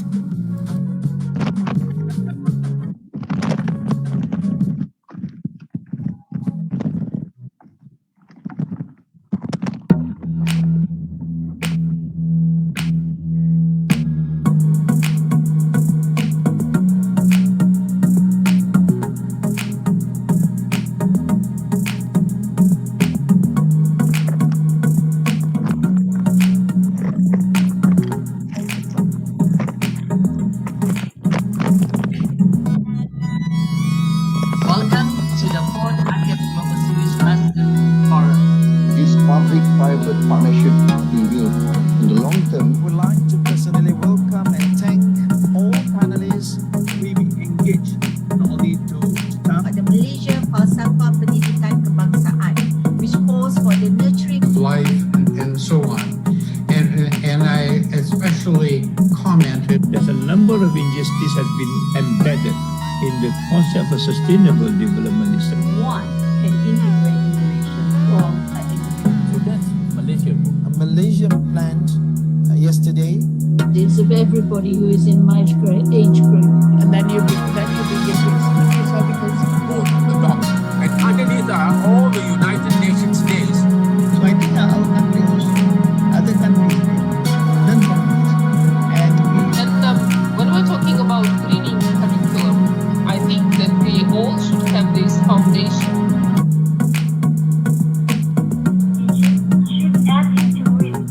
For the women to go golfing, so they get another big network than playing golf.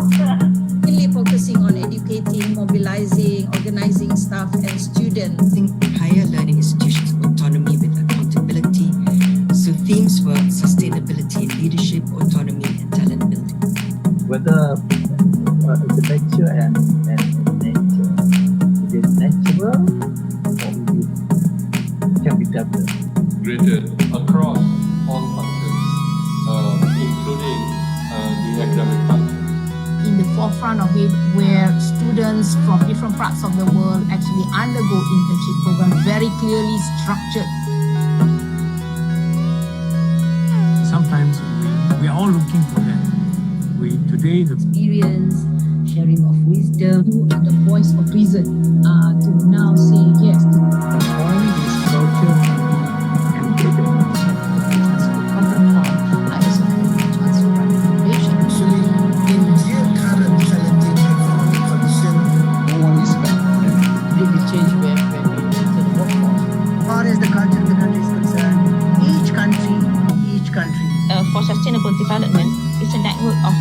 thing pop up? Academics. Yeah, so 70% complaining that they have stress as compared to only 20% in 2019. And I think that is the most important to begin with. Leadership. So we can actually stay socially connected through different means. We need to apply the right application on how to deal with the right people and behavior. No one was prepared for me to go to other divisions. Elevate our skill specifically in leadership. The individual and held in a wallet. It is about solving problems, issues of the sustainable development in this region. Higher education development. Our institution, if not beyond. And hence the word humanizing education comes into mind. The tanker that is the ministry, one of the largest ministries. What can we do to empower women in any given organization? And when a lot of things were introduced at that time, I was the deputy. Kita juga menyelaras pembukaan pusat kuarantin dan rawatan COVID-19. Situasi ilmu itu perlu ada. Bila nak jadi ilmu ni, mungkin boleh dijadikan asas untuk kita maju ke hadapan. Jalan bagaimana di Malaysia ini budaya ini dapat dipertingkatkan.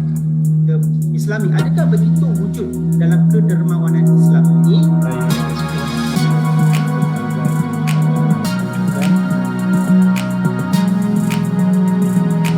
Sektor pendidikan tinggi negara, kita menjangkakan banyak kongsian. Betul-betul dinamik dan integriti mesti dihantar ke di the vaccine rollout ya. Kita bincangkan tentang keluarga Malaysia. So love the country, love one another.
I sincerely think that being or not being a leader is not a choice, because each of us are born and being tasked to be a leader one way or another.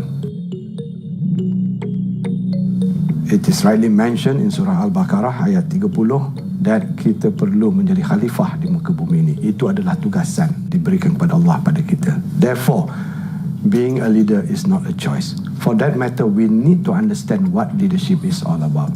And leadership is never about power, it's never about stature, but it's more of responsibility and the amanah and accountability that is being given to one person.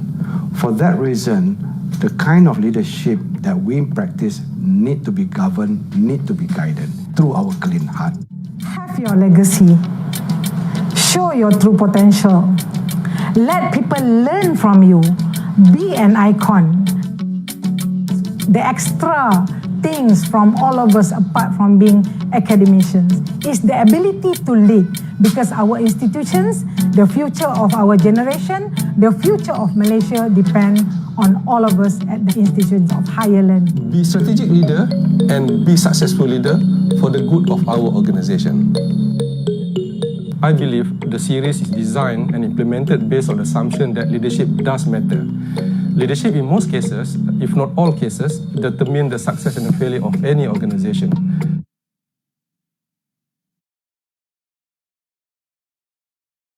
Akademi Kepimpinan Pendidikan Tinggi, or in short, AKEPT, is one of the agencies under Ministry of Higher Education that focuses in competencies and values development among leaders and future leaders of higher education. Many programs and modules have been designed to strengthen the competencies of leaders and future leaders. Meanwhile, the diverse group of speakers and trainers are invited and included to share their expertise, experiences, and knowledge. Apart from gaining valuable experience from great speakers, participants will also be able to build strategic networks through engagement from different institutions. Center for Leadership Development, or in short CLD, is one of the centers under AKEPT organizational structure that plays a crucial role in designing and organizing leadership development program. The CLD leadership program is designed based on the AKEPT leadership competency model that has a lifespan of 2 to 3 years due to the changing demand and expectations of higher education. Programs organized under CLD are competency-based and organized in small groups of 30 to 40 participants as to allow for interaction and discussions to take place. There are 4 main categories, which are AKEPT Signature Program, AKEPT Smart Partnership Program, AKEPT Leadership Onboarding Program, and AKEPT Academic Leadership Program. These categories are to cater to a more structured and holistic approach in determining the contents of each and every program. The main objective of programs organized by CLD is to align with the competency model and strengthen competencies among incumbents of key positions in higher learning institutions. Academic Leadership Program comprises of 11 modules that are grouped into 3 domains, which are self-leadership, team or peer leadership, and organizational leadership. The contents are dedicated to the context and pretext of higher education in building competent academics in areas related to academic leadership. The spirit of Academic Leadership Program is to understand the philosophy of being an academic leader who will eventually become public intellectuals or referred academics in the field of expertise. It is truly important for all academics to be exposed through sharing of experiences by renowned academics. We believe in storytelling, case study, intellectual discourse, experiential learning, and exchange of ideas as our approaches in promoting programs under Center for Leadership Development. Do join us at AKEPT as we will not just offer programs in our manual list, but the enriching and extended network that can be obtained from the sessions in which we have a blend of public as well as private universities participants. Shaping minds, building leaders is our principle, and our hope is all academic will be able to have the opportunity to be engaged with AKEPT in roles as speakers, facilitators, coaches, trainers, and participants.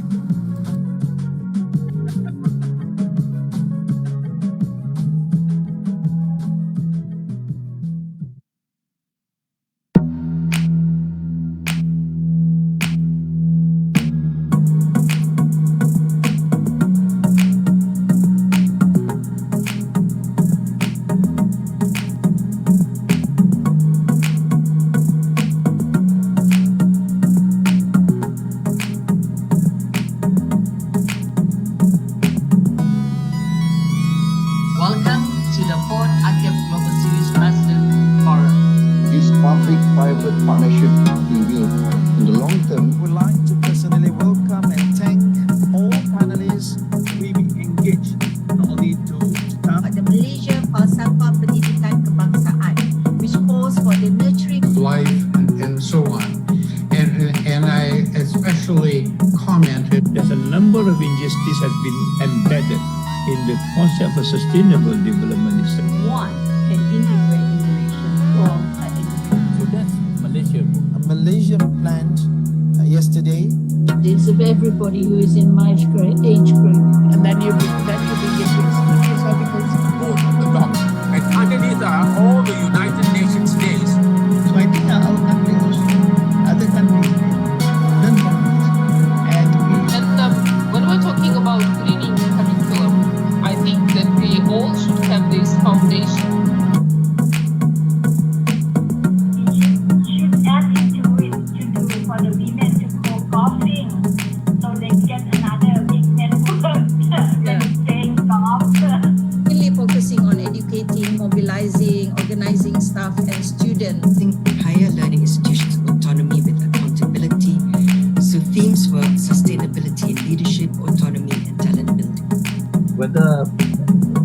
nature and nature. It is natural or it can be developed. Graded across all functions, including the of it where students from different parts of the world actually undergo internship program, very clearly structured. Sometimes we are all looking for that. Today the Experience, sharing of wisdom, you are the voice of reason to now say yes to All this culture can be embedded.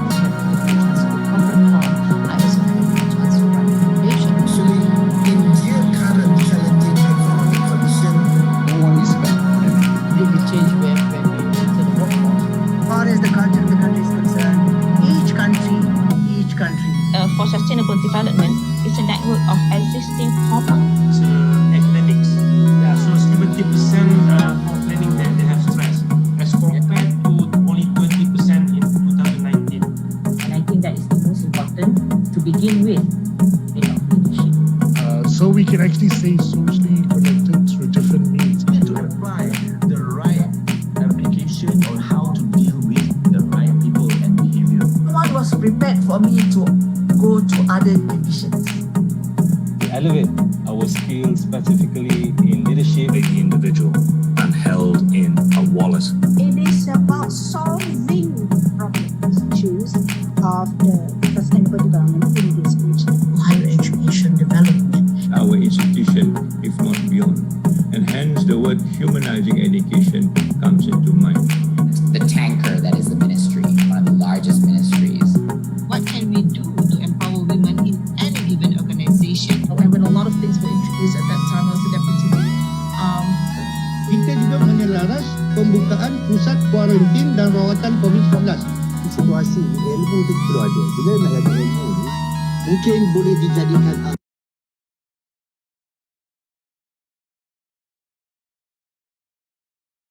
Jika begitu wujud dalam kedermawanan Islam ini,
Hello, Assalamualaikum, and very good afternoon, everyone. Welcome back to our last session of this 2-day seminar. And we can see Dr. Anis there. He's ready to start our afternoon session. So without further ado, Dr. Anis, I hand over the session to you. Please unmute your mic. We can't hear you at the moment. Yes. Assalamualaikum Please, and good Dr. Anis. afternoon, everyone. Dr. Azman, Miss Nolida Azmi is with us. Oh yeah, now I saw you. All right, hi, Miss Nolida. All right, good. Before we start, let me introduce yourself a little bit. Is that okay?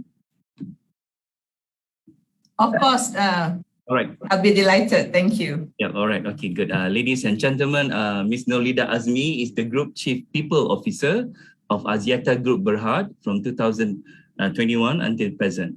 So Puan Nolida or Miss Nolida is the Group Chief People Officer of Axiata Group Berhad, driving the group's people strategy in line with Axiata's vision of becoming the next generation digital champion. She also served as a non-independent, non-executive director, that is nominee of Axiata Group Berhad on EDOTCO Group after 18 years overseas. Ms. Nolida returned in 2014 as Group Chief Human Capital Officer of UiTM Group, driving the transformation of human capital across the group. She was also a board member of Cement Industries of Malaysia Berhad. And then in 2018, Ms. Nolida joined HSBC Malaysia and PNB. Ms. Nolida has held diverse roles as business head, COO, strategic planning head, and CHRO in various markets, apart from Malaysia, including Singapore, the United Kingdom, and the Middle East. So Ms. Nolida is a strong advocate of DE&I, digital, agile, and total well-being. She actively mentors and coaches young talents and aspiring leaders on various platforms. Most recently, Puan Nolida also joined a community of prominent industry leaders as adjunct professor for organizational behavior and leadership at UNITAR International University's Graduate School. Ladies and gentlemen, without further ado, let us invite Ms. Nolida Oli Azmi. Thank you very much, Professor, for your kind introduction, and Assalamualaikum to everybody. Firstly, let me please thank for your kind invitation to actually on a very interesting topic, a dimension in human capital, i.e. Values-based leadership. So if you will permit me, I have a little bit of a presentation which I will use more as a backdrop as we have, I share with you some of the learnings, as well as the other one about my experiences and the application in Axiata, because you don't want to just have frameworks, right? You want to see how it comes to life. So I hope I do justice in this. Allow me to share my screen now.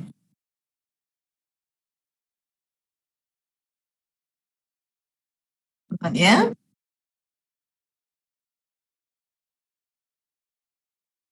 Thank you very much again. If you can see my screen, I will now proceed.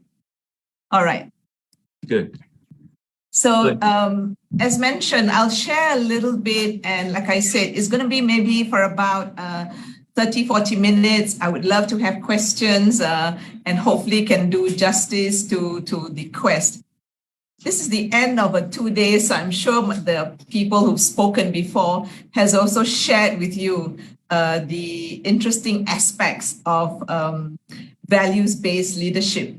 And it's very interesting, this VBL, what it means and what it does to the human capital function, how we in the HR professionals as custodian of driving the leadership and the people around it. Because what is leadership about? Leadership is actually about the people, not about the leader. I mean, at least that's my belief, yeah? And so let's just take a little bit how that backdrop has changed for us. And I think, or rather I believe this is why things have changed a little bit more. It's not that values, VBL has just become so prominent and important, but is that post the pandemic, the lockdown has allowed many people to reflect. What do we really want to do? How do we want to do? So there's been a radical shift. So post the pandemic, as we come back into the great return, everybody is re-evaluating their value proposition in life. the value proposition of their engagement in the organizations. Therefore, leaders are being held, in my opinion, to a higher accountability. Distrust and trust have to be rebuilt again. And the complexity is actually overlaid by different behaviors. You will hear these things like everybody is pivoting something. But are we pivoting from the perspective of the organization, the perspective from the leader, or the perspective of the people out there that we are leading? And I always go by the premise that leadership is about the people that we lead.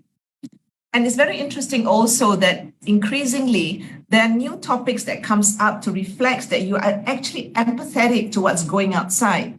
So you hear a lot about holistic well-being being the most important things that's coming out today. So you come back and they say, oh, I have a burnout.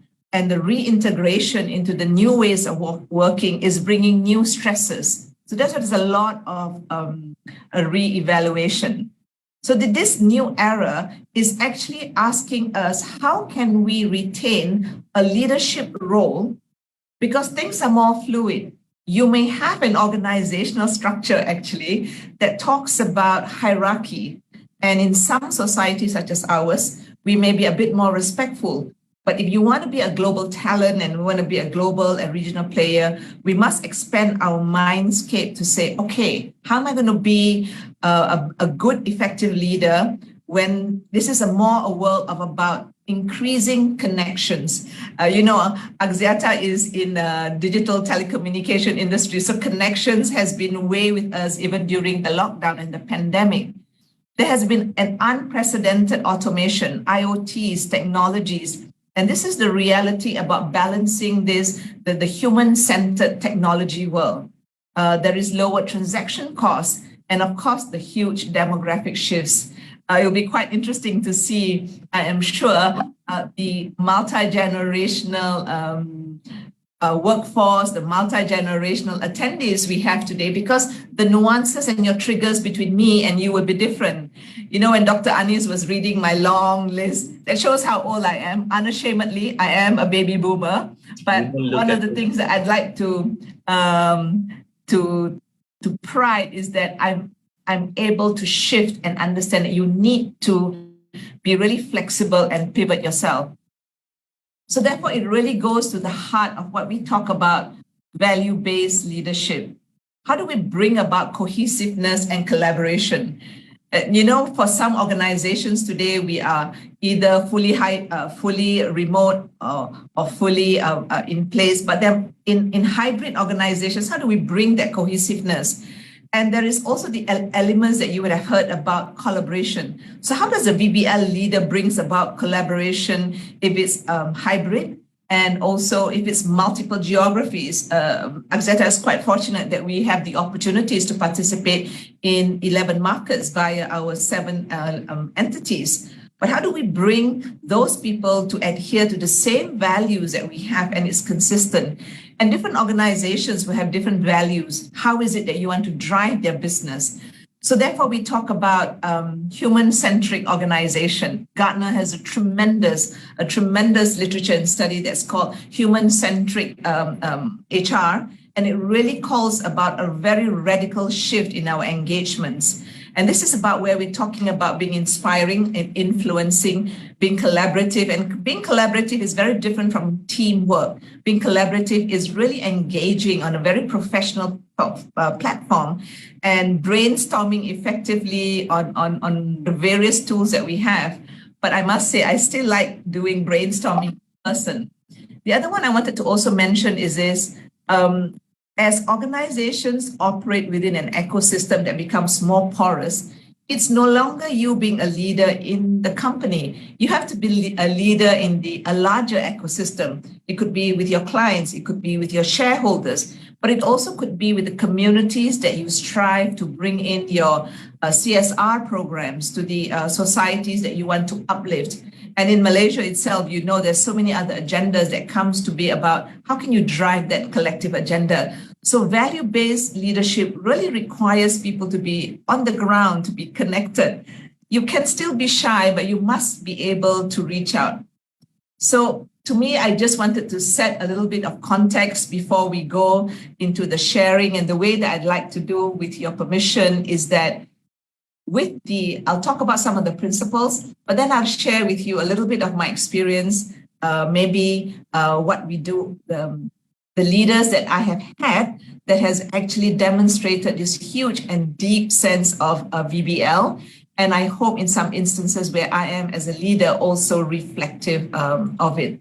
So these are some of the contexts that we as human capital practitioners need to put that in the background on how we want to be a leader. And a leader today, to me, is not defined by the top of the hierarchy, but the ability to influence. And if we have the ability to influence, is to influence responsibly. And that's a huge calling, in my opinion. There are so many literature outside, and they will ask you, these are the principles of VBL, or these are the traits. But I think we can narrow down to, if we go from the fact that, what is our intent? What is it that we want to do about VBL? You will see self-reflections consistently there. And I like this because, you know, it's your ability to see yourself. It's like when you look in the mirror, do you see yourself? It's like sometimes you see in the cartoons, right? When a little cat looks into the mirror, do they see a lion roaring?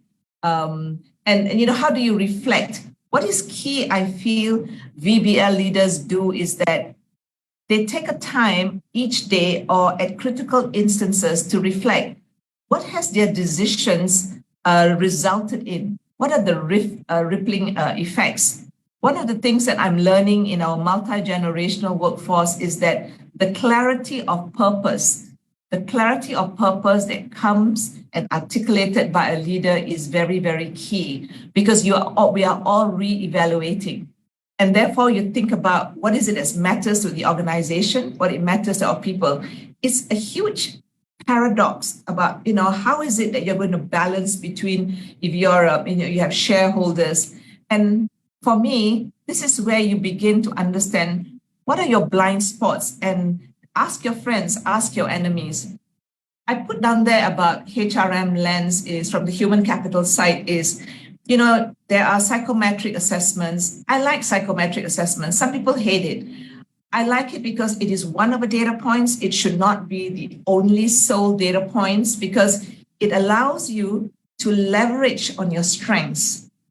And these days, as I mentioned today, because we are so porous, we are so malleable, your strength in one instance may be very different from another instance. So, you know, you can say that, oh, this area I'm not so strong in. However, when you do a different project, it becomes a strength. So therefore, this is where some of these, as HR practitioners, the psychometric assessments allows you some roadmap. And one of the things that I believe that people do these days is coaching or mentoring, and you understanding it is very key. So my story in terms of these self-reflections is, and I think you might think that this is really weird, but every day in the evening, I make it a point that every evening I have dinner with my husband unless I have an engagement outside. And at the end of the day, I update my social media because I want to see what is it that I have implemented, I have done, and how does it really matter to the organization? I wouldn't lie to you. I also want to feel that, how does it matter to me as well? Am I being consistent in what I believe in, as well as is it accruing to my team? So you bring everybody together. Self-awareness is also something that, you know, in my role as the group CPO, when I'm resourcing for key talents, one of the first questions that board and we all ask is, as a leader, do they have a high sense of awareness? And that's self-reflections. I'm not sure whether this is inborn or whether this is trained, but some are more self-aware than others. But I think this is a fundamental factor of where we go. The other one is genuine humility. One of the things that you hear so much today is about empathy. And you know, I have a picture here that shows the big little picture of the small. It's not that you want to be small, but realizing that at the end of the day, you are a leader because there are others that follow you and others believe in you. And I really believe that two-way engagement has to come. And genuine humility, I think, will build better trust. And trust is a reciprocal relationship. One of the things that I feel that I have benefited in terms of this comes in the second bullet point. You protect your team. When I feel that my back is taken care of, you feel very confident. You just saw value-based leadership. You push praise down. So when somebody says, oh, Ollie, you did a great job, really to have that humility and generosity of spirit and say, I'm glad I'm part of the team that delivered this, but this person was the one who actually ideated this, and this person did the execution. And therefore, when you have an objective, it becomes very easy. And this is what I want to share with you, an example. In Axiata, we have this thing called collective brain. Because we do this, therefore it shows that it's not one person that ideates and drives some of the innovation. You can be playing a leadership role, but you must be able to bring everybody. And when the solution, and it's just not our internal people, we are leaders to our clients as well. So their perception is, how is it that they get things done? So this is very key for me. And one of the things, our leadership development programs, and we also send them for engagements to understand, can you practice that humility? Do you understand? And I believe most of you know that Malaysia has one of the highest power distance, right? It's okay. I'm proud to be a Malaysian and in a society that respect the officers, but we must have the courage to sometimes speak our mind as well. And as leaders, to perhaps move away some of the trappings that say, I'm the boss. What is more important to say, I am part of a team and I have a great opportunity to lead them to something important. I've seen this happen a lot. You know, you think about some of these things where do you need to segregate? For me, when I do it, we're having an offsite shortly, right? So they said, oh, senior leadership team agenda. I said, no, it doesn't matter. If it's about a staff retreat, it's not about the leaders. It doesn't matter whether I'm at this level and you are at that level. To understand that you're part of the bigger team, that's very key. And you must take ownership. When I was working in Citibank, one of my earlier things is, one of my bosses will always tell me, Ollie, go get the customer. I wasn't always in HR. As a banker, I was managing some multinational names, and the competition is fierce, you know. And sometimes they say, oh, are you going to be, they sometimes say that your clients are more understanding of you than your internal people. So what my boss says is Ollie, go get the deal. He has my back. So with that confidence, people feel very empowered because they will make the actions, make the decision. Sometimes I do wrong, I get scolded, but it's never a scolding to like say that you don't do it again. In that organization that I was, it was an organization that always pushed us to success. But for me, that what was important was that the boss said, okay, I have your back. And I have found it's a practice that I try and do for my team, where if something goes wrong, I take the blame. The buck stops with me in the HR sort of capacity. Will I then guide, sometimes scold them? Yes, of course. You have to have the carrot and the stick as well. The other principle that I totally believe in is the balance and perspective. And if you see in the visual that I've included there, the hands may seem bigger and smaller, but if you're looking from the other side, the person may be bigger and the hand smaller. And therefore, to me, one of the things I stand for is for diversity, equity, and inclusion. And diversity is just not about gender diversity. There are about so many facets of diversity. And we have a program within Axiata that goes into gender, into generations, into ethnicities, and into abilities. But what's important here is one of the things is diversity of thought, which is called cognitive diversity, right? In the sense that, do you have the courage to actually hear contrarian perspectives?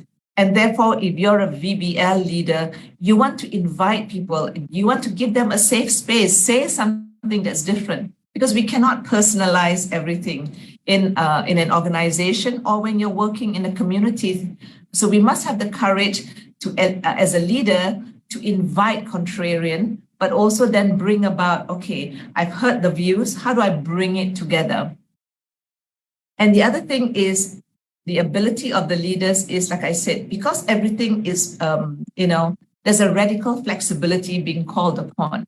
Sometimes you are the leader from an administrative perspective, but sometimes the subject matter expert is with somebody else. At that instance, I believe you should have the humility and the grace to say, okay, you're the boss in this field. And I think the millennials and the Zenders really want that kind of empowerment, that they can be themselves and they can give their mind around it. So for me, this is what DEI is about. But I also want to put out something here about DEI, sometimes which may not be as well amplified: equity. Equity is a leader. Equity is about giving opportunities and access to succeed. So therefore, as a leader, you have so much power in a sense to invite people, to give people the opportunity to succeed. So VBL leaders really look to let somebody else succeed. When I was working with an American bank, it's very interesting. They say to me, the measure of the great leader for us then was that you are able to export the best of your talent to another role where the person sometimes is actually will be at a higher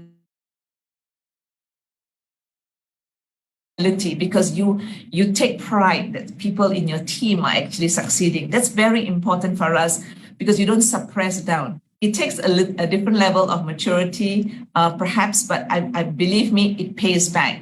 I had somebody who was very, very strong when I was in a bank in cash management. He went to head it. He had greater rewards than me, but I took pride that you allowed somebody to succeed. You played a role, not allowed. You played a role in somebody else's success, and it comes back because the person remains, the trust is there, and they remain a community that will help with you anytime. Authenticity. I think this is one word that you will have asked, you would have seen a lot. And sometimes people go into words, they do this, but do the actions speaks about it. It was quite interesting this morning driving in. I was listening to a podcast where one of the famous authors was actually interviewing the ex-president Barack Obama. And why Barack is one of those leaders I admire because I think he retains his personal values even when he was office. I mean, people want to say, okay, maybe he wasn't strong enough, but, for the areas that he was, I think, effective, I have a tremendous respect for somebody who has used his experiences while growing up and therefore is always managing between their personal and professional lives.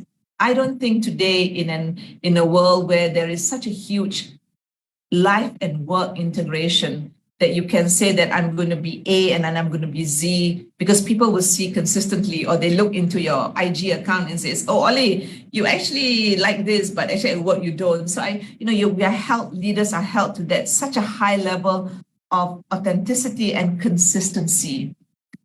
Very interestingly is about EQ. I think EQ is one of those things that was like fashionable previously, but maybe not so much now, but I think this has come up very much to the fore. Axiata, as you heard before in Dr. Anis in earlier thing, is we want to be a digital champion. But because we're digital and technology, the other side, the heart matters too. So now we measure digital quotient, cultural quotient, emotional intelligence is very key. When I was in HSBC, when we introduced this HSBC Inspirational League of Ladies, we provided for 24 ladies an EQ that engagement that lasted 3 to 6 months. It was a very, very powerful exercise because it allowed the women leaders to perhaps talk about their confidence, address some of the emotional baggage that we may carry. And I'm not saying men don't need it. It was just one of those women leadership programs.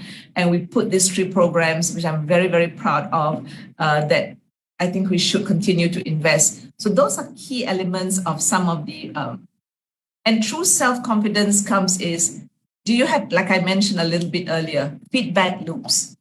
And this is where you recalibrate and you ask for continuous improvement.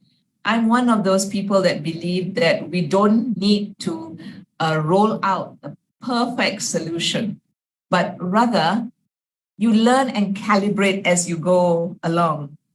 And this I learned a lot actually when I moved from, like I said, I wasn't always in the HR profession. I was previously in the business line managing multinational clients. Then I moved, I did quite a radical shift. I moved to do a business process program with Citi. And it was first a regional program, then it went global.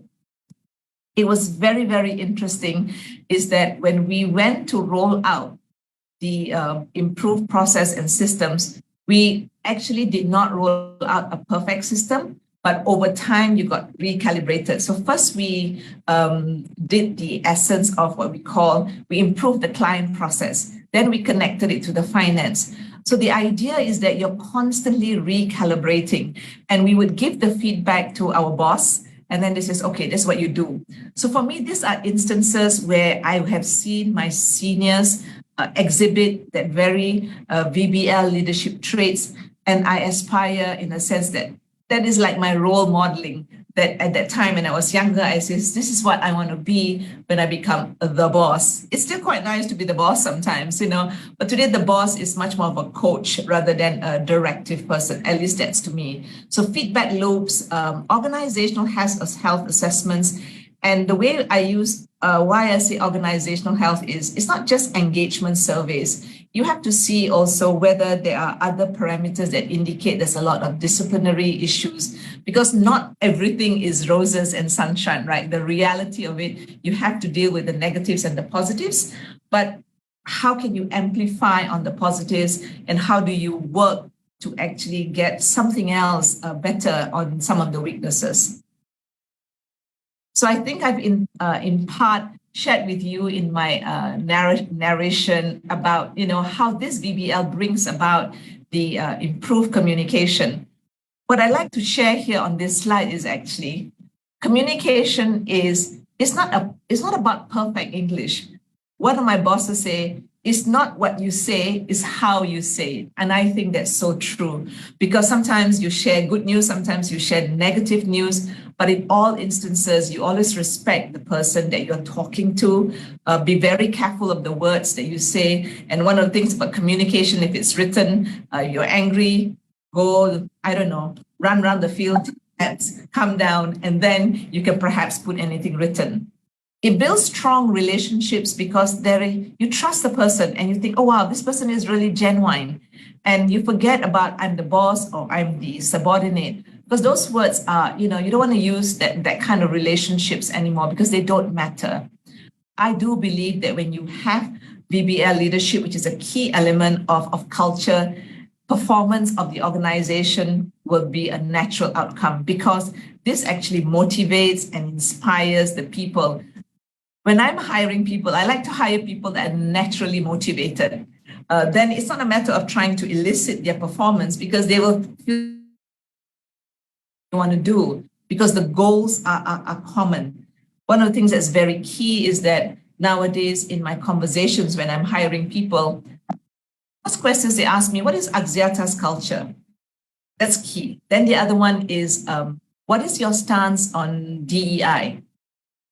And the third one is, what are your sustainability programs? Because the younger generation particularly want to identify with organizations where in their purpose is that it's not just for profit, but the purpose must include people and planet. And it's not just words. It's not an easy thing, because you can just make and launch programs. I'm very proud to be part of an organization. Recently, we announced our carbon net zero plan and a roadmap, because you're not going to achieve it tomorrow. This is one of the things I also feel that value-based leadership really goes about on sustainable values. So that's a little bit of the principles and sharing the leaders that have really influenced and impacted me on their VBL relationships with me, and where I hope, exhibited the same to the people that I lead, whether professionally in the office or outside in the communities.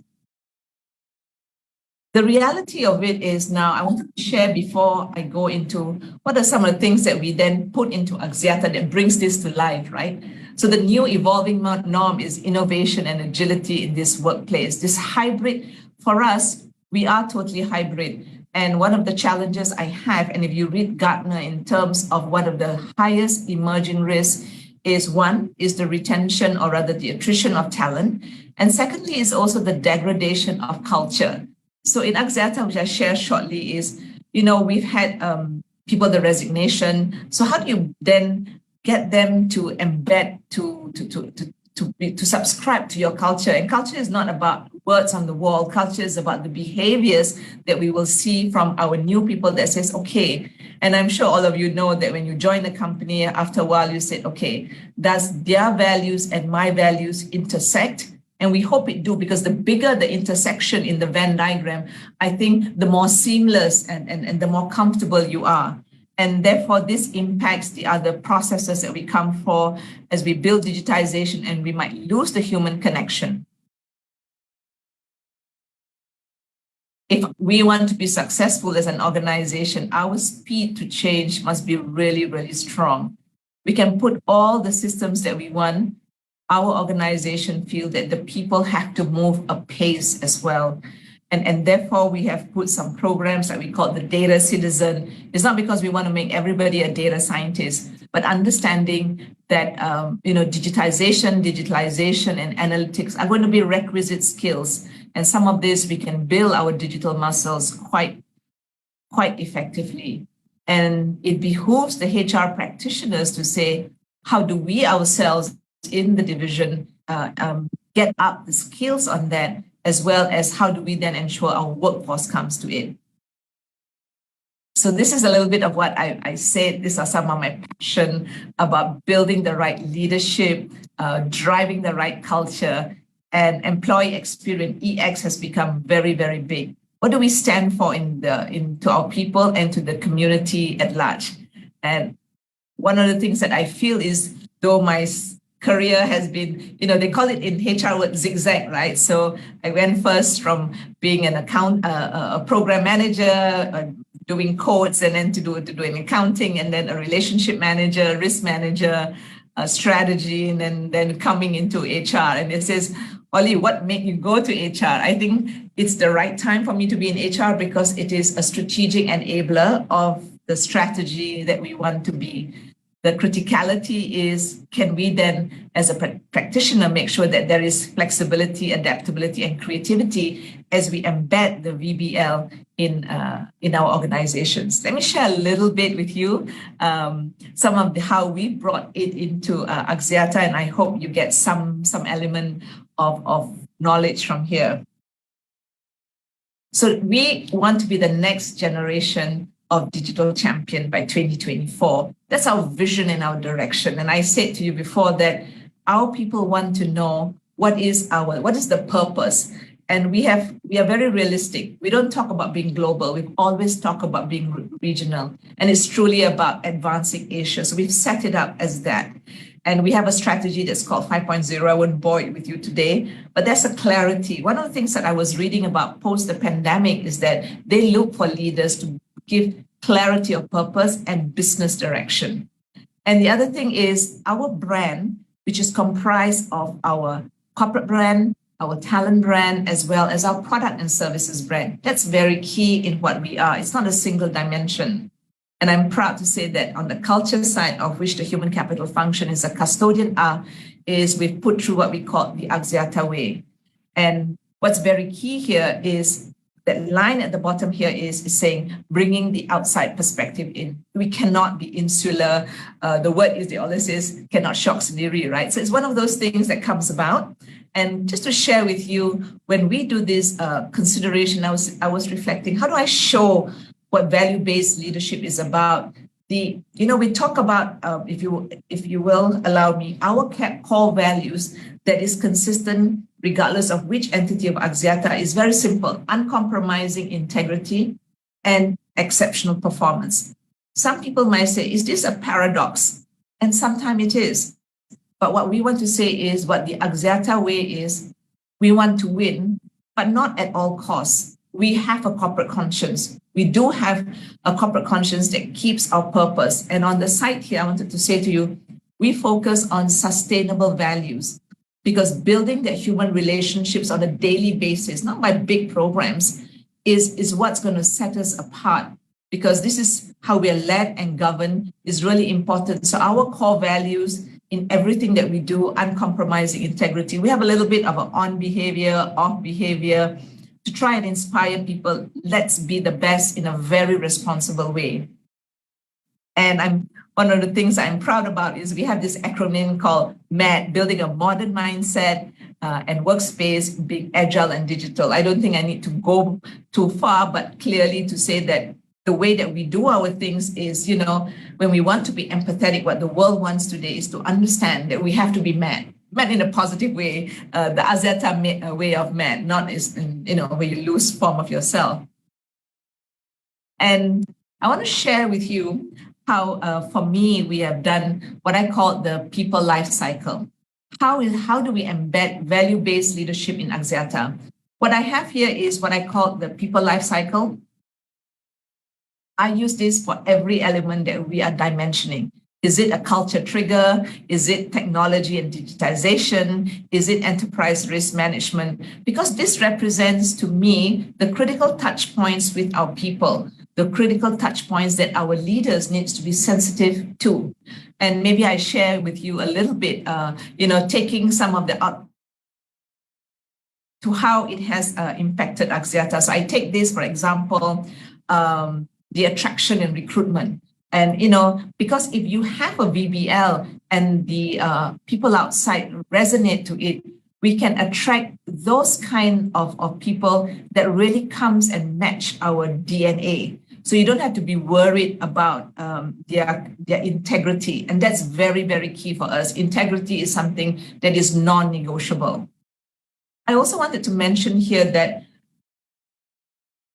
whilst we are fluid, the job structures have changed in the new world. So leaders have to be crafting a little bit the job content, the job scope. So this is very key. I mean, these are just a lot of words for you to see, and you can see this in the literature. But I wanted to correlate to you in terms of against our people life cycle, how do we do it in Axiata? Because you have to take at every touch point, how does it impact? How can you imbue? How can you ensure that your VBL is infused in your program? And the other one, as you go to the next stage, learning and development, managing knowledge and intellectual capital. We have what I call a virtual university with 7 academies. This started with us during the pandemic where it was accelerated. So we have the Digital Academy, Technology Academy, Ways of Working Academy, Sales Academy, and so much more. Because we know that our newer generation wants to learn in bite size. So, VBL leadership looks to how do we contribute to the growth of our people so that they become effective? And this is really key. And the next one is engagement and reinforcement. This is very interesting because nowhere else is VBL more. The senior leadership, you know that most of the engagement surveys today always rates all the senior leadership. Sometimes you don't score very much, but at least you're looking in the mirror and say, how can I grow some more? Talent and succession as well. We have what we call the people quality framework. We have embedded value-based leadership into what is the trajectory as employees goes up so that when our people become leaders, they know before they even reach their senior leadership, these are what we call the people quality framework, where culture is the first filter.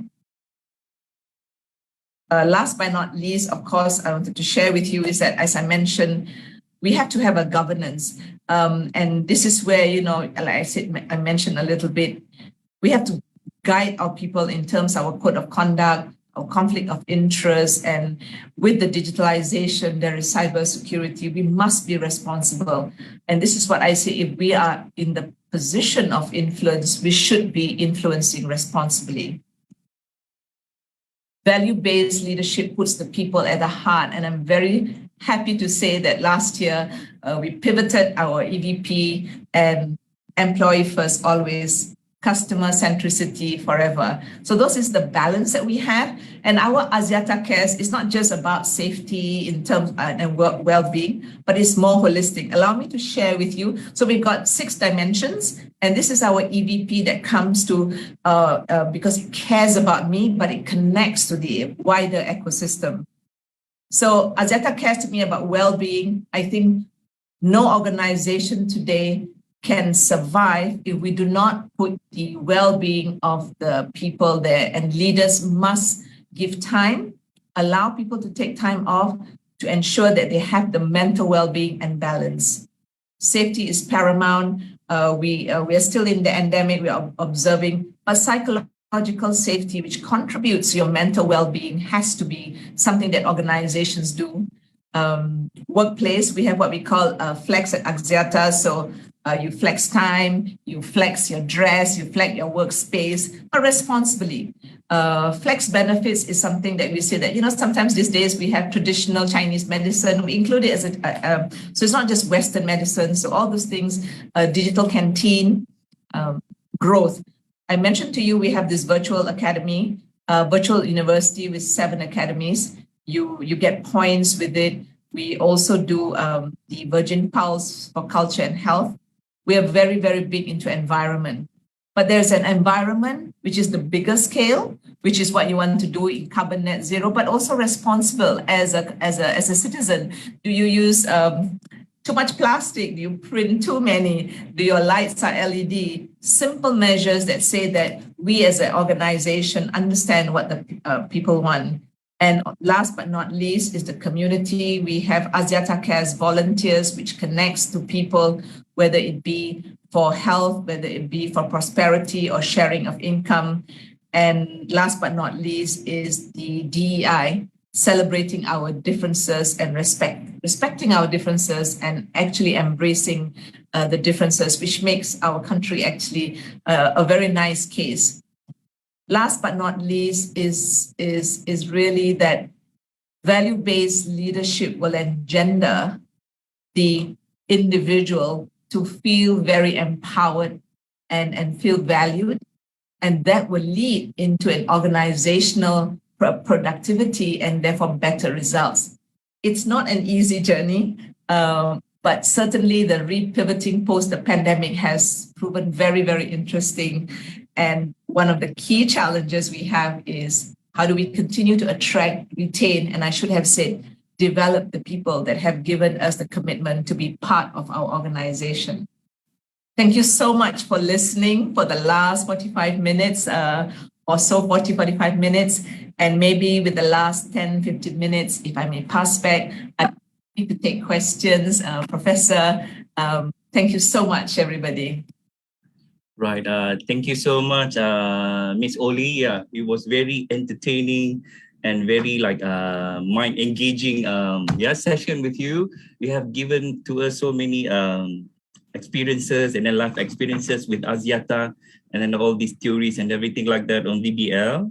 That is wow, so much. If I ask a student to follow your your talk now and then take notes, I don't think they have the time to take all the notes and they have to repeat the recorded version again and again. Thank you so much for that, Miss Oli. My pleasure. Yes, you have mentioned to us so many things. And then the things that I like the most about your presentation is about the Axiata way, right? That is the thing that you put with math. And then if you have, can you elaborate more on this math dimension that you have talked to us just now? Okay.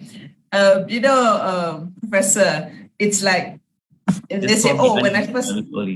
Sorry? Just call me Anis. Anis, okay. Right. It's one of those things when you say, I thought it was such a good acronym. No, Anis is like to be mad, right? And then the way we want to be modern, it's simple things. The modern way of working is after we came back from the pandemic, we said, okay, we don't need as much real estate because some people remote, some people physical, right? So let's do hot desking.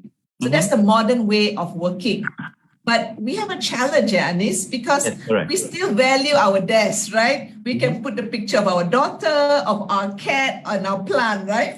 So that's a change management that has to happen. What we mean by modern is we want to create a modern workspace that Correct. actually gives more collaboration spaces. We want to create a modern way of doing the works. Like, okay, people, as part of maintaining that do not print paper, can we all just bring our laptop, right? Are you comfortable, right? So that's a modern way of working where let's use technology. The other way is also the modern way of when we are delivering our solutions to our customers, we must think about all the very digitalized way that's happening, right? Our solutions is, we have people via our, Celcom is our brand, so they're constantly trying to please people and understand the consumer needs. But we also have our digital businesses, no, Anis? It's like ADA does the analytics, right? So all your behavior patterns, the predictive, comes up. And then the third one is about agile. It's not just agile, everybody wants to say, okay, I want to do agile coaching. But if you use the agile organization, you don't have a boss. So you have Scrum Master and everything, right? But it really brings the collaboration about. And digital, I talk about it. Digital has an element of kita mampu ke tak mampu? Can we afford or not, right? So there'll be a gradual space. So that's MAD is like, the idea is that MAD should create excitement. And when you do your work, and I find that with the younger generations, they want to enjoy as much as achieve professional fulfillment. Correct. And if you will, that the Axiata way was when we were reformulating our code of conduct. Sometimes people hate the word code of conduct. Sounds so unsexy. Here you are, you're saying that you want to be digital, then you tell me your code of conduct, right? Correct. So what we want to say is that there must be guardrails that protect us as an individual, protects the organization and society. And also we say like, okay, we want you to win. You have to grow 200%. So they said, okay, if you want me to grow 200%, I cannot observe all these rules, right? So you choose. This is the paradox I was taking to you about, Kan. So the Axiata way, Anis, is saying, can we balance what we do? We cannot just be for pure profits. I don't think any organization or any, especially when we're public listed, that level of accountability where profit, people and planet is just paramount in all consideration. Thank you so much, Miss Oli. All right, Miss Oli, how are you making sure that all the employees at Axiata can follow all this people life cycle? How do you want to deliver all this culture thingy and to make sure that all the employees get all this information and understand what is going on? One of the key elements is continuous communication. And, sometimes writing emails to me is the least effective way of embedding and sharing. So what is always key is when we launch new products, when we launch new initiatives, we must always link it back to that culture. And, Anis, is very interesting. So the risk people say, oh, okay, Oli, I want to build risk culture. Finance people come and say, oh, cannot spend too much money. I want to build cost optimization culture. And then sustainability, which is very big. Oh, I want to build sustainable culture. So I said, ladies and gentlemen, can we look from the perspective of our people? It's one culture. It's for us, it's Axiata's culture. Look at those as levers, right? So if I talk about building a culture of respectful, when we talk about being respectful, it goes across, Kan. So you respect the rules, you respect the code of conduct, not just within the organization. And our organization, there's MACC and everything else. You can no longer say that I don't know and get away with things. You have to know. So that's a little bit of the challenge. I think key is culture. Secondly, in our culture framework, Anis, we have a lot of activation points. So we must also celebrate successes, sometimes no matter how small, so that they create role models. And culture is actually the behavior of the person. It's not the sign on the wall. All right. For us, Anis, it's still a journey. Axiata has had a long culture, and I think it's a successful culture, but we have to repivot. We have to put an investment. The key success factor to a repivoted culture is the leaders must believe in it and walk the talk. So Anis, all my senior leadership team, and I'm saying, people, you have to be consistent. Otherwise, I am held into trouble. And even though I'm HR, I am not culture. You are culture because you see your people every day. I think maybe just at meetings, you know, or performance review time. Correct, true. Thank you so much, Ms. Oli. I think Dr. Yazrina has a question. Dr. Yas? Yeah. Hi, Miss Oli. Great presentation. Thank you, Doctor. Now, looking into your Axiata people life cycle, right? I was just wondering. Now, if you want in Axiata, your case where you're working at the moment, if you want your leaders to embrace the value-based concept, and you want to appoint these people, what are the kind of measurements, performance that you use in order to ensure that at the end of the day, the leaders being appointed will be able to embrace the values? Thank you, Professor. No, Professor, please. Thank you. Yes. You know, for us, when we were doing all those elements that I was talking about, we found that the greatest challenge is the mindset, actually. Because these people are very smart. They can do anything, but first their mindset. We say we want to be digital. It's easy to say, even though we're a digital company. So I was going to my facilities manager. I says, Matanesh, why are you buying paper? We're supposed to be paperless. You know, he says, no, but they come to me. They don't ask you, they come to me. So it's like, so it has to come. But what we do is when we're appointing leaders, when we're doing a program or something that we want, we always go and we first go into the mindset. We do a session to have a mindset shift, associating the values, the benefits that come, the likely challenges. And I find that when we're doing an initiative for that, co-creation gets the buy-in. Maybe I'm cheating because they're doing half my job. But then if people feel that they're part of the solution, they will help me. But I also think that we must have courage that leaders who do not abide by the corporate culture, that they need to be advised to perhaps alter, or maybe sometimes that values doesn't belong in that organization. It can be quite sad, but you have to have the courage to do the positive as well as the negative actions. That's my feeling. Right, because I was very much concerned often in higher education, particularly when you want to appoint a leader, they always look on the performance base, on the KPI base. So the values is left aside. All right, so that was why I was asking that particular question. Is there that we can measure values in order that, basically when you want to appoint one? Yeah. Absolutely. You know, it's very interesting when we were doing one system, then, and I'm working with very analytical people, right? So they're asking me, Oli, how can we measure culture? I'm like, oh my God, this is so evolving, So that's why I think organizational health, which has about 17 metrics of an organization, because sometimes, some organization, they score 90%, everybody's happy. Yeah, but that does not translate to the effectiveness, kan? So what are the right behaviors? So I always say, let's have a holistic view. What is your retention rate? Are you able to have a retention conversation with people who wants to leave and things like that, right? Disciplinary problems, code of conduct, but also successes. How do you? And I know for me, when we do 360s on all our leadership. Right.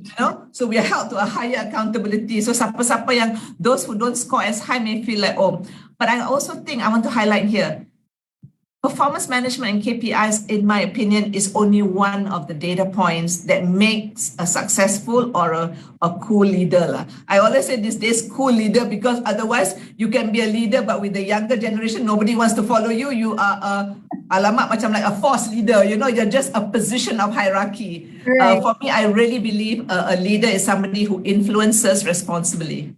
Cool. Thank you so much, Miss Oli. Most welcome. Thank you so much, Ms. Oli and Dr. Yas. I think Dr. Azman has a question. Dr. Azman, you have to unmute. Yes, thank you, Adis. Hi, Ms. Oli. Thank you very much for a very insightful talk just now. My pleasure. And it seems like many of us in the academic world wish to switch our job to join the organization. But I have one question here. Looking at the situation that you shared with us just now, how important is reward system in this situation? Rewards is very important. I always believe that you don't work for love and sunshine alone, right? We all have our responsibilities. I do believe rewards is very important. I do think rewards these days needs to be mentioned in terms of what is your monthly paycheck? What are the other rewards? For one of the things that we took when we took a Pulse survey, our people wants also to have the benefits in terms of flexible benefits, in terms of recognition, like sport awards, beyond just salary. So the intangible rewards are equally important. Now what we are being taken to task for is they see the benefits equally important as the monetary rewards, like macam, okay, we have flexible working hours, kan? So, but they're saying, but, Oli, I'm still working Saturday and Sunday, catching up on my 2,000 emails, kan? So a simple measure, we say, okay, we have this thing called Feel Good Friday. Technically, lepas sembahyang tu, nobody is allowed to have internal meetings, so that people can catch up and have a quality of life. Increasingly, I'm finding they value that as much. I'm not saying that we should not pay our people fairly. I have an opinion of where wages should be in Malaysia, because, we have the case of brain drain. And as a practitioner, I'm like, oh my God, having been almost 20 years overseas, I was so proud when I was in the Middle East, how much they respect and value Malaysian talents, because we have a very strong work ethic and we have a social engagement that's very respectful, Dr. Azman. So it's like, so when I come back to my country here, I'm expecting more. I want to push more. I want to play that ecosystem that can elevate our income level, our productivity, so those are things that I value after coming back to Malaysia. Yeah, thank you very much for your response, because in the academic world, especially public universities, reward would be quite limited, but the KPI remains as usual. So a bit challenging for the academic world indeed. Yeah. Dr. Azman, you will champion the change code. Be the voice that makes the change. But they change you then. Okay, thank you for your response, Ms. Oli. My pleasure. Good luck, Dr. Azman. Ms. Oli, since you have mentioned to us that you have spent so many years overseas, which country that you have been living for the last 20 years or so? Which you country? were in the Middle East, right? Yes. Which country? Let me just share a little bit of the country trajectory, which may be quite interesting, because the first one I went to was Singapore, kan? Singapore is a very high-paced, technocratic society, but it was very safe. And that time my children were young kids, so they're very safe. So I felt that my business acumen came up, Then I went to the UK. UK is the same thing. Oh my God, they're so professional. But, it's like lunchtime, 30 minutes only, right? If I tell Malaysians lunch 30 minutes, they might kill me. The nasi lemak is not yet finished, So I enjoyed. So each country, I enjoyed different things. So London, I enjoyed high professionalism, but so expensive lah. And it's okay lah. Then I said, go to Middle East. I wanted to explain also why. When I became a banker, I wanted to work at money centers. So with Citibank here, I was going to New York. So I already knew the American way and I studied there. Then I went to Singapore, the Asian money center. Never got to Tokyo. Then when I went to the Middle East, it's, we're very privileged in the sense that, it's a region where it's very easy. You can go eat there. For us Muslims, you have no worry about it. And also I was in Riyadh, I was in Qatar, and then I was in Dubai and Abu Dhabi. And at that time up to Doha, I still had my kids with me. And it was a safe environment. I learned so much. And in the Middle East, family is paramount. You open a conversation, setengah jam, half an hour, first talk about your mother, then about your children. Wife not important lah, Anis. No, just kidding. But so the web of societal web is very important there. And what that has given me is a cultural appreciation of the different ways. So if you ask me on value-based leadership, the fundamentals will remain the same. The manifestations will be different, different gaya here and there. Right. Tremendous And then, experience for me. Right. And then from the readings and then from the social with the Arabs, you can notice that their values is family, right? That is the most Absolutely. important, the family and the safety of the family that comes first to them. Right? Very paramount, first and foremost, Right. Anis. Right, correct. I mean, yeah, in my classes, if I ask my student, what do you value the most? What do you value the most in your life? Most of them will say, yeah, friends, time. I say, nobody says family. Yeah, This- yeah. But maybe Anis, you must ask which generation also can. I mean, the Zenders and the millennials have sometimes different Right, different right. viewpoints, I must say, can? Right, And that's right. very important these days, The Yes. VBL has Right. different trigger points by Right. different generations. True. Agree with you. Cannot agree more with you. Good. Miss Oli, I think the time is here. We reached the final stage of your session. And thank you so much, Miss Oli. I mean, yeah, to discuss with you will take like half a day or so, right? To talk more about this people life cycle. I would like to know more about that. And then with this Axiata way and everything like that, that is a very good HR, what do you call that? Ways of making the employees happy to work with the company. And thank you so much for building the HR of the Axiata to that extent. And I hope that you can communicate this to the other companies and organizations, and also to the to us, the lecturers at university, of what Axiata is doing in the HR department. My pleasure. Thank you so much, Anis, and to all the You're welcome. audience. Thank you for listening to me. Take care, and I hope you practice and get the value of values-based leadership. Have a good evening. Thank you. Right. Bye-bye. Thank you so much, Miss Oli. I always forget this. We need to do this group picture. Oh. Right. Izan, yeah, go ahead. The floor is yours. Thank you. I guess when Dr. Hani see I on my camera, so it's a photo session time. Okay, this will be great. Awesome. Right. So Good. everyone, I really please keep your big smile, as this is our last session. Let me switch my view. Okay, all right.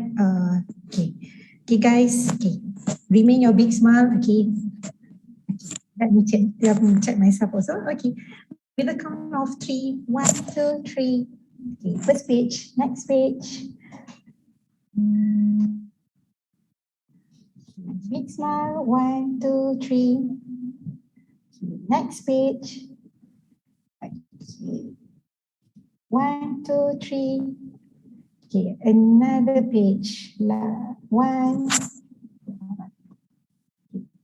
2, 3. Okay, I need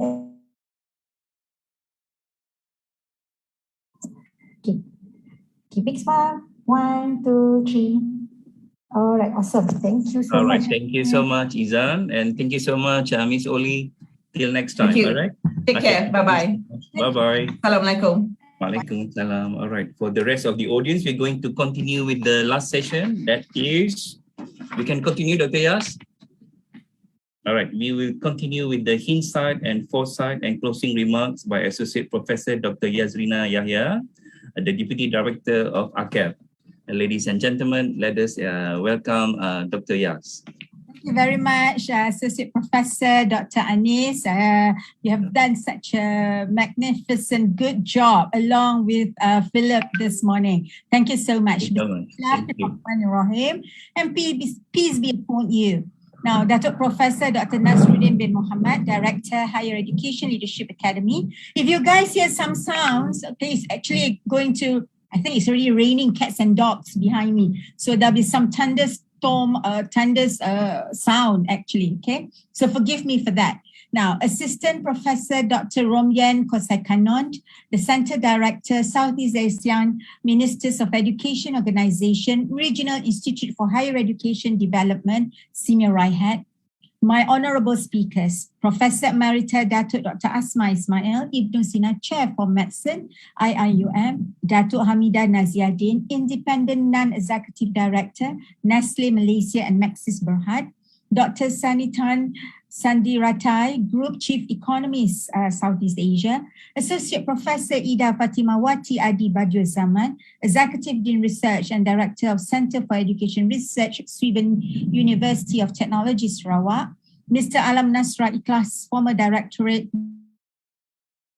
Technology, Ministry of Education, Culture, Research and Technology, Republic of Indonesia, Ms. Shannon Kalayanami, 5G Catalyst Technologies, Ms. Suzila Muhammad Siddiq, Deputy Chief of Mission, Permanent Representative of Malaysia to UNISCAP, Malaysia Embassy, Thailand, and then Dr. Just bear with me. Oops, sorry, I think I pressed something else. Just bear with me, something wrong with my network. Okay. Dr. Kevin Quigley, Fulbright Senior Specialist and former President, Marlborough College. Dr. Natavut Pinpat, Associate Professor and Chair in Sustainability, Mahidol University. And of course, Ms. Nurlida Azmi, Chief People Officer of Axiata. Now, and of course, ladies and gentlemen, the participants who have stayed with us for the last 2 days. Yeah, Assalamualaikum, very good afternoon. First of all, allow me to say well done and my heartiest appreciation for everyone in this digital room for being here virtually for 2 consecutive days, yesterday and today, to listen to the sharing by our experts in matters pertaining to values-based leadership.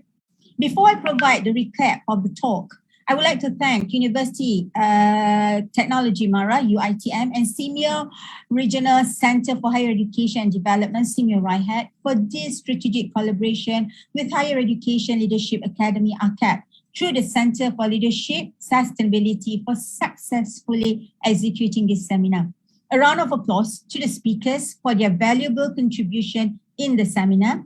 Our thanks also go to all the moderators, Mr. Philip and also Dr. Anis, and of course Dr. Azman for their great job moderating the presentation sessions. And once again, not to forget to all the participants who have attended for this 2-day seminar and to help to make it such a successful knowledge sharing event. We are always excited to learn, relearn, and share with members and partners as we continue to equip ourselves with knowledge that will assist us in leading the others, be it our students, subordinates, colleagues, and also the community. Now, ladies and gentlemen, today's higher education institution setting has somehow changed in some matters, particularly in information dissemination. Earlier on, we talked to Ms. Nolida just now. You've listened on digital technology. There are changes in lectures delivery, research technology, and also in managing talents at the institutions. Coupled with the ongoing endemic crisis, all right, we are already at the end of our pandemic. Changes are made to the work procedures. More often, people realize that working from home offers better flexibility, and going online at a certain time saves cost and money. So in relation to these matters, leaders need to be more apt and adapt to the changes needed. Listening skills are the most important. Currently, as a leader must always listen to what the ground people are saying and understand the ground people values and match that with the organization values. Often we have come across autocratic, democratic, laissez-faire and transformational leadership in previous times. And the past year, during the pandemic, values-based leadership is what has been talked about. And it is what is needed for the higher education institution to move forward in the future. Now, for your information, the seminar broad topics will align to the Ministry of Higher Education strategic plan, as well as supporting AKEPT's competency framework on values, ethics, self-confidence, visioning and strategic direction, change leadership, relationship building, and initiative. Now, to some of you who may have not heard of AKEPT Leadership Competency Framework, we have 15 competencies that measures the behavior of potential leaders to see their strengths and weaknesses in order for them to know and improve where it need be to help them becoming better leaders.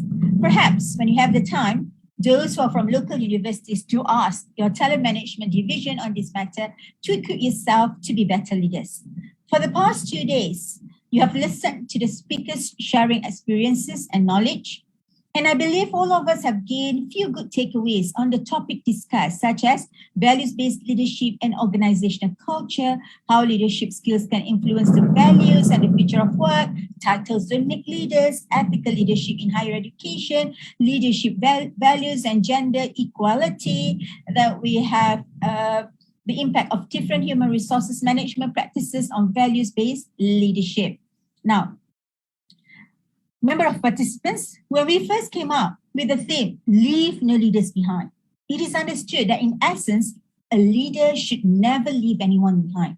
As leaders, we are like the general of an army who sets the strategy and gives the driving force for people to move forward. And there must always be inclusion of everyone. However, we felt that every leader must embrace the values-based leadership, and as values are the core essence and one should not be left behind. I do hope that many of you who will be the future leaders, either to your closest family members or in an institution or in the community, you're able to understand the concept of value-based leadership. My dear audience, allow me to highlight the key point of the discussion or sharing by the prominent speakers. Now, yesterday and today, the speakers, I think all unanimously has talked about trust and transparency. Trust is the key element. Transparency is a must. Trust in leadership helps institutions to change because it can create a positive, collaborative environment where people share their knowledge. To gain trust, good communication, good recognition program, a sound talent management program must be put in place. Employees or talent who trust their leaders may feel more committed, more satisfied, and more likely to stay. Like Ms. Oli said this afternoon, it's really hard work. All right, so our talent management division in the public universities or private universities has to back up. Right? Leaders can build trust by making processes fair and transparent, treating people equally, and allocating resources in an equitable way. Workplace trust is a shared belief that leaders are committed, compassionate, and capable. So when employees trust the leaders and their leadership, they anticipate that leaders will do what's best for all that's involved. There's also an expectation that leaders will be transparent with employees when their hands are tied. Hence, the key is good communication and putting the right people out there and giving the right message. If you remembered what Dato' Asma and Dato' Hamida were saying yesterday, it must come from the heart when we talk about communication and show that leaders do care for the well-being of the talent. If you look at Aziata's, theme, all right, is the employee that comes first. And that shows how the institution actually cares for the well-being of the talent and at the end of the day, the well-being of the institution. Now, the second point that you can take away, value-based leadership fully emphasizes on ethics. All right. Now, being ethical is the foundation of good values, and it is one of the essence of values-based leadership. A leader with good ethics knows what is right and able to distinguish the right and the wrong.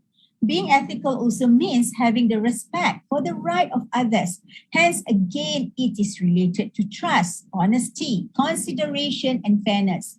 It is always a challenge when one has the power and when one is a leader and to use the power to do the right thing and do what is ethical.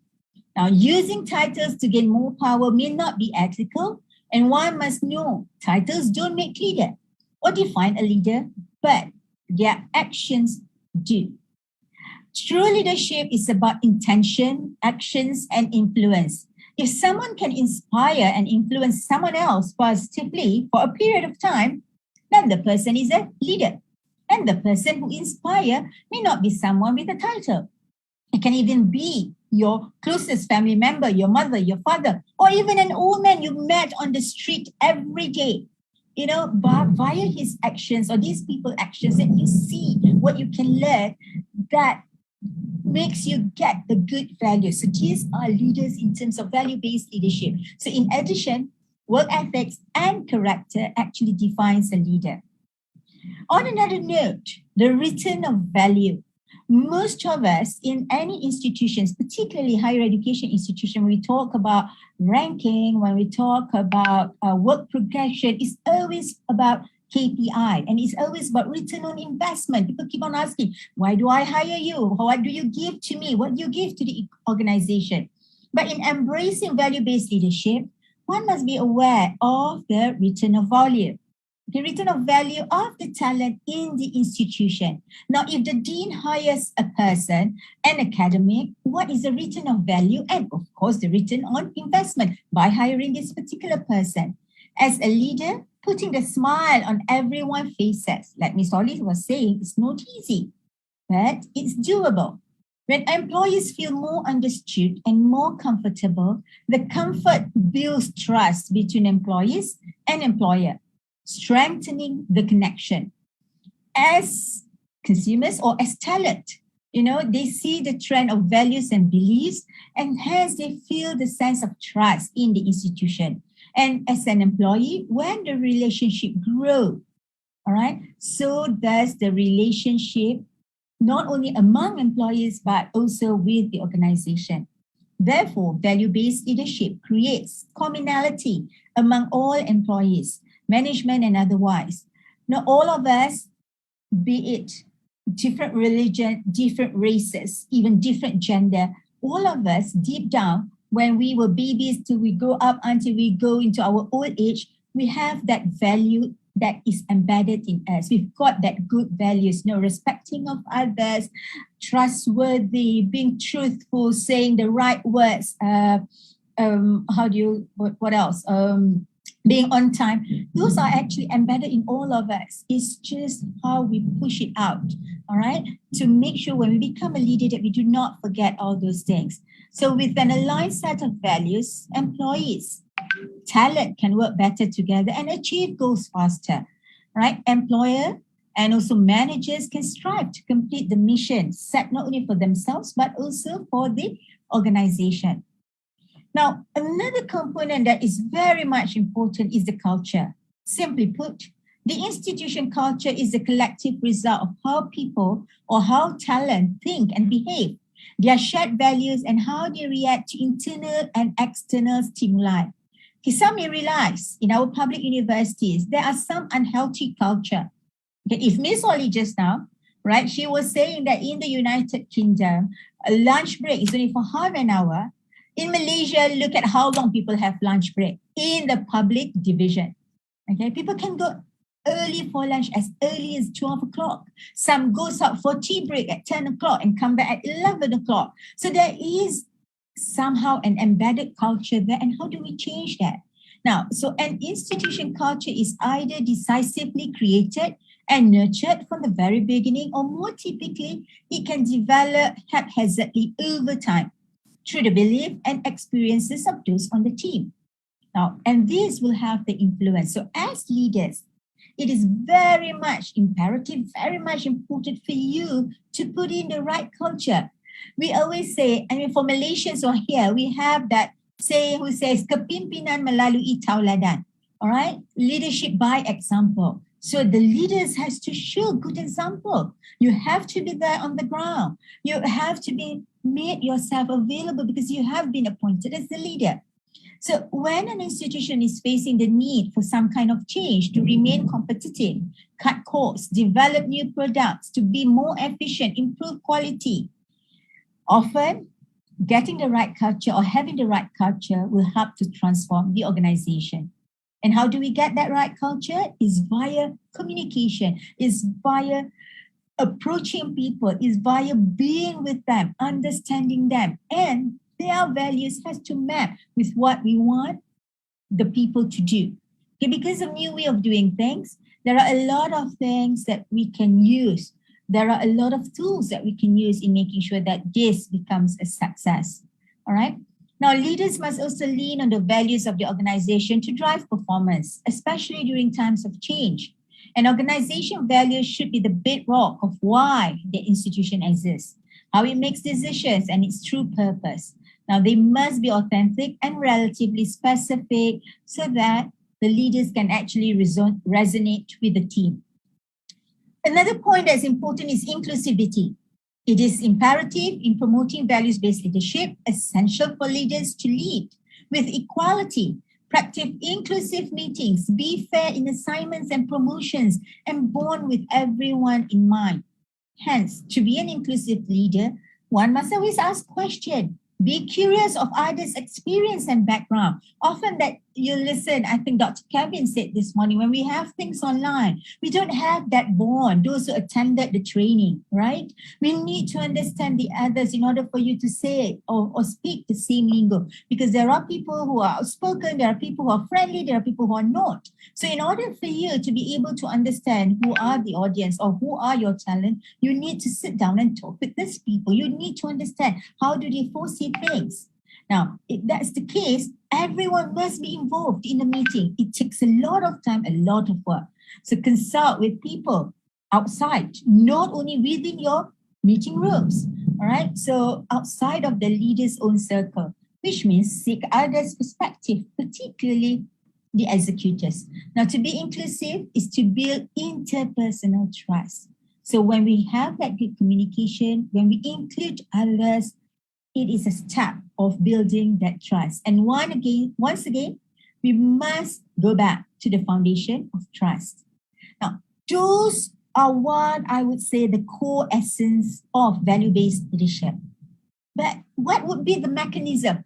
We can talk until the cows come home. Everybody knows what is values, what are good values, but mechanism to do it, that's always the challenge.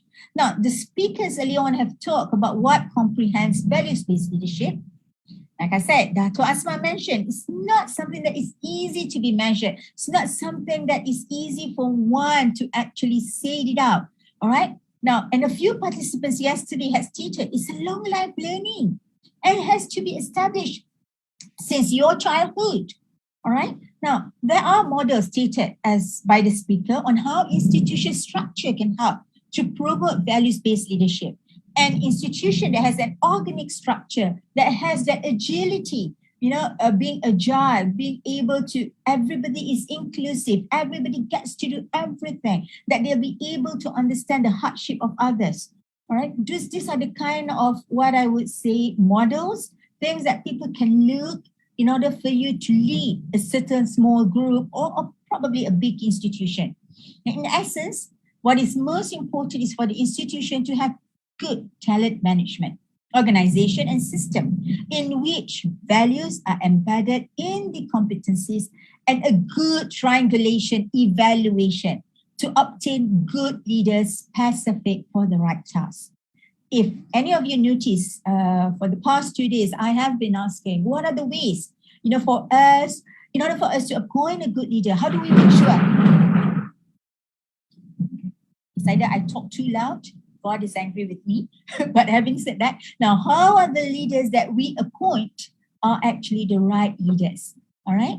Now, so we need to look, what are the methods? The institution has to look, when we put the leaders, they have to have that values. It's not only based on performance. Because some of the efforts that can be done is by using psychometric assessment, right? As mentioned earlier, coaching, mentoring to assist in understanding the strengths and weaknesses, exercising or training via leadership development real life, real-time projects involving empowerment, inclusivity, courageousness, and of course, at the end of the day, to look at organizational health assessment, all right, and the pulse check of the organization and talent management, and of course, feedback loops.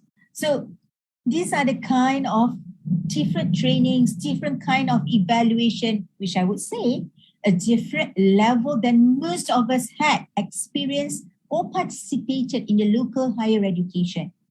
Perhaps this can be another topic of interest, particularly for the higher education institution in Malaysia to move forward, a comprehensive talent management system that embeds values. Ladies and gentlemen, as the main organizer of the seminar, those are what that we are able to conclude. We hope that these are good takeaways for you, something for you to ponder about, something for you to look and understand. And perhaps it's not only by listening, but also practicing it.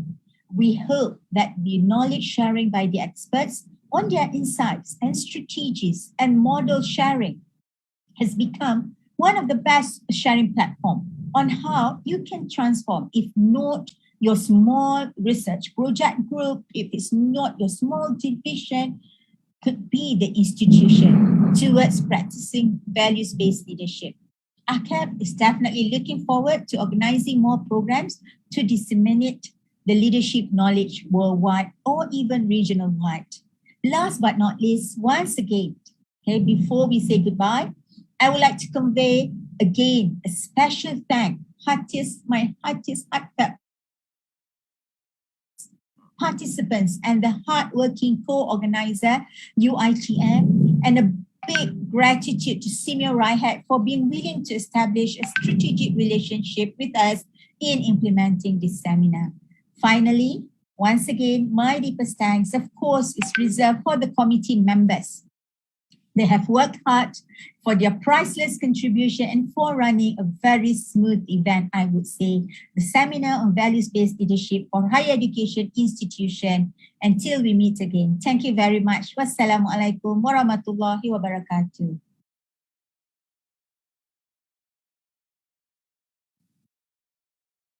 Thank you very much, Associate Professor Dr. Yazrina. It's also raining here, cats and dogs as well.